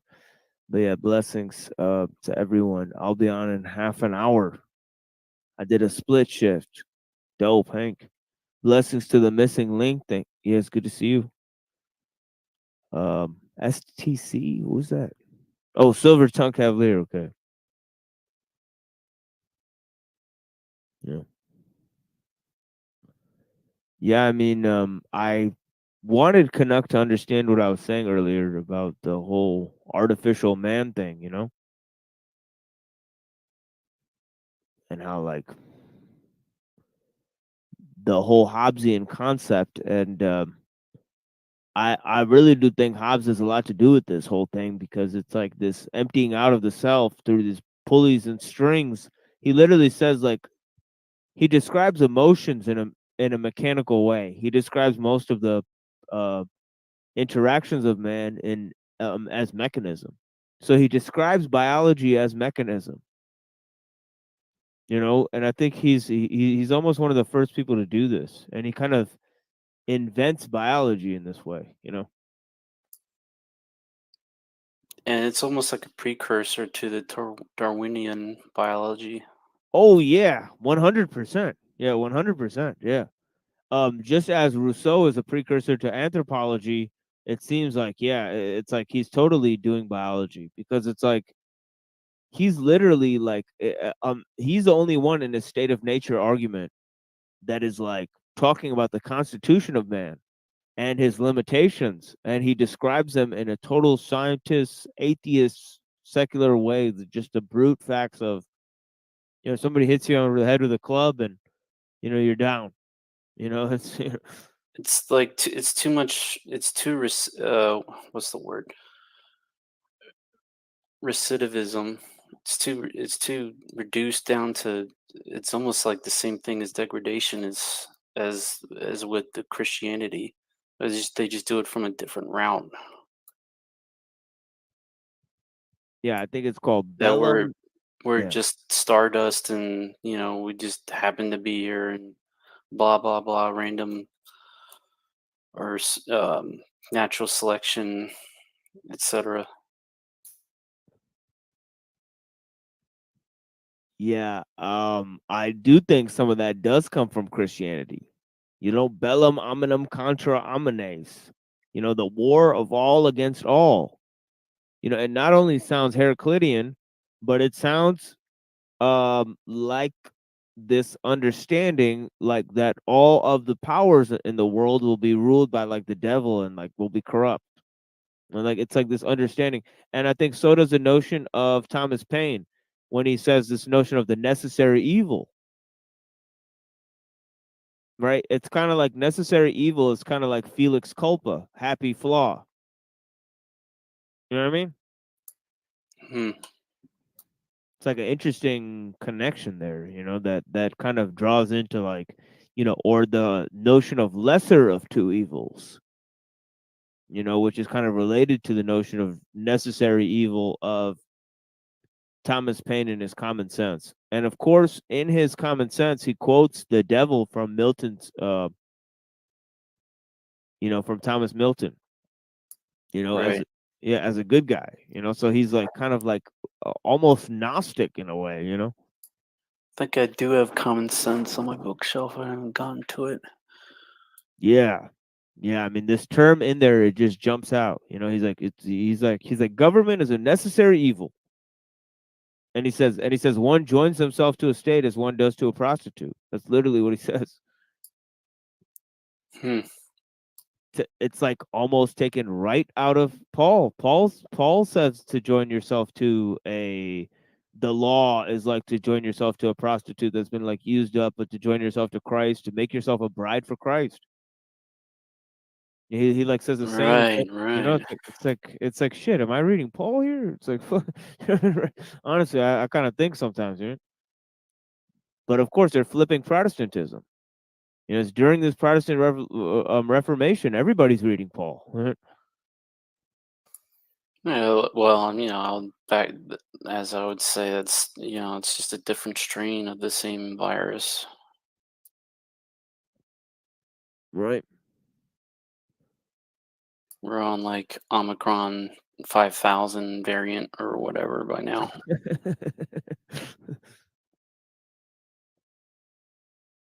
Or it's an entirely new virus. Either way, it's still detrimental.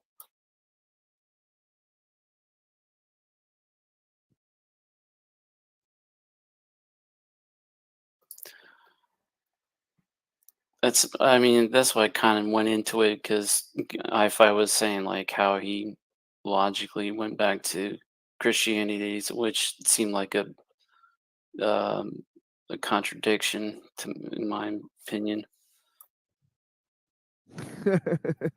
It's like basically circular logic. There's at least a few circular logic, uh, circular logics that you have to believe in to make it work.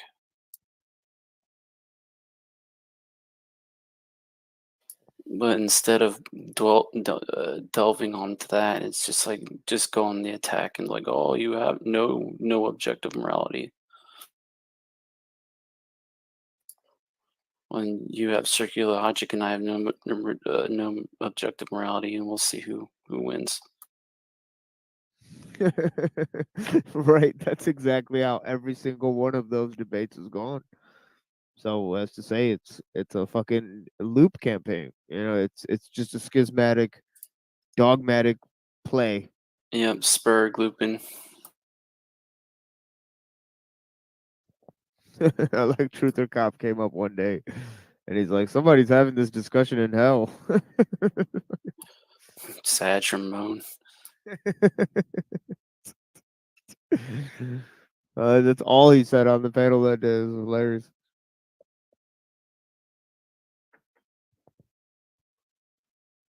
But yeah, people get disenchanted with it. Yeah, this is just the basic problem with evil. It's like, why didn't God just create everything perfect? Why does he want to get butthurt all because of us? He didn't have to do that, allegedly. Well, that's assuming that he actually cares one way or another. Hey, what's up, Hank?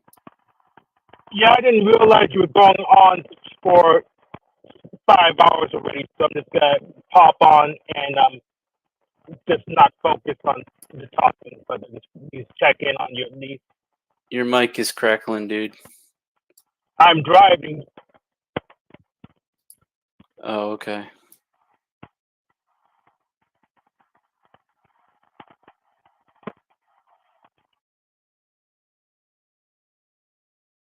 Yeah, don't worry about sticking to the topic, Hank. We're just kind of darting around here.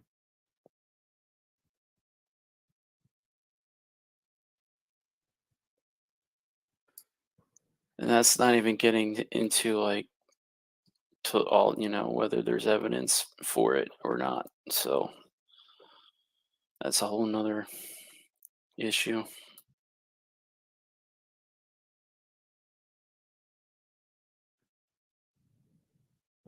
Yeah, I mean, I think it relates to this problem of possibilities in an interesting way, because it's like saying like there's other possibilities, right? And I don't know if there is, right? Like I think like if there's a God and there's a certain type of God, create a certain type of world, and that's the world we get, and that may be the best type of world we can have, right?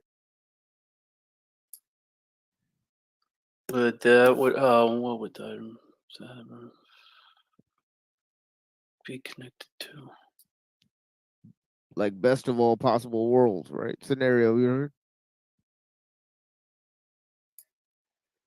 Well, basically, at least Christianity is Yeah, promotes says a it's flawed. Yeah, right. promotes a consequentialist God. So, I mean, Yeah, it also says like the world is flawed in this kind of interesting way, right? They say like you can't change the world, like now at least the scriptures kind of just put the blame on humans for that, which is Yeah. basically gaslight. The demons didn't make themselves, though.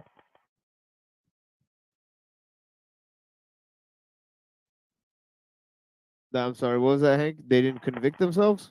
The demons didn't create themselves, right? Oh, the humans didn't create themselves, right? Yeah. Yeah. No, they did not. It just depends on where they came from, I guess.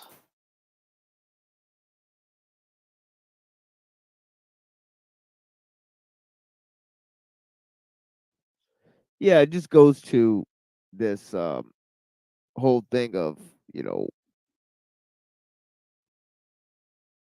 can there be another, because you could say possibilities exist. And we could say, well, where do these possibilities exist? Right. Well, you can say, well, they exist in the mind of God, right? Or they exist in the multiverse, right? But then, like, what is that? I mean, as a man, is a mind of God. Does that mean that we live in it? Like, that basically spells panentheism, right? And then if we live in a multiverse, right? Then you can't really prove these multiverses, right? They're just purely mathematical, right? So the problem is that we've got this world, right? And the incredible complexity of nature and the lack of randomness within nature basically spells out intelligence. So within that intelligence, I think that within intelligence, there is some notion of goodness. Not to say that like in a way that the total amount of goodness is possible, but the fact is that goodness is possible. Then goodness is possible because we're the ones that are good. Well,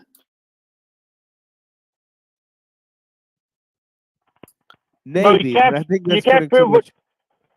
you can't prove the universe you're in either, so it's probably not that big of a deal. You can't prove the universe you're in. You just have to assume it based on your senses.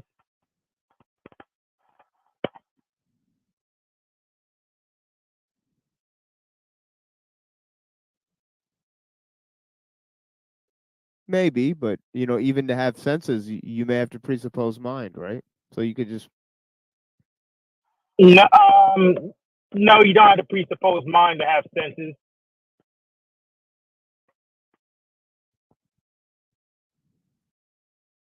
I mean, I don't understand. And how do the senses work exactly? I don't know. But Like I you'd can have prove to have facts. some like you'd have to have some form of correspondence theory for it to work, right? For senses to work, no, it's a boot back. When your senses work, it's a loop back. You just feel it.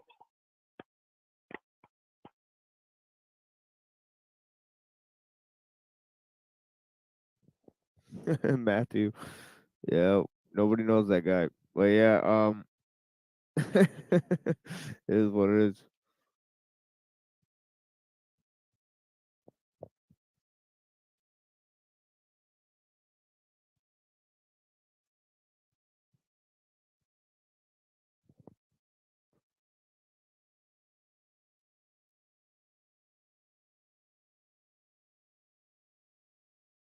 I mean, ultimately, in terms of correspondence, or in terms of intelligence, yeah, I think it's putting too much on humans to say that morality actually issues from humans. I think there's inherent goodness,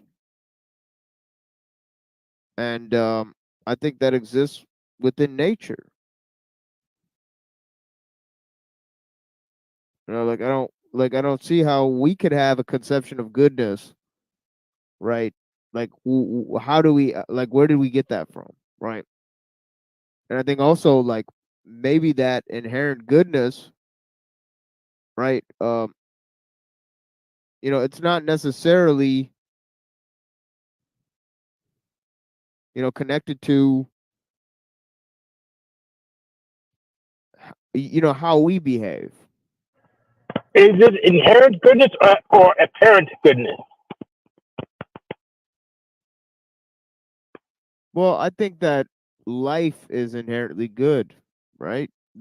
Like to be able to experience suffering, joy, and evil, right? So you say like, all right, well things are evil, right? Well, if there's no life, what's to experience evil, right?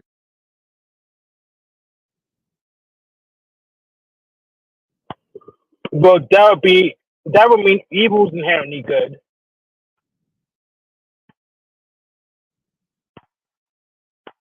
Well, I think that there is some truth to like as I said earlier, you know um without the existence of evil, you would not know good. Without the existence of ugliness, you wouldn't know beauty.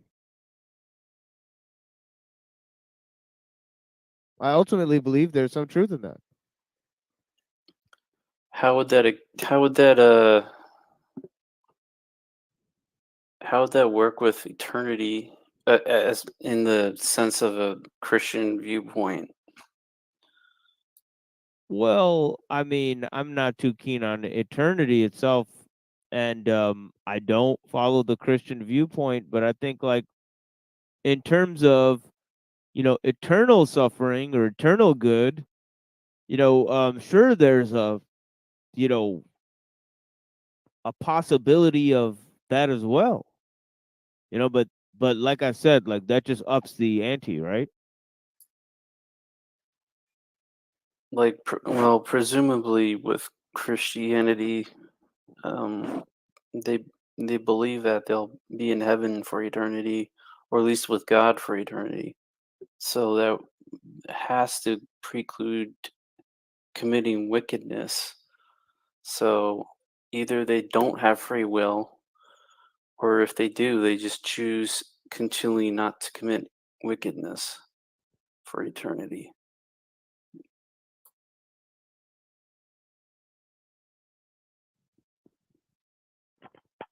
Or God disagrees with you on what is wicked. Or whatever is wicked by his standards, I mean. Oh, okay.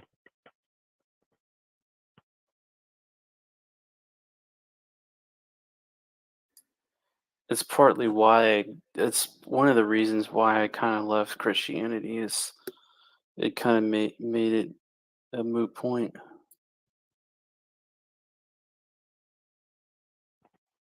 Well, I'm a universal, so I think everyone's saved anyway. So God would just disagree with you on what's wicked.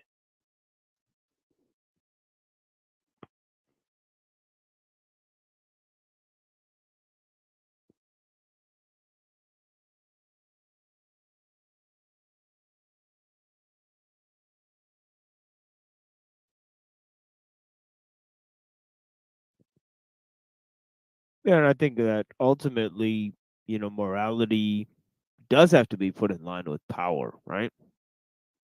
That an all-powerful deity cannot be expected to behave on the same moral terms as a human, right? Whose livelihood is based on survival, right? But God Exactly. can, but a loving God would offer, that human many concessions in his state, even though he's not responsible particularly for that state, because the human being was given a certain,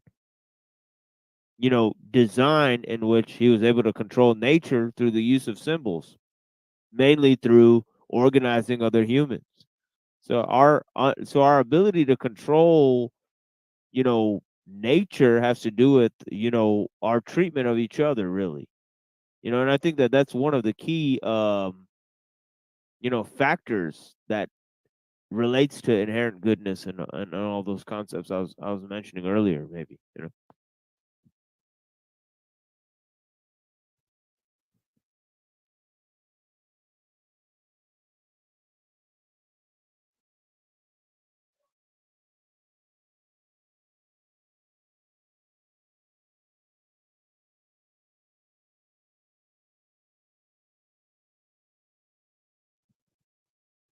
Matthew Arroyo, hit the link, brother.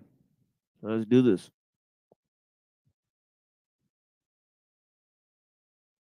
I don't think the link is posted. Yeah, it's not posted. No, Jack, can you post and pin the link? Yeah, he put it up many times. The guy just scroll up, he'll find Oh. it. Yeah. Can you? Well, if he pins the link, then he doesn't even have to scroll up. Except Here, let me see. Let me see if he can scroll up. If not, I'll post it. Because I'm able to do that too. And yeah, it would be good to get some people on here, so we're not just, because me and Reddington and Hank, we'll probably just do this for the next 10 years without a panel. So like, it is what it is. You know what I'm talking about? Probably. Yeah, like what the fuck, like it's like, yeah, I could do this for the next 10 years, but I'm probably just going to start going on modern day debate and start challenging atheists to proving their points, because I'm pretty sure if they can't coherently define a worldview without using the term God, there will just be theists, even they just might play peekaboo about it. If they need the idea at all, then they're just misotheists.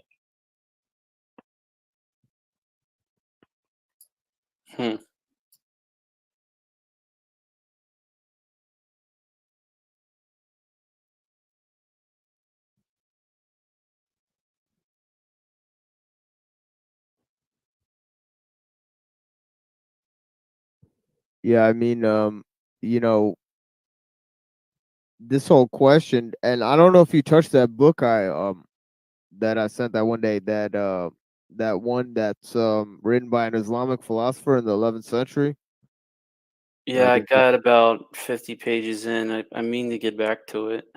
Yeah, it's fucking weird, and the last 50 pages get really fucking weird. Like, there's like a weird twist in that book that kind of goes, but yeah, it's funny. But yeah, the first 50 pages is kind of a dense, like, in terms of its philosophical tracks, and also its like scientific explanations. It gets kind of confusing because I'm like, just what the fuck is he describing here? And but yeah.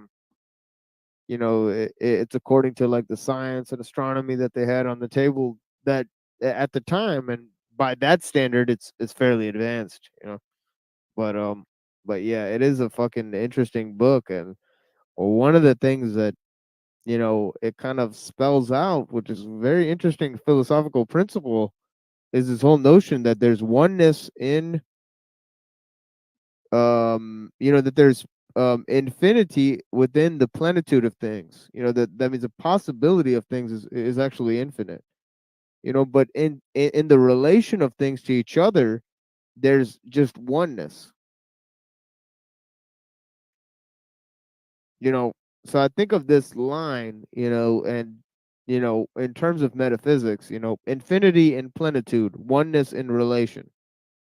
Yeah, I kind of have it like as a line in my new book too, and I don't know if it means anything to anyone else, but it sure blows my fucking socks off. I'll tell you that. Yes, it means something to me.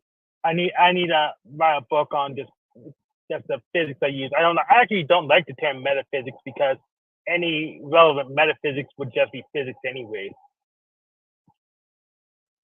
Yeah. I mean, it is a made up term. It's a purely made up term, according to Martha Nussbaum. Aristotle labeled his notes that come after physics metaphysics. So it actually meant after the book on physics. It did not mean beyond physics, right? In its original instantiation.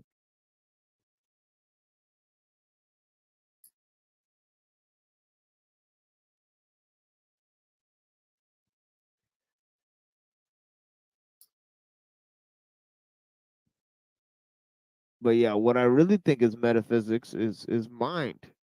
I think mind is metaphysics, right? It's the last bastion. No, I think it should be within physics still. If it happens and we can analyze it, it's physical still. Yeah, but that's the thing.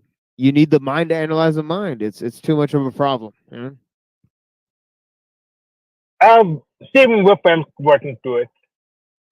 Wolfram's not even close. Wolfram has this thing with simple to complex, and he's going up the math tree.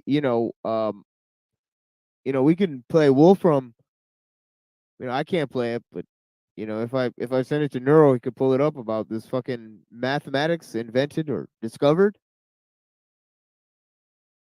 I don't know if he gets this one correct, I would say it's invented.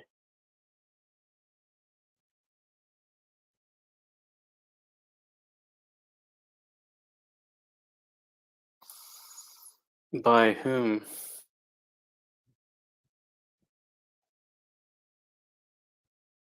Satan.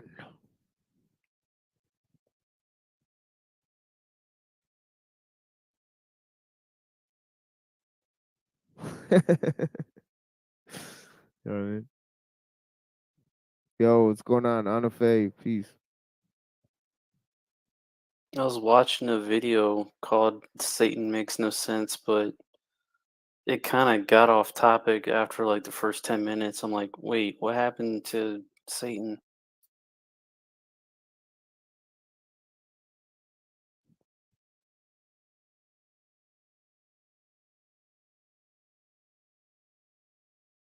I mean,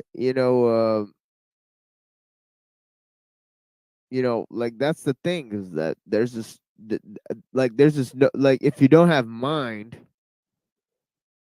Well. See, here's the thing: is that you have mind and you have this thing called natural law. Now, the interplay between these two things is very, very fundamental, right? Like if you give too much to mind, you take away from natural law. If you give too much to natural law, you take away from mind, right? But like to have the interplay of these two things, is basically where you get into trouble. Because these are basically the foundations of transcendentalism, right? Yes. These two categories, and in so that's what I have my eye on. You know what I mean? Because I don't agree in the transcendental. I believe truth is manifest, not transcendental. You know, so if it's transcendental, then we're back to panentheism. This notion of this mind of God, right? You know what I mean? And I don't mean to fucking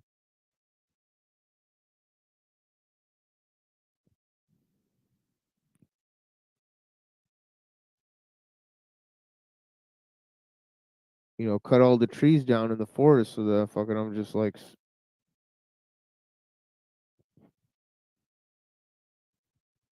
Yeah, I also agree that truth is manifest. yeah, so yeah. Truth is manifest, then morals would have to be manifest. No. See, I'm trying to tease out how, like, in a sense, in terms of the notion of inherent goodness, that could be a thing. In terms of just pure nature, right? As opposed to human artifice, right? And that's what I've been trying to do. But and in other words, the entire moral culpability isn't squarely on man, right?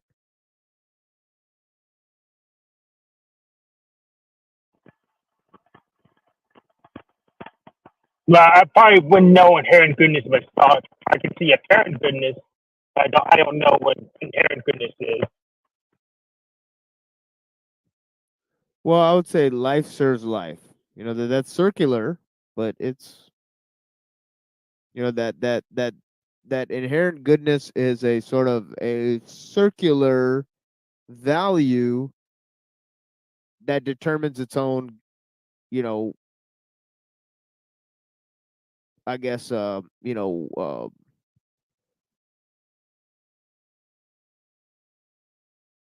mean yeah, I don't want to use the term value again, but yeah, basically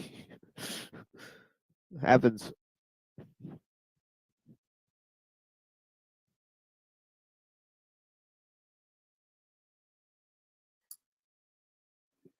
So would inherent goodness of God be circular? Well, I think that is part of the notion because see, we're dealing with nature, right? So we have inherent limitations, right? So a being without those limitations, right, would have a grander sense of, morals, in my opinion, right? So indeed, like, because God doesn't have life, right? So like if that was a basis for human morality, right, certainly it wouldn't apply to God, right? But I do think that that is a basis for human morality, right? Life serves life. I do believe that that's basically circular, right? But proceeding from that, there's lots of rational like dimensions in which, you know, too much nature, right? Bad thing, too little nature, bad thing. So would it be like there's got to be some kind of underlying circularity for all else to Well, be based on, or I think it's just I think it's a practical value of the sort of gift of life. Like life was gifted to us, right? Like the people who believe it's really really bad, they still want to live.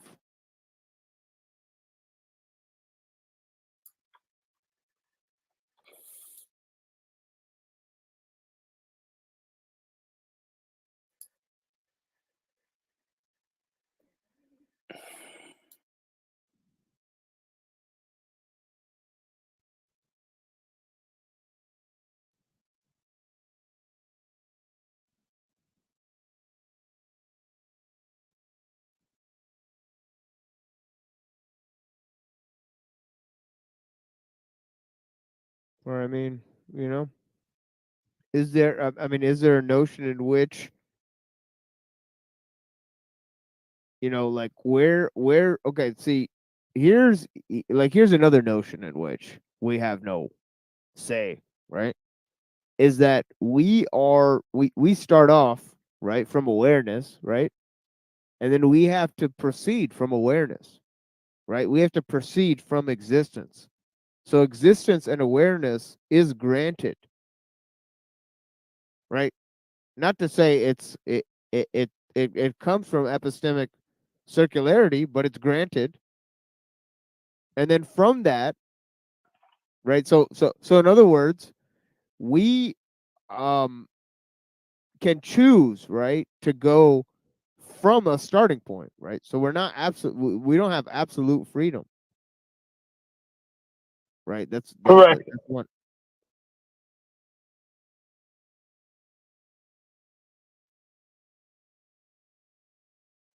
You know, one is absolute freedom. You know, two is grace, right? Which is we have grace because we have life, right? We didn't choose it.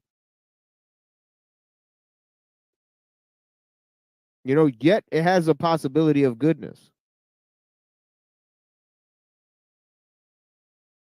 which we value above everything else. I mean, let's face it. Like, you know, I think the the enriching sentiments of of a morally upright communion with other humans.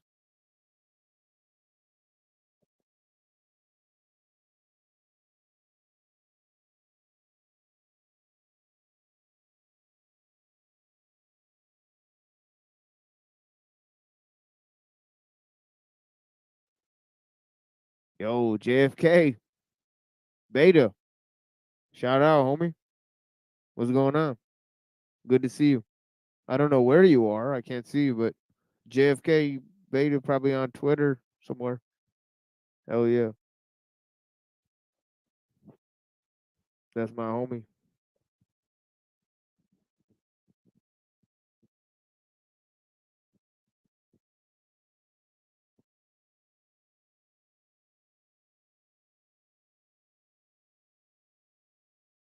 Shout out to iFi. iFi was here earlier. He didn't want to. He didn't want to do it. He didn't want it. But we're gonna expand on the discussion. That's a surprise. He usually wants it.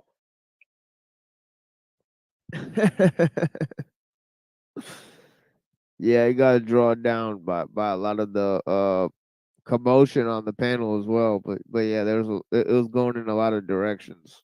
But yeah.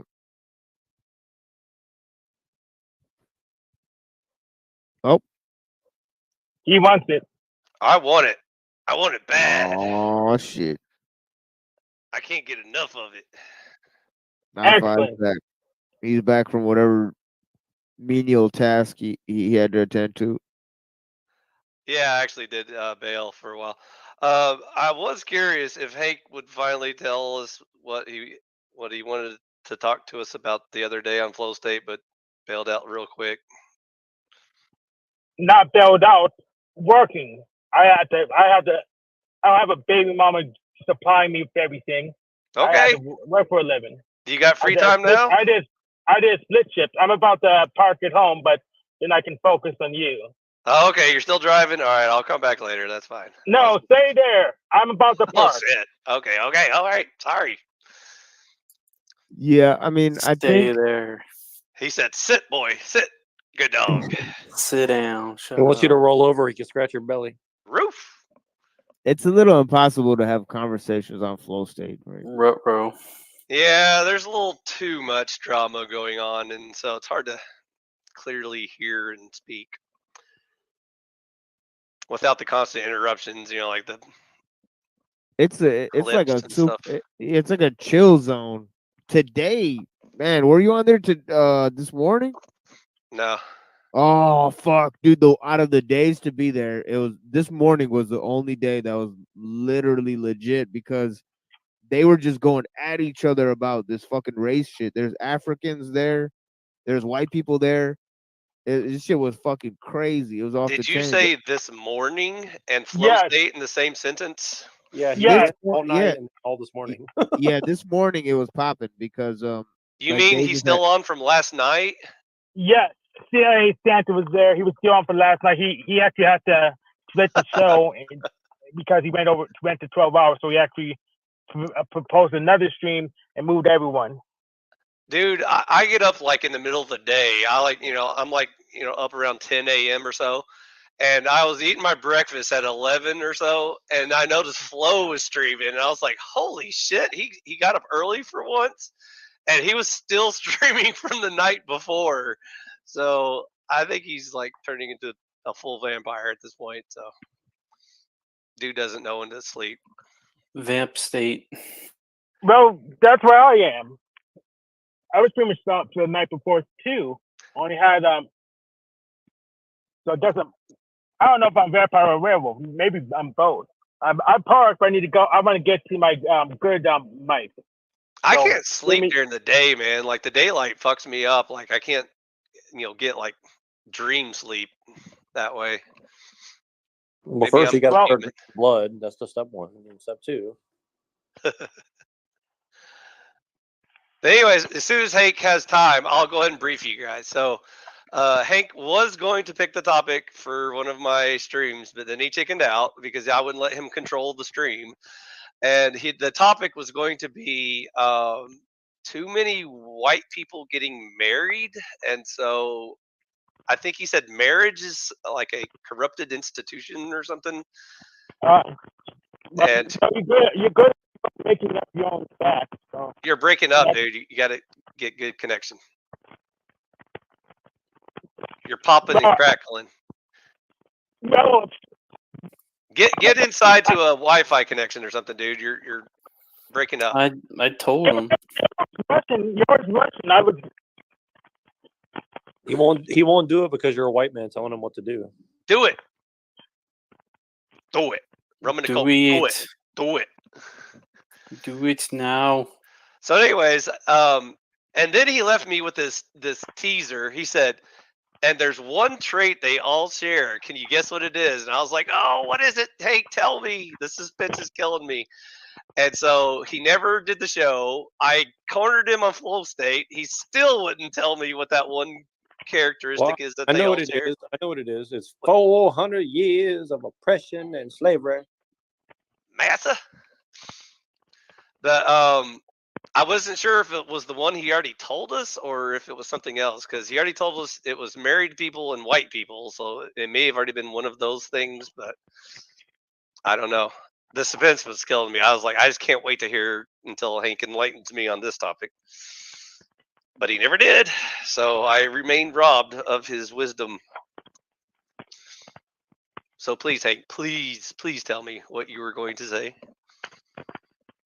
As soon as you get solid connection that's not on a dial-up modem or something, or is that him popping and crackling? It's like yeah. I'm trying to. You're very. Yeah, you're still popping and crackling, dude. We can hear words struggling. Stop whining, I won't tell you. It almost sounded like he was walking, but I'm not sure. I think he was walking. Yeah, he's going from his car to his room. And now he's syncing up with his Wi-Fi connection or plugging it directly into Ethernet. I don't know what his rig looks like. It's Ethernet in the head. Okay. Log into my PC so I can use my good mic. Word. Anyways, congratulations, Jack. I've been singing your praises everywhere I can post. So this stream was groundbreaking. I can't believe we finally defined the words left and right correctly. And poor Flow State, that was going to be his moment to shine. The one useful thing he was going to say was that stream, but you stole it from him. You stole all of his thunder. And now all he has is drama, panel versus drama, and what he calls ANCAP, whatever. Do you guys think he's an ANCAP, or do you think he's a closeted centrist? Because I'm not so sure anymore. Flow State is completely liberal. He claims to be ANCAP, and the other day I called him out for being a closeted centrist, and he instantly booted me off, which makes me believe I was 100% correct. No, I'm pretty sure. I'm pretty sure if you ask Flow State like about the baby killing thing, he'd say like, yeah, they should be allowed to kill the babies. I don't know. Well, I mean, you can still be ANCAP and pro-choice, but No, I know, but I mean like that is a staunchly like liberal I would consider him taking positions like that. And the kind of like whole like against religion thing, you know? He's just yeah, against religion. that part's obvious. So that's why I think he struggles with these ideas, because like he wants to sound like some Chad-based right winger who would be ANCAP, and so that's where we are similar. Like me and Flo agree that ANCAP is the best position to start from, and then Well, work I your way don't think back. he's really like into the political thing. I think he's more like into just like kind of being an everyman. Like I think his goal is just to be like the everyman of YouTube. Yeah, I think he's got a channel to run and clicks to get. So I think that's why he doesn't like it when I alienate part of his Yeah, he's trying audience. to like get money and stuff. So like that's his Yeah. whole thing. Yeah. And I I respect think that. that's As what a he's about. capitalist, I Is the money. completely respect that. So sorry, Red. Go ahead. I think he's about getting money. That's pretty much what I got from it. Yeah, And like there's But nothing wrong with that. I don't really watch him all that much. So As a Yeah, like capitalist, I completely support that. But as long as you're consistent with your message, I think is also important. yeah, like I could have done like attack and react videos and then like gone and done the drama thing. Like I had so many possibilities to do drama shit like all the time. Like I could have just done that and just had my views go up and just fucking started wars and then added people that I was dramaing with and all of that nonsense. It's good you for know? clicks. I mean, it Oh works yeah, for oh them. yeah, yeah. It's good for clicks, but then like it's so stupid. Like it's hours of nonsense. Hey, So it's just like Neuro, Hank's trying to get back up. Can you see or hear him?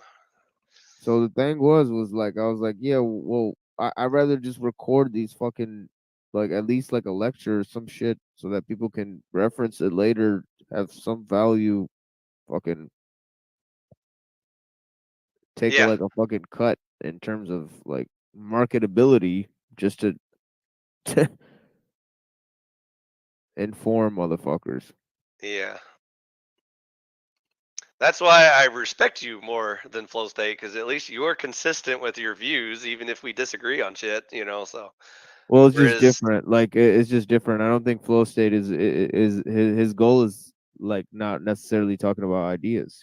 His goal is to create an entertaining show. I think he just likes to talk shit just to get more people to talk shit, and then he interject his own little blurbs or whatever. But, That's how it goes. Yeah. as I if we mean, don't have enough of that on the internet. this guy uses a shake weight. I mean, what more do you want? He's one of those frat guys that wears his hat backwards and an earring. Yeah. So what I was trying to tell you Oh, Hank's a here. couple Okay, weeks Hank. ago Go ahead. was that dysfunctional people on the panel was getting married because someone else has a preference for them. It doesn't matter how good your social skills. It's just as long as you're what's desired. So as long as someone picks you, you're in. It doesn't matter if you're not a good person. So you think the institution of marriage is corrupted because people are getting married based on what? Based on any damn thing. It's not. It's the criteria is just barter. The criteria is barter. So if someone gives you red pill advice, well, it may or may not apply. It doesn't make a difference. It just someone picks you where you are. It doesn't matter. So any dating advice is not valid unless it's for that particular person. Okay. So you think marriage has become a sham because it's like a business deal at this point? It's not even about relationships or love or anything. Is that what you're saying? No, I'm saying that any dating advice is a sham because it's invalid unless unless the person you're talking to is going to pick you based on the criteria. If it's advice for someone else, then it doesn't make a difference. So that's why we have dysfunctional people like Bunny Christ or Count Smitty that are married and very, very annoying, very dysfunctional people, in my opinion. Because it doesn't make a difference as long as you're someone's favorite. So, do you think married people are better or worse than non-married people? I don't have a preference for the better or worse. I don't really care. Oh, okay. I thought you had a gripe against marriage for some reason because that was one of Well, the main I do have a gripe against marriage. It's a crappy contract by default, but it's kind What's of crappy about the contract? Alimony. Okay. Then don't get divorced. Tell that to the multiple billionaires that got divorced. Yeah, I know. Okay, so is this a bad time to ask what connection this has to white people? No, it's a good time. Okay, what connection does the crappiness of marriage have to do with white people? Nothing. Lulz. What? Did I fall for a trap, Hank? Because I listened to you. You made your own trap, like you usually do. Oh, You activated his trap card. fool me once, shame on me. Okay, well, that was the only clues you gave me. By the way, what's the one characteristic they all share? We'll just go ahead and end it on that.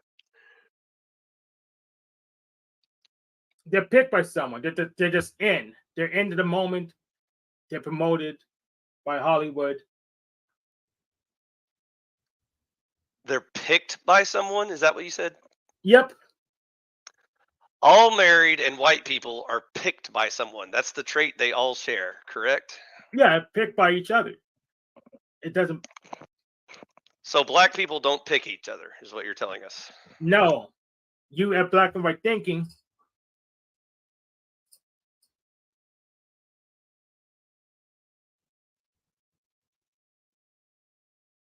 Yeah, black people do pick each other too. But just advice to improve yourself is irrelevant unless the person giving you advice is going to pick you if you follow their criteria. It's just malarkey. Okay. Well, thanks for sharing that with me, Hank. I was curious of what was on your mind, and I'm sorry you couldn't share that on my channel, but like I said, I control all the streams on my channel, so that's the rules. Yeah, you make up your own rules, so I treat you like Paul. So okay, that's fine. That's fair. Which Paul? Paul Young or Unslave? Yes. That was an or question. You get what you get. It's always fun talking to you, Hank. Never a dull moment.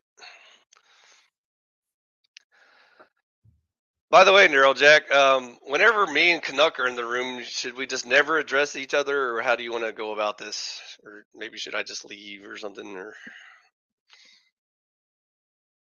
What, are you the same person? You can't talk to yourself? I'm instructed not to disagree with a certain person on this panel, so I'm just kind of curious how this works when we're having a lively discussion and someone jumps in. Let's figure it out. Canuck, say something. This isn't your channel, by the way, Hank. I was asking Neurojack because it's his rules. Neurojack can stop me if he wants to. That's true. Canuck, speak.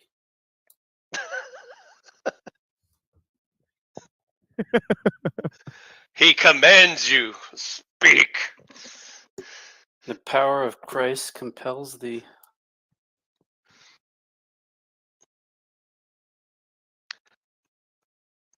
Or not. Well, he's gone, so I guess that answers the question. Another one wrecked by the Hankus Maximus. Another point to Hank. I gotta give you credit, bro. Sometimes you're the clincher.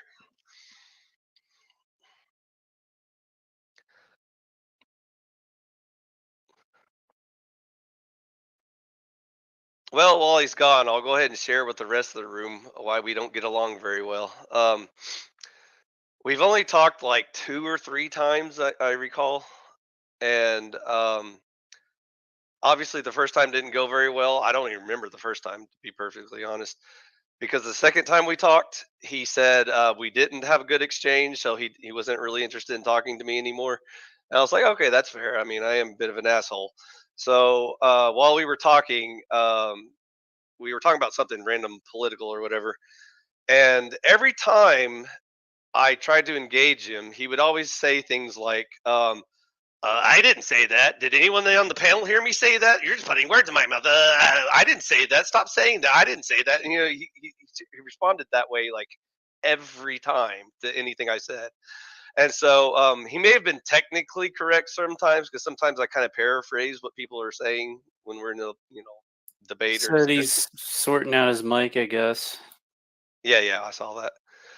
And so ever since then, I've realized it's completely pointless to engage him on a personal level. So that's why I don't even bother anymore. But anyways, I don't want to ruin Jack's party or anything, so he likes him. You do that sometimes, though. Of course I do. I just admitted it. I just said I know I do that. But Reddington, you and I are still able to continue to converse. Why is that? I don't know. Is it because you don't have a giant pedantic stick up your ass where you're trying to technically correct the fact that I didn't verbatim quote you perfectly on exactly what you just said? Perhaps. Oh, I see. Well, then I guess I need to work on my communication skills, I guess. Anyways, that's the reason why. And so do I. FYI. So, see, Hank, sometimes it's a really stupid reason, but humans. Humans gotta be humans. People are, people so. What should it be? You and I living together.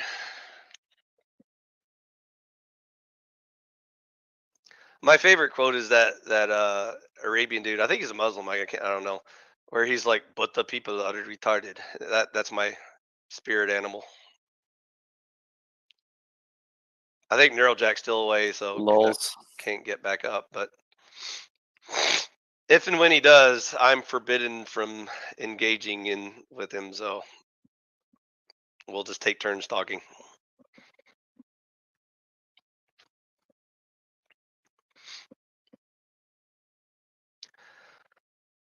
But anyways, Redden, like I said, I'm a fan most of the time. You just have your unpleasant moments.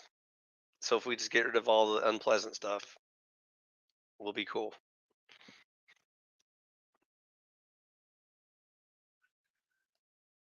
Now, learn how to enjoy the pain and the awkwardness.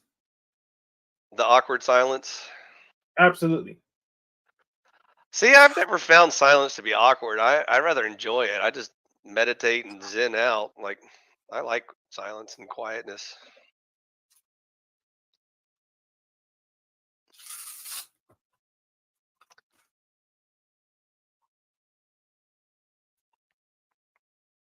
No, Jack, you awake? I think he's AFK or something, because Canuck's been trying to get back in and he won't click him in. Did you say Neurojap? I said no, Jack. Yes. It That's sounded racist. like Neurojap. That was racist. So what? At least you have a clear mic.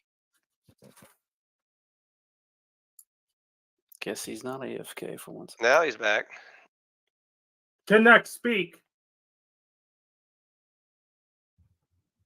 Hello, Hank. Hi, Canuck.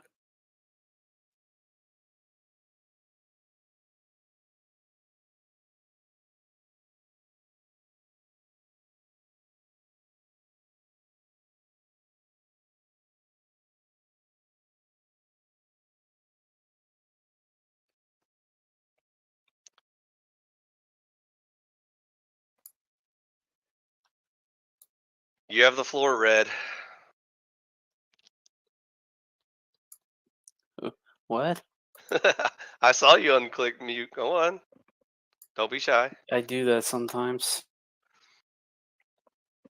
Well, anyways, I'm going to go ahead and jump back out. But before I leave, Canuck, is anything I just said inaccurate or wrong?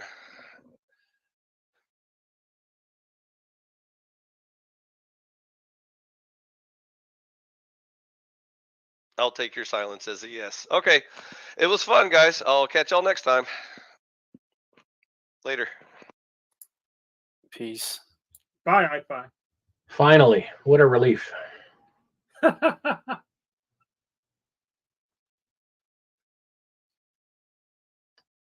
I'm pretty sure each of you can understand why some people, and I'm one of them, don't interact with certain other people. They, Because you're they a pussy? broadcast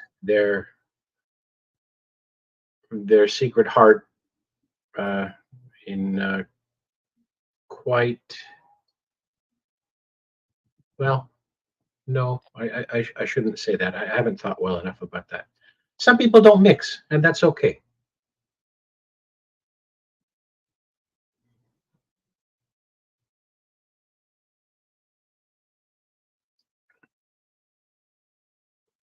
If you say so. Yeah, just look at Flow State's panel. It's white and black people don't mix. Sad trombone. They're just like they're very Machine, I was quite surprised, but also pleased to see you lose your temper a little bit. It's amazing you were able to hold out that long. Well, I mean, I don't know what I-Fi was getting at. To be frank, I don't know what I-Fi was getting at, but it is what it is. You know? Yeah, my blood pressure is high enough without seeking out aggravation and feeding that energy to people who feast on it. Well, I mean, even with the Andrew Wilson character, I noticed like people don't actually know what the debate is from the other side. So first you have to actually get them to see what the opposition the opposition point actually is.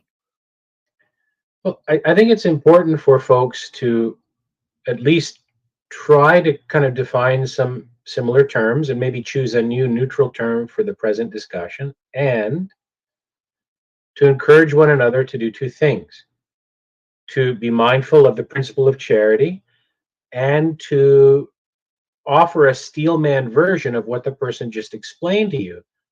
I don't enjoy debate as much as I do discourse. I don't find debate with strangers in this kind of forum to be a useful use of anyone's time. It often descends into egoism and tribalism, and that feeds a certain kind of audience, which isn't healthy for anyone. I would say professional debates are more or less useless as well. I don't know about useless. I think it would map very much onto folks, each individual's personality, as well as what they're seeking from the event. I've always found debate to be rather an indulgence of one's ego, and it involves a little bit of showing off. And there's a time in life when that appeals to folks. I'm trying to move beyond that. And sometimes, folks that don't get along, months or years later, they have a new way to approach one another, maybe a new understanding of how life unfolds, and they can try again once time goes by. Well, the type of debate is to prove a point. So, like, if someone's just making a dumb argument over and over again, you'll debate them just to say, okay, let's bring your shit to the table. Let's let's see what happens. That's when it's time to debate. The airing of grievances. Yes, pretty much. That does tend to happen, and to practice debate, one has to be decidedly and mindfully cool in their emotions, and that's hard for a lot of folks to do in a semi-public forum like this, because there's always an awareness that there may be folks listening. Some folks may be paying attention to the comments. Some commenters may be trying to get your goat, or to get your goad. Goad or goat? Is it a D or a T? I don't remember the term now. We'll say goat. With a T. With a T. Okay. But it is a form of goading. Yes. Isn't that funny? Yep. But I always find discourse to be preferable to debate, unless the debate is an intellectual exercise where you're purposefully arguing a position you deeply do not hold, and yet view it as a form of intellectual exercise. That can be productive.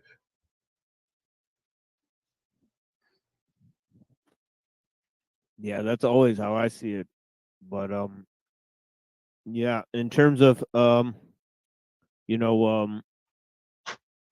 the technology thing, it's funny because people assume that you're arguing for a Luddite position or a type of anarcho-primitivist position, and that's basically assumed at the outset, and that's a flaw in terms of not understanding the other person's argument. It's like pigeonholing. Yes, I agree that often is the case, and that's why I find myself asking folks very often, what do you mean by that? And some folks respond well to that, some don't, and I'm not indicating anyone here or even the fellow that just passed by. It's just a trait that some people have. I always try to I don't know. I always try to elicit, or at least get a sense for whether or not someone is really interested in reciprocity of, or just reciprocity. And it's not as common as I would wish it to be. People have different standards or different definitions of what kind of moral self-determination is, or what moral guide star they hold to. And there has to be a reciprocal respect for that, with some Venn overlap, some meaningful Venn overlap. And sometimes that can't be found easily in this kind of space or forum.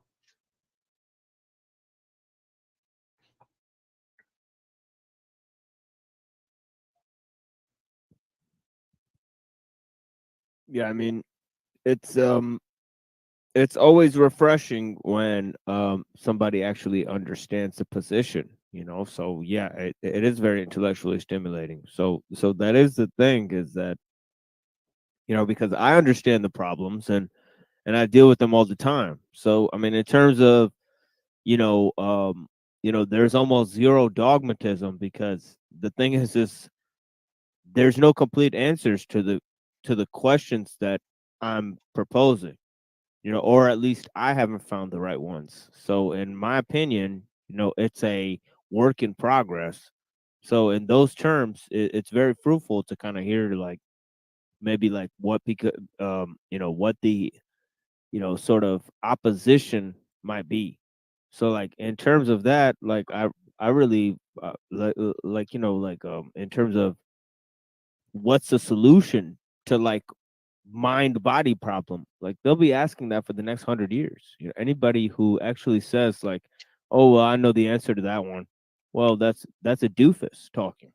In my opinion, like they've outed themselves as somebody who is intellectually frail, because it's like you actually just you don't even understand that there's a greater problem that can't be solved, in terms of human reasoning.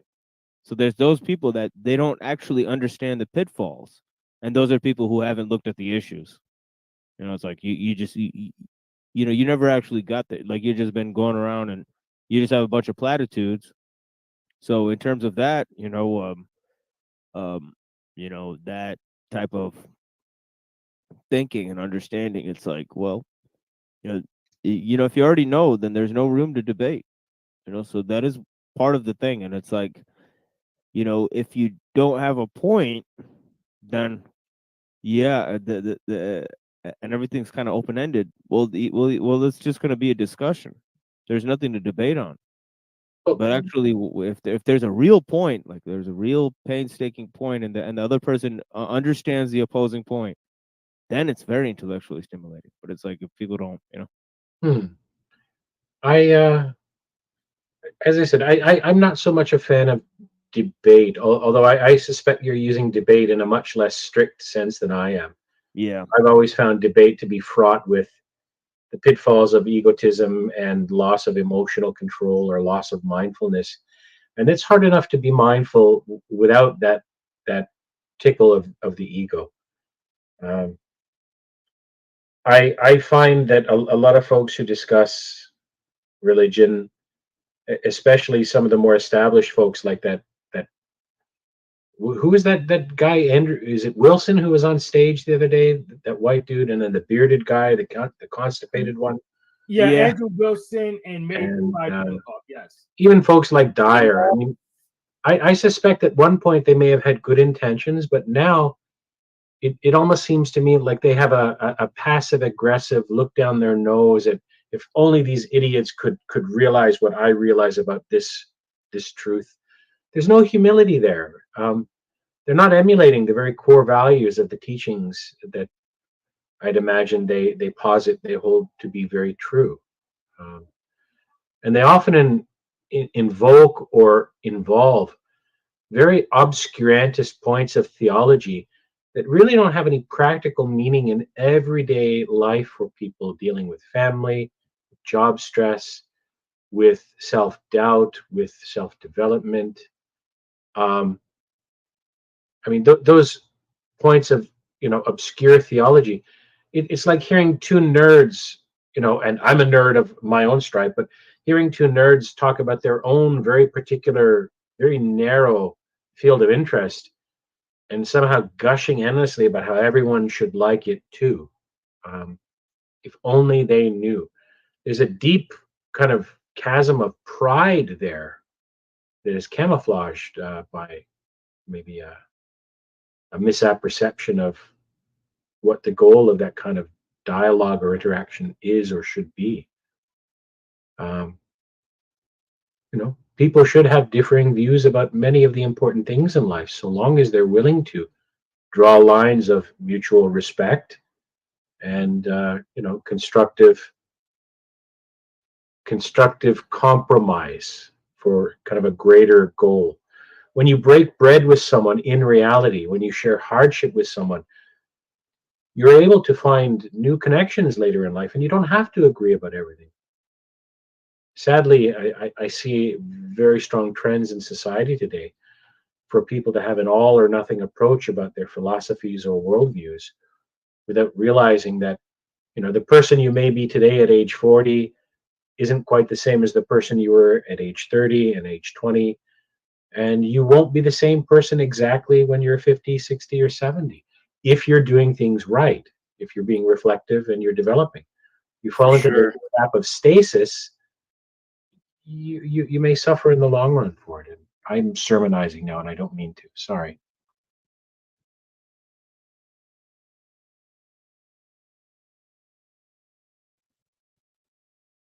No, it's all good. Yeah, I mean, you know, I think the problem really is that there's only going to be a few people who understand the issues. And in terms of that, like I've had lots of like I had maybe a 5 minute long debate on like flow state this morning, and then I had like this thing with iFi where it was a pre-debate discussion, you know, and in lieu of a debate, and then you know, a lot of times, and then I'm even with Gen X Jeff yesterday. You know, they admitted to technological skepticism, but of course, I know in my heart of hearts that they don't believe that, and they wouldn't live that way. So I'm wondering how I got them to accept it anyways.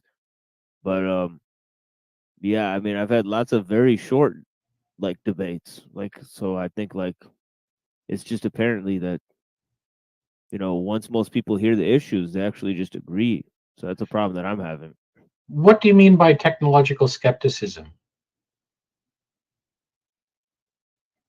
Like they basically agreed that in terms of human inventiveness, it could go 50-50, and that we have to get ahead of the change, to get ahead of the bad parts of technology before we create it in order to mitigate the problems. Okay. Yeah. You know, just because we can do a thing doesn't mean we have the wisdom or self-reflection to understand second, third, fourth, fifth order effects. We should be careful. Yeah, no doubt. We should also be careful to adapt, you know, the rate of change in society as a whole, the rate of adoption, possible knock-on effects, you know, with some mindfulness. Yeah, maybe we're a little too gung-ho about technological change. I mean, just in the last 10 years or so, I've noticed myself kind of aging out of a flexibility of approach to new technology. Change in and of itself, just for the sake of change, isn't necessarily a good thing. It's actually destabilizing. It puts people off center. No, change for the sake of change is a bad thing. You need a better reason to change, in my Yeah, opinion. yeah, I agree with you for the most part. Yes. And then you have the specter of global change, which that is a very, you know, if change is complex and global change is never ending, perhaps, you know, because there's so many small problems, right, along the way. So that's the thing is if technology functions as a global system, and then any part of that system has to change, then you're dealing with change on such a massive level that it's never actually been contemplated, right? Yeah. It is. Yeah, but the contemplating the change is harder than actually implementing it. So Could you say that again, Hank? I didn't quite yeah, catch. thinking about the change is actually harder than just implementing it and seeing what happens. Yeah, yeah, it is definitely. And when those who make the decision about whether or not to do that are highly insulated from any meaningful consequences, it's even worse.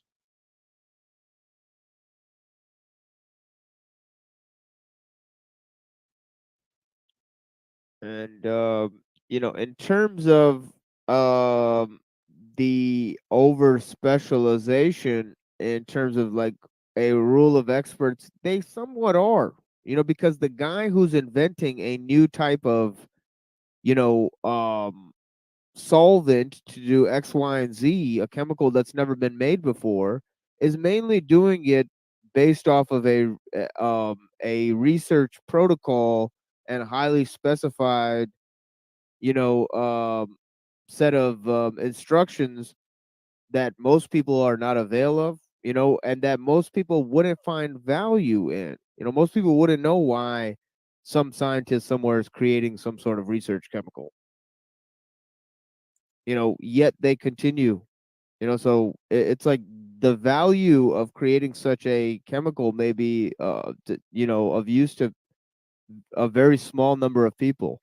Yet on the very far end of the system, you know, it seems like such changes are necessary. You know, because you know the functioning of large scale technologies, it creates enhanced forms of specialized means.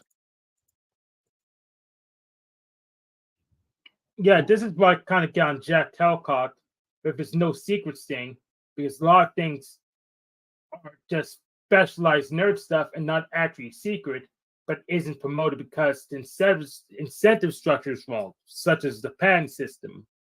So a lot of medication that can treat issues isn't going through the validation process because people won't make enough money off of it.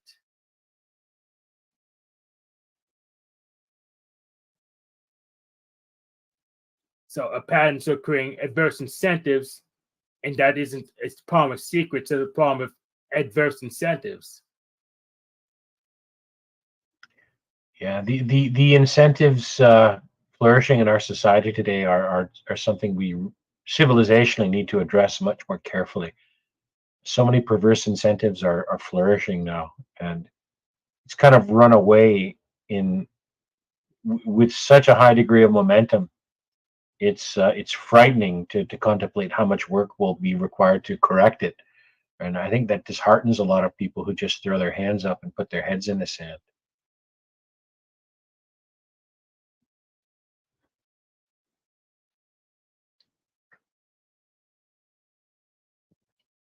Yeah, I mean, I want to say that it's beyond incentives or even economics. I think that somewhat it is ideological factors involved, and I think that those link to,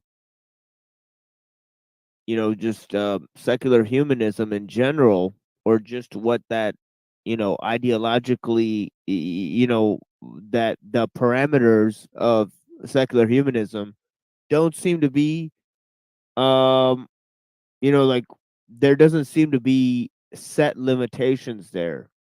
For example, for human knowledge, it seems like, knowledge is an inherent good in terms of secular humanism. And for that, it just seems like knowledge for the sake of knowledge is a good thing, and I don't believe it is. Well, you believe in the inherent good, and I don't believe in that. So, right. I don't see an evident connection between secular humanism and the desire of for knowledge for the sake of knowledge. And that's not. I don't see a high degree of overlap between those two. It's not evident to me that that's the case.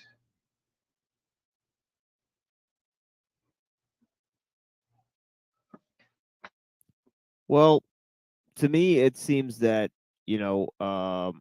that in terms of scientific knowledge, right, gaining more scientific understanding, that seems to be one of the precepts of secular humanism. So to gain that knowledge at perhaps any cost, that they feel that that's an improvement to humanity. I'm not so well. Perhaps I don't perceive that that caveat you had at any cost. I don't think anyone reasonable, no matter what worldview they inhabit, would accept at any cost to be a healthy part of their ideology or view of the world. So that's more on that element of whatever their worldview is, faith-based or based wholly or mostly in reason. That it's much more dependent on that at any cost, that kind of manifestation of pride and egotism. So I don't see it necessarily linked to secular humanism or even to any. Well, that's specifically the thing, that it depends on the totality of your idealism. And in terms of the totality of the idealism of secular humanism, it's absolute. It's fairly absolute. In terms of, it assumes to a certain degree that we can manage nature. That nature is an external force that can be managed by human ingenuity. And that presumption, I believe, that singular presumption is absolutely to be, it is just simply just a presumption, right? I can't say I have studied secular humanism. I'm aware of what it is, and what you just characterized about it has never been something I have found. Well, what would you how would you characterize secular humanism? Let's go to that, because I'm having problem understanding what you'd see it as. I view secular humanism as a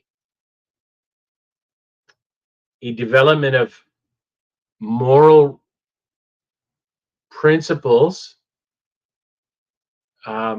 divorced from any kind of religious dogma, because religious dogmas tend to be predominantly faith-based, and history has shown that can lead to a lot of kind of fiat rule and thereby human suffering.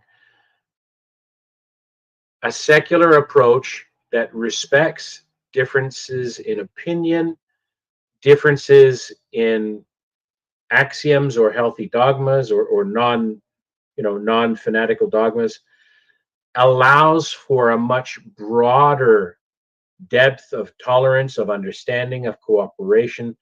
So humanism there, to derive morality from common sense physicality, from rational apperceptions of the world. Well, I don't think anybody is opposed to rationality and agreement, if that's what you're suggesting it is. No, but to me, secular humanism is a way of developing a moral framework that is highly divorced from a religious dogmatism. Well, Because no, let's be religious more honest. dogmatism is less, I want to use the word inclusive, and I don't mean that in the rainbow way. Religious I want to be more dogmatism honest about is secular a humanism. highly reactive kind of immune system thing. It needs to be, it needs to dominate, at least in most expressions of religious dogmatism in the West. Bunny Christ is in the back, but I want to be more honest about secular humanism. It is generic branded Christianity. That's pretty much what it is. It's pretty much Jefferson Bible-esque kind of stuff. So take Christianity and follow the branding, and so it's like the same thing, but looks different. I can see that rather than the authority of an uncreated creator, some unknowable authority figure that imbues the law with authority because it said so. Secular humanism is a more human-centered kind of rational approach to why would these moral rules be good? Let's talk about it and try and determine, what's good for everyone. So they're trying to achieve the same thing. They have different approaches. I just see secular humanism as being more flexible and amenable and more directed towards trying to include, constructively and meaningfully include different opinions and to self-correction than, generally speaking, religious dogmatism has been throughout history. No, Well, yeah. I think Neuro's missing in action, Hank. But yeah. Already trying to alert Neuro. Who is Bunny Christ? Who's that? That's my nickname for Rant. It's Rant, yeah. But yeah, Neuro is stepped away. I tried to send him a message, but yeah. I may be leaving soon then because I don't want to interact with that person. I can't take it. Pussy. I gotta go. I gotta go do stuff. I'll see you later. Yeah, I mean Cheers. everybody's got to go. I mean, so Now I'm Neuro. gonna talk to Bunny Christ. So Neuro, paging Neuro Jack. Come through, homie. I think Canucks got to go too. I'm happy to stay and speak with the two of you or folks that don't purposefully try and agitate others. And I find that until Neuro comes there, okay. Well, here he is, Neuro. And I think Yo, if you're gonna run away, bro, I won't even talk to you, bro. that would be ideal. That's completely Excellent. fine. More time for me.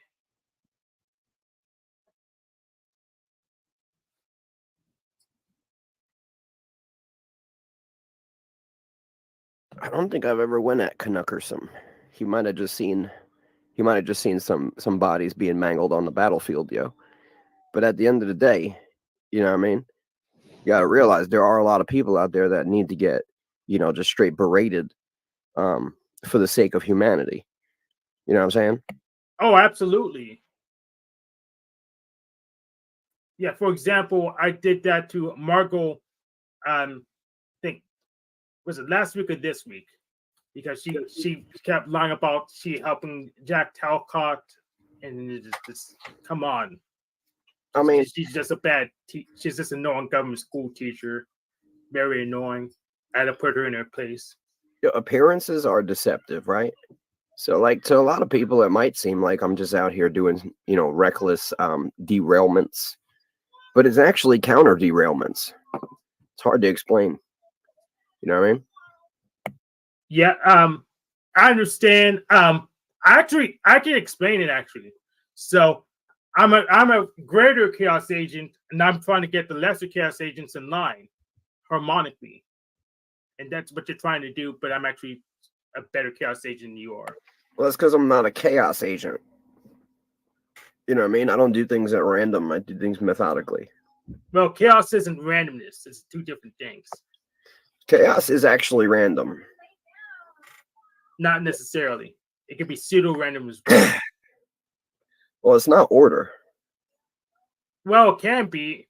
It could be ordered. It could be harmonic order. It could be resonance. It could be harmonization is not part of chaos. That's because you don't understand chaos yet. You need to learn Principia Discordia. I understand chaos enough to know that it's not harmony. Well, but that means you don't understand it enough. You need to read Principia Discordia. Look, at the end of the day, you could always go so deep in that you pop out the other end, right? But it doesn't mean that you've reached like a logical understanding of anything. It just means that you've figured out mental fucking backflips in order to justify what you already wanted. That's you. No, that's you. Yeah, but I said it first, therefore I'm right. I mean, you did say it first.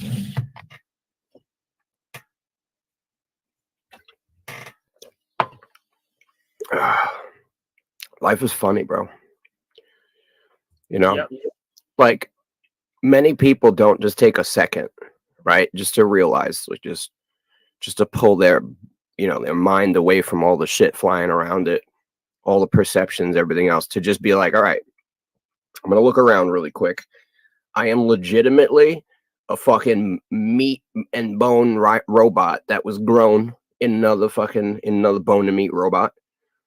I'm here in this thing, right? It's like a game. I'm in this game. There's no fucking rules. There's no instruction booklets. I don't know what the fuck I'm doing. Trying to figure out what I even am in this game. You know what I mean?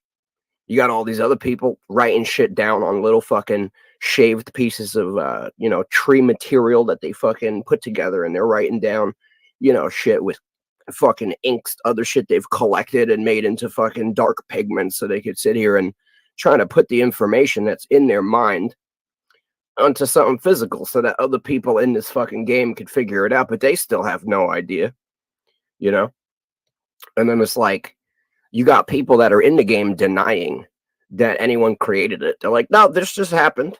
You know what I mean? Then you got people in the game trying to figure out what created it, trying to figure out how this shit works. You got motherfuckers hacking the game over there, bro, fucking with the source code. You know what I mean? You got people trying to hack in some new weapons into the game, bro. You know what I'm saying? Well, they're fucking with the object code. We don't have access to the source code yet. We have to play around the object code, but I know what you're saying. I said they're trying to, like they want to hack into the code, you know what I mean? Oh, absolutely. And, you know what I'm saying? Like at the end of the day, like reality mimics games almost identically. So like, why don't people treat it as a game? Maybe they are, but they're just not good at games. Like if you know that you are not the body, what is the body to you? It's a tool. It's a construct I use to interact with the universe. So why don't people use the body to interact with the universe? Why do they use the body to basically like fucking siphon pleasure out of the game into the spiritual world? Right? I think that is a legit use of the body. Yes. To siphon pleasure out of this physical game into the spiritual world to be experienced for what purpose? Hedonism.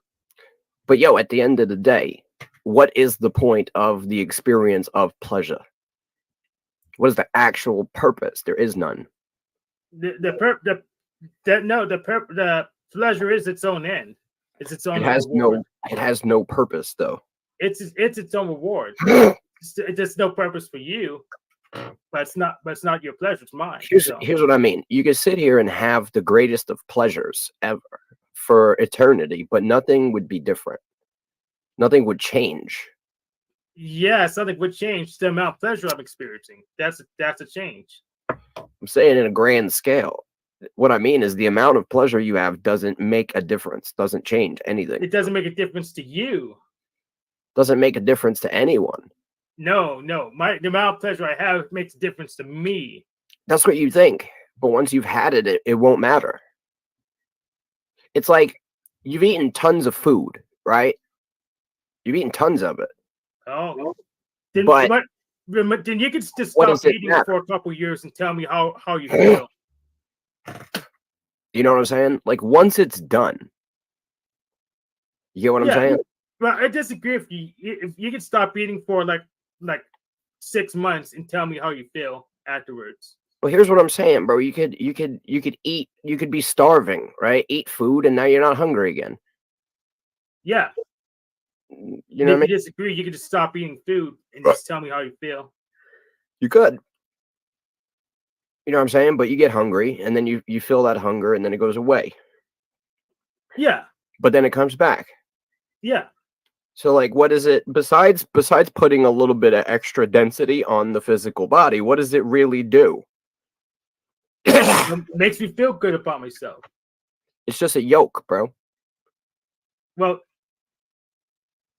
if you think you don't need food, just stop eating. Not that we don't need food. Like 2 or 3 months, and tell us, hey, you don't need food. You're stupid. You're wasting money. It's not that. It's that. Look, if nobody needed to eat or drink water, right? It'd be like a video game that had no fucking objectives. Like if you played like a survival video game and it had no hunger system and it had no enemies. And it had no fucking poison or whatever the fuck, you know what I mean? And it had no like stamina and health bars and shit, right? There would be no game. There'd be nothing to do. You would have no experience. All of the like people don't realize there's a lot of shit that exists, right? Only to provide a framework for an experience. And if you're not having that experience, then you're basically here for no fucking reason. Well, there could be plenty of stuff to do still. You could be like designing the game. You could be making micro games inside the game. So the main game, you don't have that, but you have a sub game that does have more stuff in it. Hank, would you excuse me for a moment? Rand, could you do us the kindness of maybe muting your mic while you're engaging in sneezing and coughing and horking and so on? I mean, sometimes bothers you that badly. Well, manners do count for something. I feel you. I don't think that it's not mannerable. You know what I mean? It's a biological function. I have essentially mucus dripping down the back of my nose, right? Which makes me want to choke. And so I choke and then I spit it out. Then perhaps this isn't the right time to be engaging with others. I mean, I really don't care about your feelings, and you're really starting to get on my nerves, to be honest. So a basic request for a common standard of manners is too much for you to consider. I said I would try to accommodate you if I could remember before I, involuntarily gagged and choked on my own phlegm. You know what I mean? Like I said, I would try. I didn't just say go fuck yourself. But now, after you're keeping to push the idea, I might tell you to go fuck yourself in about 2 seconds. You know what I'm saying? Trying to be cordial with you, Canucker. So I'm not even engaging you on anything. I'm not even sure you know what that word means. I don't even care. That's also quite evident. You know what I mean? Do you want to tell me what it means? Any neuro, are you around at the moment?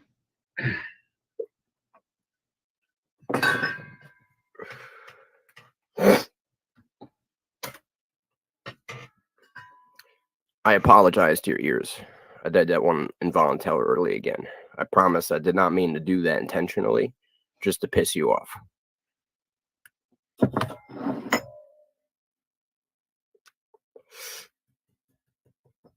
What do you think about life, Canuckerson? What do you think about this game we're playing? What is the end goal of it all? What's the end game rewards? What's the end game lessons that we need to learn?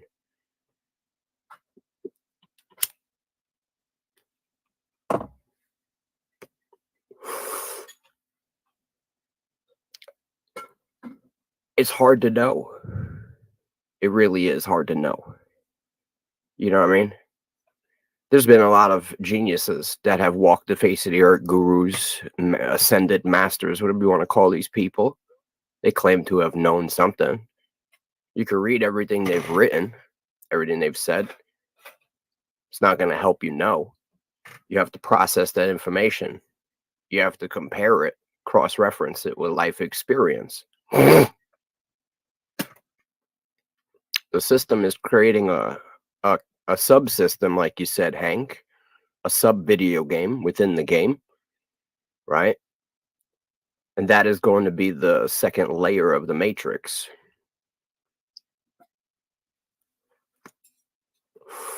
Yes. You know, you needed food, you needed all these other things. Now they made another requirement. They were like, now you need money too. This is now a new bar in the game. They added it. Yep. So now the game changes. You know? Yeah, the meta changes, yes. The game changes. The whole thing. It's like you went from capture the flag to team deathmatch. It's a totally different game mode.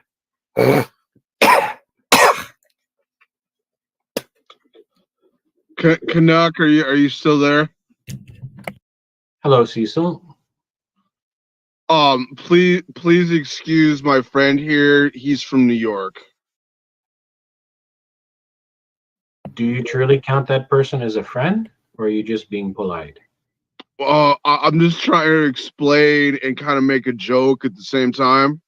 Okay. Like, do you get it? Have you ever known anybody from New York? I guess I have now. I mean, you're lucky he's not spitting on you. But Lewis Rossman has much better manners. Yeah. Look, I get it. And look, at the end of the day, he's right about the manners. But at the same time, right, you got to realize this shit is kind of involuntary. You know what I mean? Yeah, you don't have as advanced bodily control as us country folk. We understand. Well, I just want to. I'm sorry. Go ahead.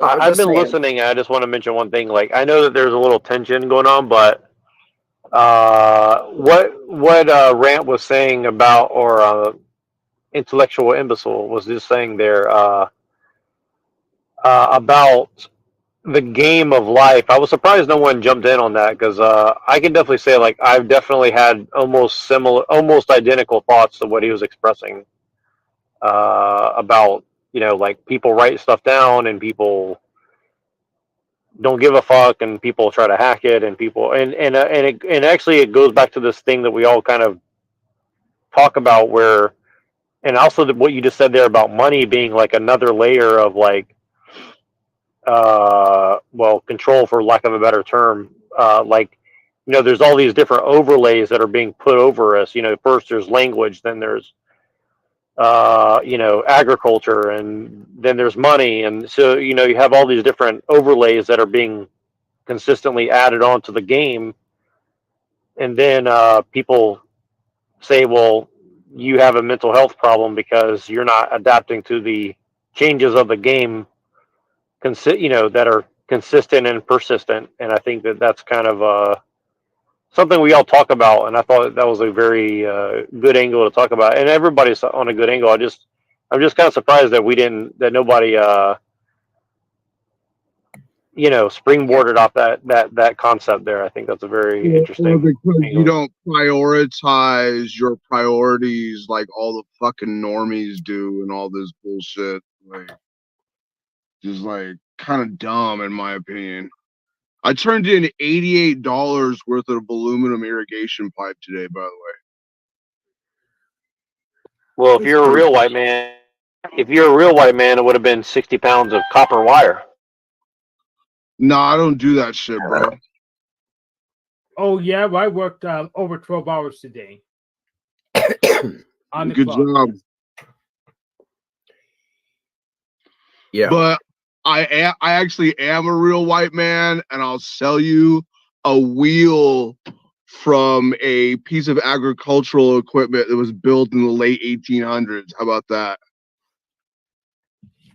Yo, you know what I look at, like the greatest philosophers and the greatest intellectual speakers as, like, honestly, like even the greatest minds that have spoken and written and developed concepts and all this different shit, to me, right, they are still children, right, babies, still human. And even their greatest of minds, right, is equivalent to like my parents when I'm a child telling me that, you know, I need to go to school. And they have concepts of why school is good. And it all makes sense on paper. But if I would have done that, right, I wouldn't have had a life ever. I would have just participated in the system, the overlay system. I would have never actually learned. I would have been given a set of knowledge. You know, one day I might have graduated a university full of propaganda and I might have wrote books, you know, and people might have loved what I said. And then I might become famous one day, become part of the teaching curriculum as a well-known and established philosopher. But does that actually mean, right, that I provided anything of value?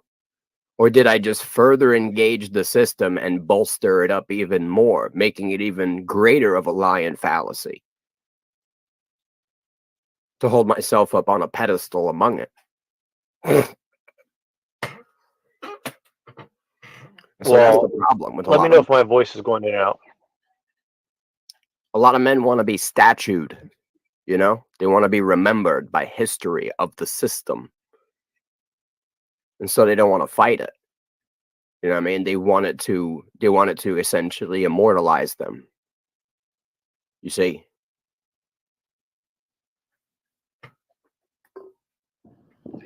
Well, that's You're, something I'll just say this. You go ahead, Neuro. Sorry. Can you guys hear me okay? Let me know if you got, because my internet's a little weak right now, so let me know if my voice is going in and out. Okay, so I'll say this really briefly because I just want to.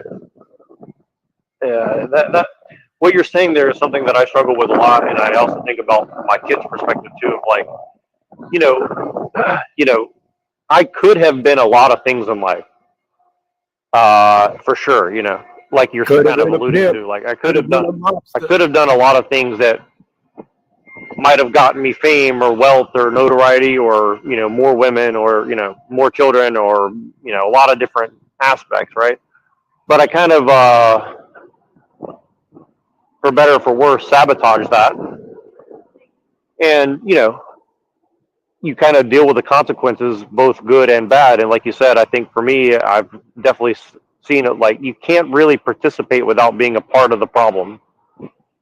And that's really and most people just don't want to admit that that is kind of the problem. I mean, you know, if you don't. It's a situation where they have you by the balls. You see, Neurojack, because that's the real problem. I think that's something that people can't really be honest about, you know? The real But at the same time, it's not an attractive thing for people, and I think that we can't just dismiss them as selfish or stupid or whatever just because they don't want to take a different path. You know, like it's very easy to Neurojack. It think goes you back. should go and be a part of the system. You know, it goes back to the game, Neurojack. Right? The real problem is not that there's all this shit. The real problem is that we came on the scene, right? I came on the scene in 1990 years after the death of Christ or whatever you have, Annuno Domini, right? Thousands of years have passed before I even got here. All these fucking systems, all this wealth had already been set up in hands, in pockets, in empires. I walked into a video game, right? Everybody's level motherfucking 100, right? I'm level 1. You get what I'm saying? If you've ever played a video game and you start that game late, you'll understand what I'm talking about.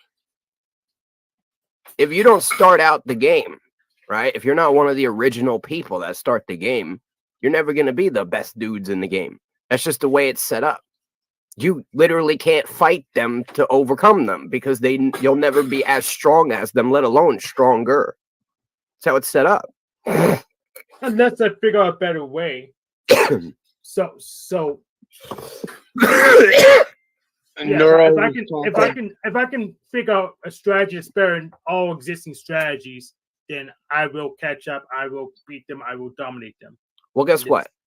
The little hats have one of the greatest of strategies, and even they're probably going to lose this war. You know what I mean? To not fight anything directly, to infiltrate everything and use everything against everything else. That's a great strategy. So you don't actually need strength. You don't even need to be strong or powerful. You just have to basically stay together, unified, with a secret plan, generationally. And that's what they did. They just stayed together, unified, with a secret plan, generationally. Yeah, and I'll give you an example. Like, I mean, this is a bad example, but I'll use it because I think it is very interesting. Because I'll just generally just say the small hats, just because it's the easiest way to describe whatever we're trying to get at, which is that because I understand what Hank is trying to say, and I understand what intellectual imbecile is trying to say, which is that it's it really is this. It's like you said, it's even with the best strategy, it's a losing game. And I think that's really what Jesus was trying to teach us, is that you're going to fail at trying to wrangle things out. And, it's kind of, we are here to be humbled, in my opinion, and that's not a very popular opinion, but that's kind of the way I feel about it. And, and I think that, in that same vein, what I'll say about what you're saying there about the strategy, I think a lot of people miss that. Like, if you look at, like, I was watching, guys know who Casey Neistat is, the YouTube blogger from New York. You guys ever heard of him? He's like one of the first YouTubers.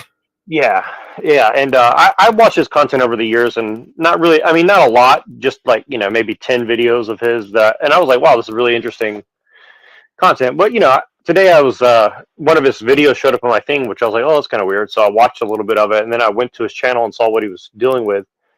And this dude is rich, famous, Jewish, been all over the world probably, and he's struggling in his marriage, and he's did a video open about that, and did a video with his wife trying to talk about the struggles that they've had and how they didn't get divorced, and it was very apparent that they are miserable in their marriage, but they're trying to make it work for their kids' sake probably. And and I just say that to say this, like, whatever we're dealing with, this system is is and will blow back on the very people that are thinking that they can control whatever this is, in my opinion, right? And so, and again, like, I'm not saying this like as a doom and gloomer. It's just it is whatever it is. And so, and that's kind of the situation that we're in. And I think that I understand where Hank's trying to say, well, he thinks he can compete with these guys. I mean, the truth is, I think a lot of people could compete with the controllers of the system, but at the same time, I think a lot of people are also a little bit smarter in their subconscious to know that, like, the people who think they're running this game, they're really a slave as much as they want to think that they're the master. And I think that that's kind of the challenge. And again, I mean, I think that's really what Jesus was trying to tell people in a lot of ways. So I know that sounds very weird to a lot of people, but there is nothing in this world that's for free. Let's just put it that way, especially power. And that's kind of where I'm trying to get across. So participation in the game makes you a problem. I'm going to aspire to be the biggest possible problem. So, well, what I'm saying is it makes you a slave, and so really, sounds. I mean, to me, it sounds like you're trying to say you'd be the biggest possible slave. My son has a theory. He says that the world is made of bungholes. Well, if one hole is the same thing as another hole, then he's right. So, hey, don't be a slave. Okay. What should I do instead? Yo, What was the purpose of sending me to school when I was a kid? Think about it. Brainwashing. You should just, Hank. You should just just go with it, man. Like they said in that Cheech and Chong movie. Just go with it. If I got the blowjobs as frequently as I wanted them, sure, but I'm not. So stuff's gonna have to burn. Well, here's what you need to understand about blowjobs. Okay, there's this profession. It's called commercial driving. Okay, and you go to school and you learn how to operate this big, large truck thing, right? And then you get a job where you drive around the country and there's these things called truck stops, and there's women there at every single fucking truck stop. They're called lot ready, because the moment they see you driving a big truck, they're like, that motherfucker got a paycheck and shit. They're called lot lizards. Yeah. They're but you don't want to get the ones that got the shit on their lip, bro. Not those ones. Not those ones. Yeah, not the ones that got the little shit on their lip, bro. No. You need the ones that look fresh, like they came out of a Goodwill. They got some new Goodwill clothes on. You know what I mean? Yeah. You know what I mean? Sometimes there'll be like some farmer or whatever that's like, damn, we're gonna freaking starve. Let me go park my daughter down at the truck stop, so at least maybe then she'll have like a nice life. You know, there's do you remember like buying a horse? Well, do you guys do you remember when Omar came here and said that he went and got his wife from a third world country? What's the difference between that and you picking up the farmer's daughter at the truck stop? I don't know, maybe to go poop. Okay. I didn't know there's a kid. Yeah, I mean, I'm not going to discuss this topic within earshot of children. I'm just saying. Yeah, I didn't know there. I didn't hear the kid until right. Yeah, he just ran in and just said maybe to go poop. But basically, Neurojack, the way Omar was like presenting himself, and I have friends that are in the military that have told me almost the exact same thing, or excuse me, are now ex-military that have told me almost the exact same thing that Omar was telling me, and I'm like, okay, well, you know, I guess I personally would don't really care where she's from as long as she recognizes the value in me. All right, but like if you're specifically trying to get a wife because she's dumb and like if she attempts to escape will like not know where she is going or whatever, I mean, I think that like so honestly, I can speak from firsthand experience because I've seen all this shit take place. I've lived in the Dominican Republic for a couple years. So here's what it is. A lot of dudes come from first world countries and they want a third world wife, not because they're dumb and everything like that. It's because they're not American. Like, you gotta understand, men in America have such a bad taste in their mouth for the American cunt, right? That they actually go to other countries just because those women are not cunts.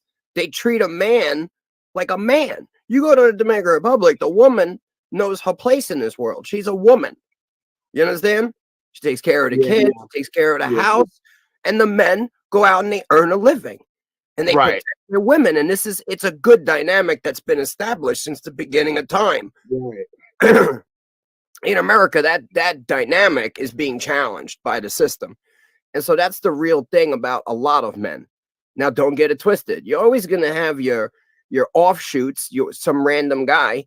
But I mean, that random guy could do any kind of weird shit anywhere in the world. You know what I mean? Whereas a lot of these American girls, and I just got done working at a place where I'm pretty sure there was a bunch of girls there, like at a diner, where like they're looking for a man with a lot of money so they can be married to him for a year or two say that he's a weirdo, get a divorce, and take half of his shit. That's what they're looking to do. Right. So that's like a Dominican chick that knows that you're not leaving the country. They just want someone to fucking take care of them. They just want to eat every day. You know what I mean? And they're willing to be your wife. Like, you know what I mean? It's not a crazy proposition. It's just a crazy proposition here because all the women in America, not all of them, most of them are on some shit. They've been brainwashed by fucking the media, the movies, the shows. They don't even know. And what I was referring to is like, what's worse, like marrying a woman of any place who's gonna like, do what you said, which is take your money, potentially, or at least not really have the intention of really sticking by you through thick and thin, or doing a prostitution type of situation, or what we were just talking about here, where you actually find someone who may not be like of your culture or ideal and actually sticks by you. You know what I mean? Like that's really the kind of three choices I see, where it's like, unfortunately, like, I'm not saying that this is good or right, but what I'm saying is like a lot of women really aren't even fit to be a prostitute in this country, and really that's a problem around the world. But like, I mean, that's a sad state of affairs when women aren't even fit to really be a prostitute. I mean, that's pretty, I mean, and like, I know that sounds very weird and like off-putting, and people are not going to understand what I'm saying, but like, there's a real problem with not only and this is not only in the West, by the way, this is a worldwide problem. I'm not picking on America or something like that. I'm saying like there's a real problem where like men and women are at such a crossroads that I'm not saying that the controllers are right, but like there's a lot of people who shouldn't be getting married. They shouldn't be having kids, and I'm not saying like they should, I'm not saying it like in a eugenics kind of way, but life. You got to understand the beauty of life is that shit that shouldn't be is. You know what I mean? Exactly. That is the beauty. Yeah, I do agree with you. I do agree with you. I'm just trying to make a point that it's kind of a fucked up situation, and I know that you think exactly what you mean, people bro. have kids, but their kids don't think that. You feel me? I know exactly what you're saying, bro. Those hoes over there, they all addicted to that crack. And then Hank's over there slapping their ass, going, bitch, let me get that money. Well, no, exactly. Well, look, and I'll even say it this far. Like, my mom and my dad probably had no business really having kids. I mean, with their whole personality and situations and et cetera, et cetera, et cetera. But thank God that they did. Of course, I'm happy to be here and Bro, all nobody that. So, is equipped for this shit. Okay, don't let anybody tell you anything different. Okay, if they are equipped for this shit, they're probably a weirdo. Okay, and you need to not trust them if they're actually prepared to be a parent, because nobody is. Yeah, I actually do agree with you on that point too, for sure. Like anyone who walks around like the perfect parent, those people, right? Look at them very closely. They are psychopaths. Okay, literally, Hannibal Lecter level. No, I agree. I do. I agree because I've met exactly the kind of people you're talking about, and no, and again, like I'm being a little bit extreme, but I'm also trying to make the point of like the perfect parent children come out fucking deranged. Okay, believe me. No, I know, I agree, and I think really what I'm saying it in a weird way, but like really what I'm saying is like a lot of us who are here on this panel and also just can generally see what we're kind of getting at and seeing things from our view. We beat ourselves up so much because we're trying to make the best of a really fucked up situation. All I'm saying is like we have to embrace that we are in a very fucked up situation with a lot of fucked up people. God is the best parent ever. Okay, God said, "I'm gonna make sure you have everything you need. I'm going to hang out in heaven. I'll be right next to you if you need me." Best parent. I try to model my parenting after God. Hank's rolling up in a freaking Cadillac with a freaking leopard skin fedora on. Bitch, you got my money? No, please don't hit me again. You want to hit it? You want to hit that fucking crack, bitch? Oh, yeah, okay, I'll hit the crack, yeah. Sorry, I was just off on my own tangent over here somewhere. Well, what I'm saying, big truck. I thought you liked the big trucks. I was going to go to Penske and get a straight track. Well, I have a homework assignment for you guys. Go to the local truck stops and see how many of the women are just like innocent little farm girls that their dad just dropped off, and how many are like drug addicted, human trafficked people. But yo, what do we really debating here? Actually, You know what I'm saying? At the end of the day, look. At the end of the day, I'm gonna keep it real with you. Almost all women are prostitutes. Correct. The ones you see in the lot, that is just the lowest form of prostitution. Just the same way that you have thieves, right? You have thieves that rob banks and mansions and jewels. You also got thieves that rob wallets and cigarette lighters at the gas station. The lot lizards are the lowest form of prostitute. The highest form of prostitution is, for example, like, you ever seen the first lady and, like, you know, the wife of Donald Trump, and like, that's the highest level of prostitution. Okay? So, you know, women, someone said women aren't great at being prostitutes. That's wrong. Women are experts at using their body to get what they want. It doesn't always have money being transferred. That's where it gets tricky. See, most women are not set up and built to be cash hookers. They don't like to just be handed the cash. They want the experience of thinking they're an actual legitimate woman, too, while they're being a prostitute. That's the insanity of the American cunt. You see? Is that they're a prostitute, but they don't even want to feel like a prostitute. Well, and look, I'll be honest. A lot of men are prostitutes in their own professions and fields and in the system. And what I mean by that is, a lot of men are looking for the status in order to get the woman. It's kind of like the whole Scarface thing. Like, first you get the money, then you get the power, then you get the woman. I mean, a lot of men have that attitude, and so it's no wonder that, you know, you have this kind of synergistic thing from hell of people competing for whatever the fuck they're competing for. You know what I mean? So here's So the yeah, I dilemma. agree. As a man, right? You see the problem. I see the problem. The only way to actually fix this problem is to find one woman, which is almost a crapshoot. You know, it's a super gamble. You have to find one woman that does not fit, right, the generic description of NPC American cunt. And then you must procreate with this woman. And in that procreation, you must raise daughters and sons. And you must raise them correctly so that you perpetuate a small portion of the next generation that is not fucked. You speak to people, you tell them what it is, and hopefully they do the same thing. That's literally all we can do about it. And I'll also just throw this caveat out there, like, it doesn't make any logical sense to do that either. You're just gonna do it. You just got to do it anyways. I'm just sick of people offering problems and not even a potential solution. And I find that the solution is usually something very simple and completely in line with, like, the original design of this reality.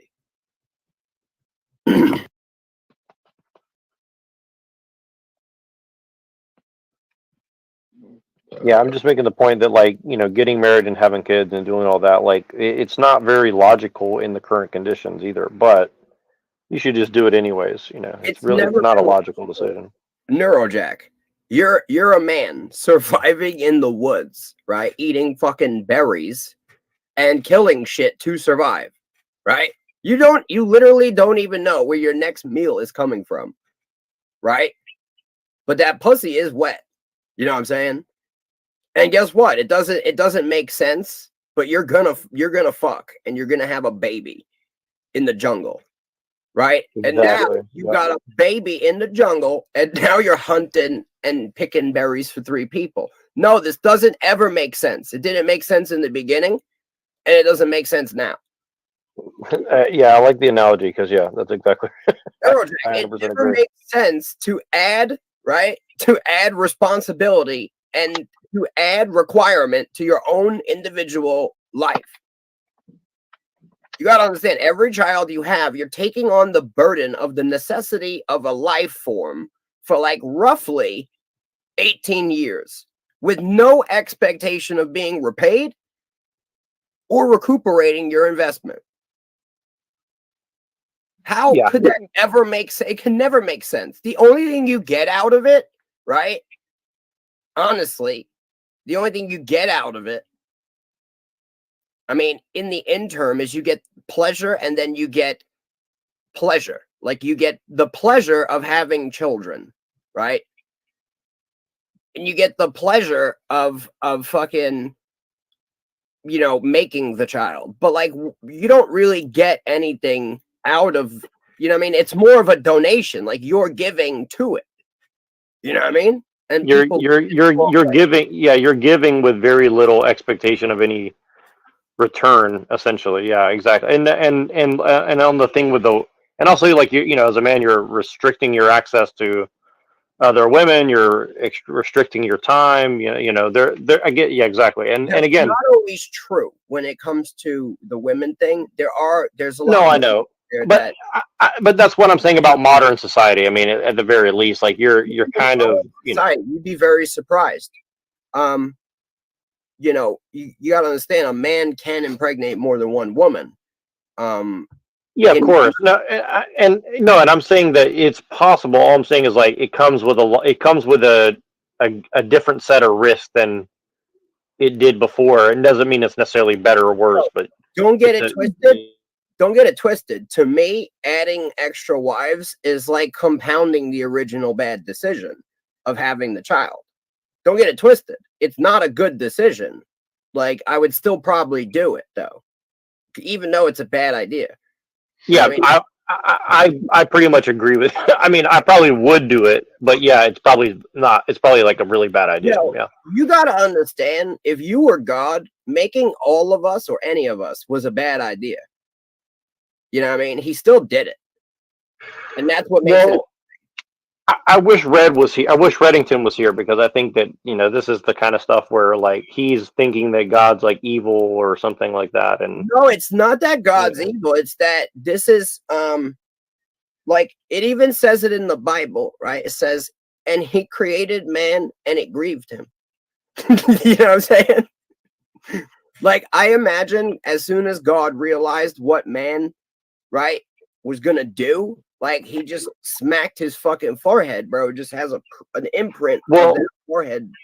You know what I mean? Handprint. No, I agree. Well, and sorry if I'm interrupting somebody. I'm not really able to hear everybody clearly, but I wanted to mention really quick, like, yeah, like, if anybody ever heard of women after they have kid, they have something called postpartum depression. Some of that is hormonal, but also, like, it is an existential crisis to some degree, because you just realize, like, oh fuck, I've really made a decision here, right? And also, and I think that men go through that too. And you know, and again, I'm not trying to make it like a psychology thing or something. I'm just saying, like, it is an existential shift in your reality, whether, you know, depending on, you know, no matter how you slice it.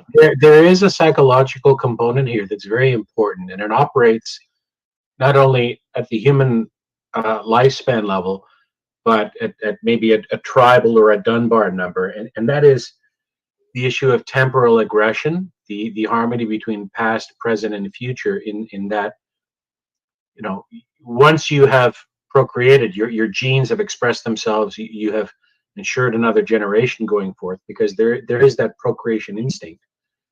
Psychologically, then also you realize that when you are, you know, you're mortal, and death is something that will happen.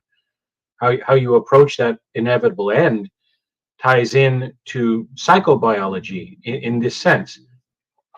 If you exist in a dominance hierarchy, you will acknowledge, I mean, one of the curses of human beings, and one of our great strengths, is that we have temporal awareness. We can conceive of a future that doesn't have us in it. And the future becomes another environment in which to express dominance. It is an environment for dominance hierarchy, and your children can imprint upon that. So there is a very important additional layer there beyond just material gains and pleasure. It's not well understood. It's not entirely scientific, but it is something I've been reading about, and it feels true to me. Almost everything on Earth, everything I know of on Earth that I've learned about and read about that's alive, has an instinct to procreate or to leave progeny. Humans are one of the few creatures that have sex sheerly for pleasure, and it's curious to note that we're also one of the only creatures on the planet that has temporal awareness. So we have been Dolphins have sex for pleasure, bro. Monkeys jerk off. We have been hyper incentivized to have sex despite our temporal awareness that our progeny may compete with us in terms of legacy into the future. So we are competing in a sense, not only with other people who are alive with us now in a temporal dominance of the future, we're also competing with our own descendants and our own cultural inheritors. Canuck, do you really think that that's true, that we're the only species that has a sense of time? I didn't say only, I said we're one of the only species. I believe dolphins may have a good sense of time, wolves as well. Any creatures with a high degree of pack tactics and so on. Dolphins will commit, for example, gang rape initiations of other males in order then to rope them into their pod to go and coerce female dolphins into relations. That requires a high degree of planning and coordination. And I imagine there's some sense of time there, some appreciation for a future. I think that somehow sense of time is related to dimensional perception, and there's a lot of animals that they say are not capable of perceiving above 2 dimensions, and somehow this is connected to also their lack of temporal awareness. When you say 2 dimensions, are you talking about length and width, or length, width, height, 3 dimensions, or do you mean time as a 4th dimension? I'm not sure what you mean. I think there supposedly there's a bunch of animals that aren't really capable, or their brains are not capable of perceiving above 2 dimensions. Yeah, yes. I know what you mean. I see this with my dog, for example, if he's wrapped up around a tree or something. He doesn't quite understand unwinding and manipulating space in quite that way. Kind of much more linear in their approach to physical space.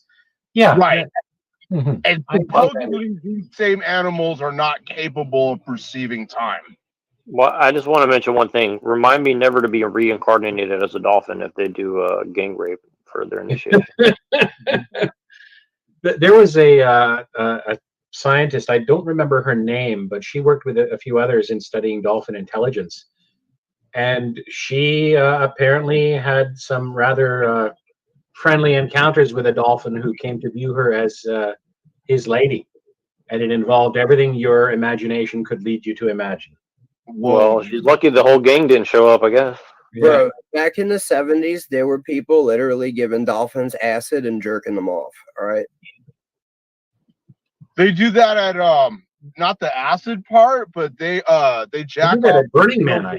World. They were trying to figure out telepathy, and they were literally beating off dolphins and giving them LSD and shit. They're trying to make dolphin human chimeras down there in the vaults. So I mean, that's Journal and Cecil. If you're interested in that theory of temporal aggression, there's a book you might want to track down. It's not expensive. It's called The Iceman Inheritance, and it has some really kind of odd ideas in it, but some of it is very intellectually daring. It was published, I think, in the mid-70s, early to mid-70s. Machine might know that author, Michael Bradley. I don't know if Machine's read it or not. But it is a fascinating look into something folks call the Kronos complex, right? The Kronos eating his children, right? Because he wants to rule. Well, just really quick, I want to mention this before I forget. You watched the whole Fallout series so far, right? Yeah, it was better than I expected. Well, what stood out to me is they kept saying time is the ultimate enemy. Time is the ultimate enemy. They said that over and over and over again. And I thought that was very weird, like Saturn worship shit or something. Have you seen that? You guys? Drops in the. I haven't seen this yet.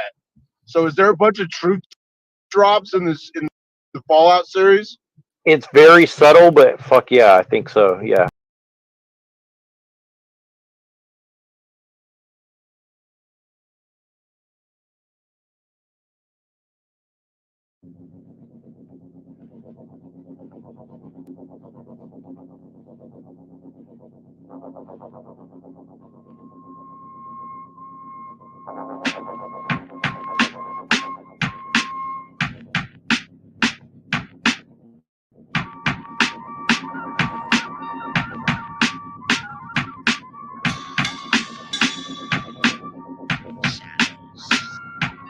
Put the pedal in spot, fucking take that nut. Got your play button stuck. My eyes wide shut, coming out my face on stage, put lumps in your throat. Like I hung you off the roof from 6 feet of rope. I'll give away rhymes for you to battle me with. While I do MCs like Yugoslav intelligence. So deflect back to Shuck in the planet of beasts. You open a barrel of worms, and atmosphere reeks. A little kid with dreams and rhymes they want to tell. Some pedophile labels come and last them with sales. Big shot producers, Pelican MCs. Stand by watching in the breeze. This world's a commercial. I can't change the channel every day. Try and kill it, but there's no ammo. And television heads is feds that wanna hurt you. I found a way out, but ain't nowhere to murk to. This world's a commercial. I can't change the channel every day. Try and kill it, but there's no ammo. And television heads is feds that wanna hurt you. I found a way out, but ain't nowhere to murk to. In the flesh, I stress the day-to-day vision. Go on the card though. Now I'm sponsored by Trojan. Walking polo ad, rap fat, MTV, grab every face of the nation. My optical examination. Feeding you, bleeding you, through media, brain leaving ya. Touch the magazine and deceiving ya. So I train on PlayStation and Army of Paraland. Get lost in the TV screen like Caroline. Scam my finger for the credit. Miscount and don't forget it. There's a pale white horse in town and everybody fed it. Sky's black, my eyes crack. I think I'm asleep. I cleanse my thoughts when courtships are leak. This world's a commercial. I can't change the channel every day. Try and kill it, but there's no ammo. And television heads is feds that wanna hurt you. I found a way out, but ain't nowhere to murk to.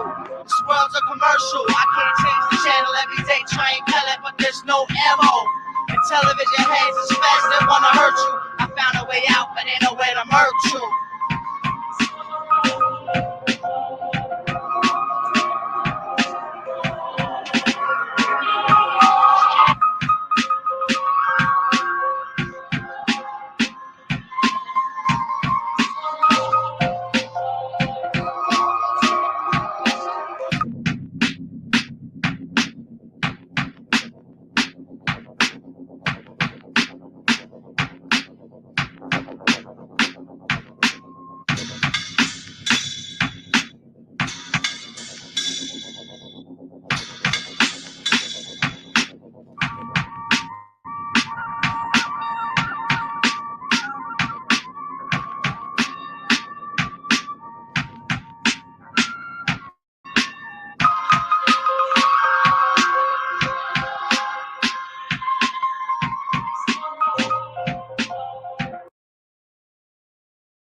Real meanings of the Bible.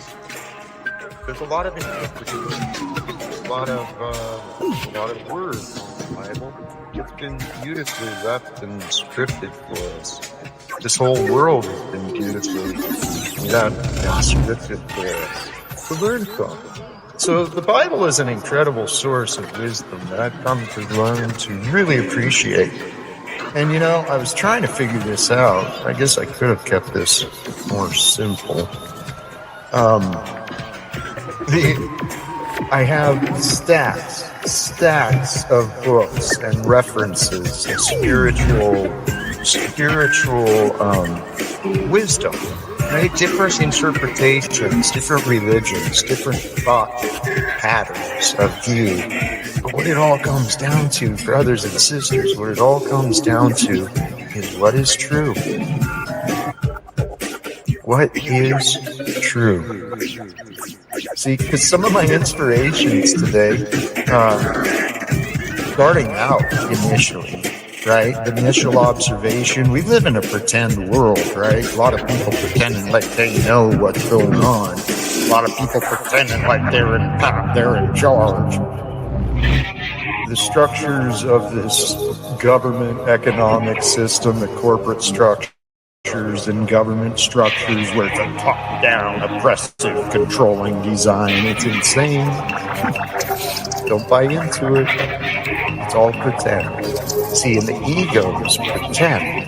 Here's the simplicity, the divinity of our Creator. Our God is so amazing, so magical, so incredible. You really got to allow your mind to be blown away. Because that would be the ego death. The ego is the one that has the limitations. The ego is the one that has the rules and the structures and definitions and the analysis and the confusion and the fears and the worries. And the ego gets to pretend that it knows. The ego gets to pretend it has the answers. But I tell you what, the more and more I consider these words, God is the answer. See, from God, the truth may be known. See, truth is the absolute power. Truth is God. God is the truth. And the truth is how we learn to grow in wisdom. I mean, truth is the essence of knowledge. We can either align ourselves with that which is true, or we can pretend. God allows us to. It's a crazy journey that we get to live. Holy cows, do you realize that? We get to live. We don't have to live. We get to live. Not only do we get to live, we get to know that we live. Through the knowing of life, all that life is, we get to experience love. Love is the answer. Love is the way shown through the one, Jesus, right? The perfected master that God allowed us to receive. Right? The one who showed and walked the earth in the stories as the child of God, to show us the way. The way he lived, the way he spoke, the way he treated each other. That's how we can live. It's the way out of our own sin and corruption. The way of truth keeps us aligned with the creation that's happening. And here's something to consider, right? I shared this elsewhere earlier today. Simple observations of logic, reason. If you can accept the words as God is the truth, so the truth is eternal. God is eternal. We only exist right now. So now is always the present from our subjective experience. We only exist in the now. And it's in the now that we can align ourselves with the truth that God has shown us through our past experiences, through all the literature, through all the rumors and, the world. It's in the now, in the present, we can align ourselves with the truth of God's will for us all. See, in what I believe, the message of Jesus was we are here to love. Love is the reason we live. It feels good to love. That's what Jesus showed. That's what Jesus taught.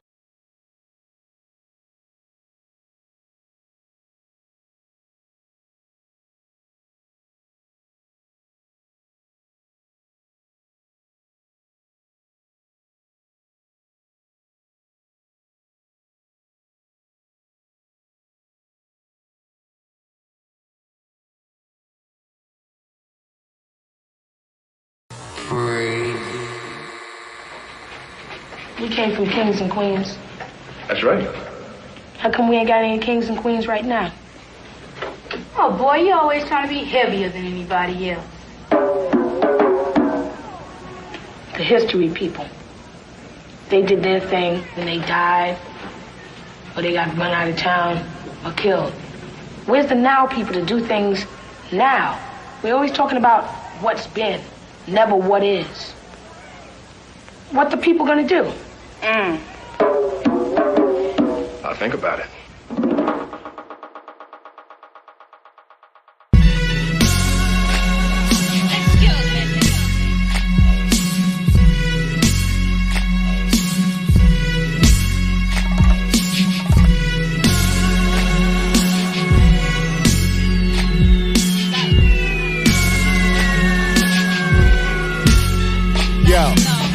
Bomb the levy, arm and deadly, arm is steady, fingers, palms is sweaty, shoot holes through your medley, wifey so heady, I'm heavy so ready, box your face out, Peter Man Freddy, chop confetti, with a sharp machete, got no flavor, no sauce, plain spaghetti, I spit legend like Yeti, search for extraterrestrial intelligence SETI, anything pertaining to Eddie, went through Special K and then through Teddy, child support, bank levy, house foreclosed, Franny Mac and Freddie. Why you singing to my medley? Good broad, the hood is hard. Pull your card, fought while you sparred. Banned and barred, my hand to guard. Your odds are good, but goods are odd. I'm done talking. Man, shut the fuck up. Quiet on the set. Told you motherfuckers to stop getting it twisted. Never been the type to run my mouth from locked. I'm done talking. I'm just being real about it. Niggas hollering. Shut your old mouth when young folks are talking. It's beautiful and aggravating, agitating, glad you hating, mouth salivating, your heart palpitation is an indication. You wanna suppress innovation, no limitation, flow been impatient, smack DJs, kick stations and corporations, you could all suck my dictation. Here's what you now facing, edit up close and personal, no more giving spacing, start bracing or start embracing, old dogs become soap. Greyhound racing, this ain't a playground chasing. Real life, you fake like Freddie and Jason. Get this boom back, start debasing. I'm half the price, they twice as much. My fingerprints don't fade from the lives I touch. I'm done talking. Quiet on the set. Man, shut the fuck up. Told you motherfuckers to stop getting it twisted. Never been the type to run my mouth from locked. I'm done talking. Niggas hollering. I'm just being real about it. Shut your old mouth when young folks are talking.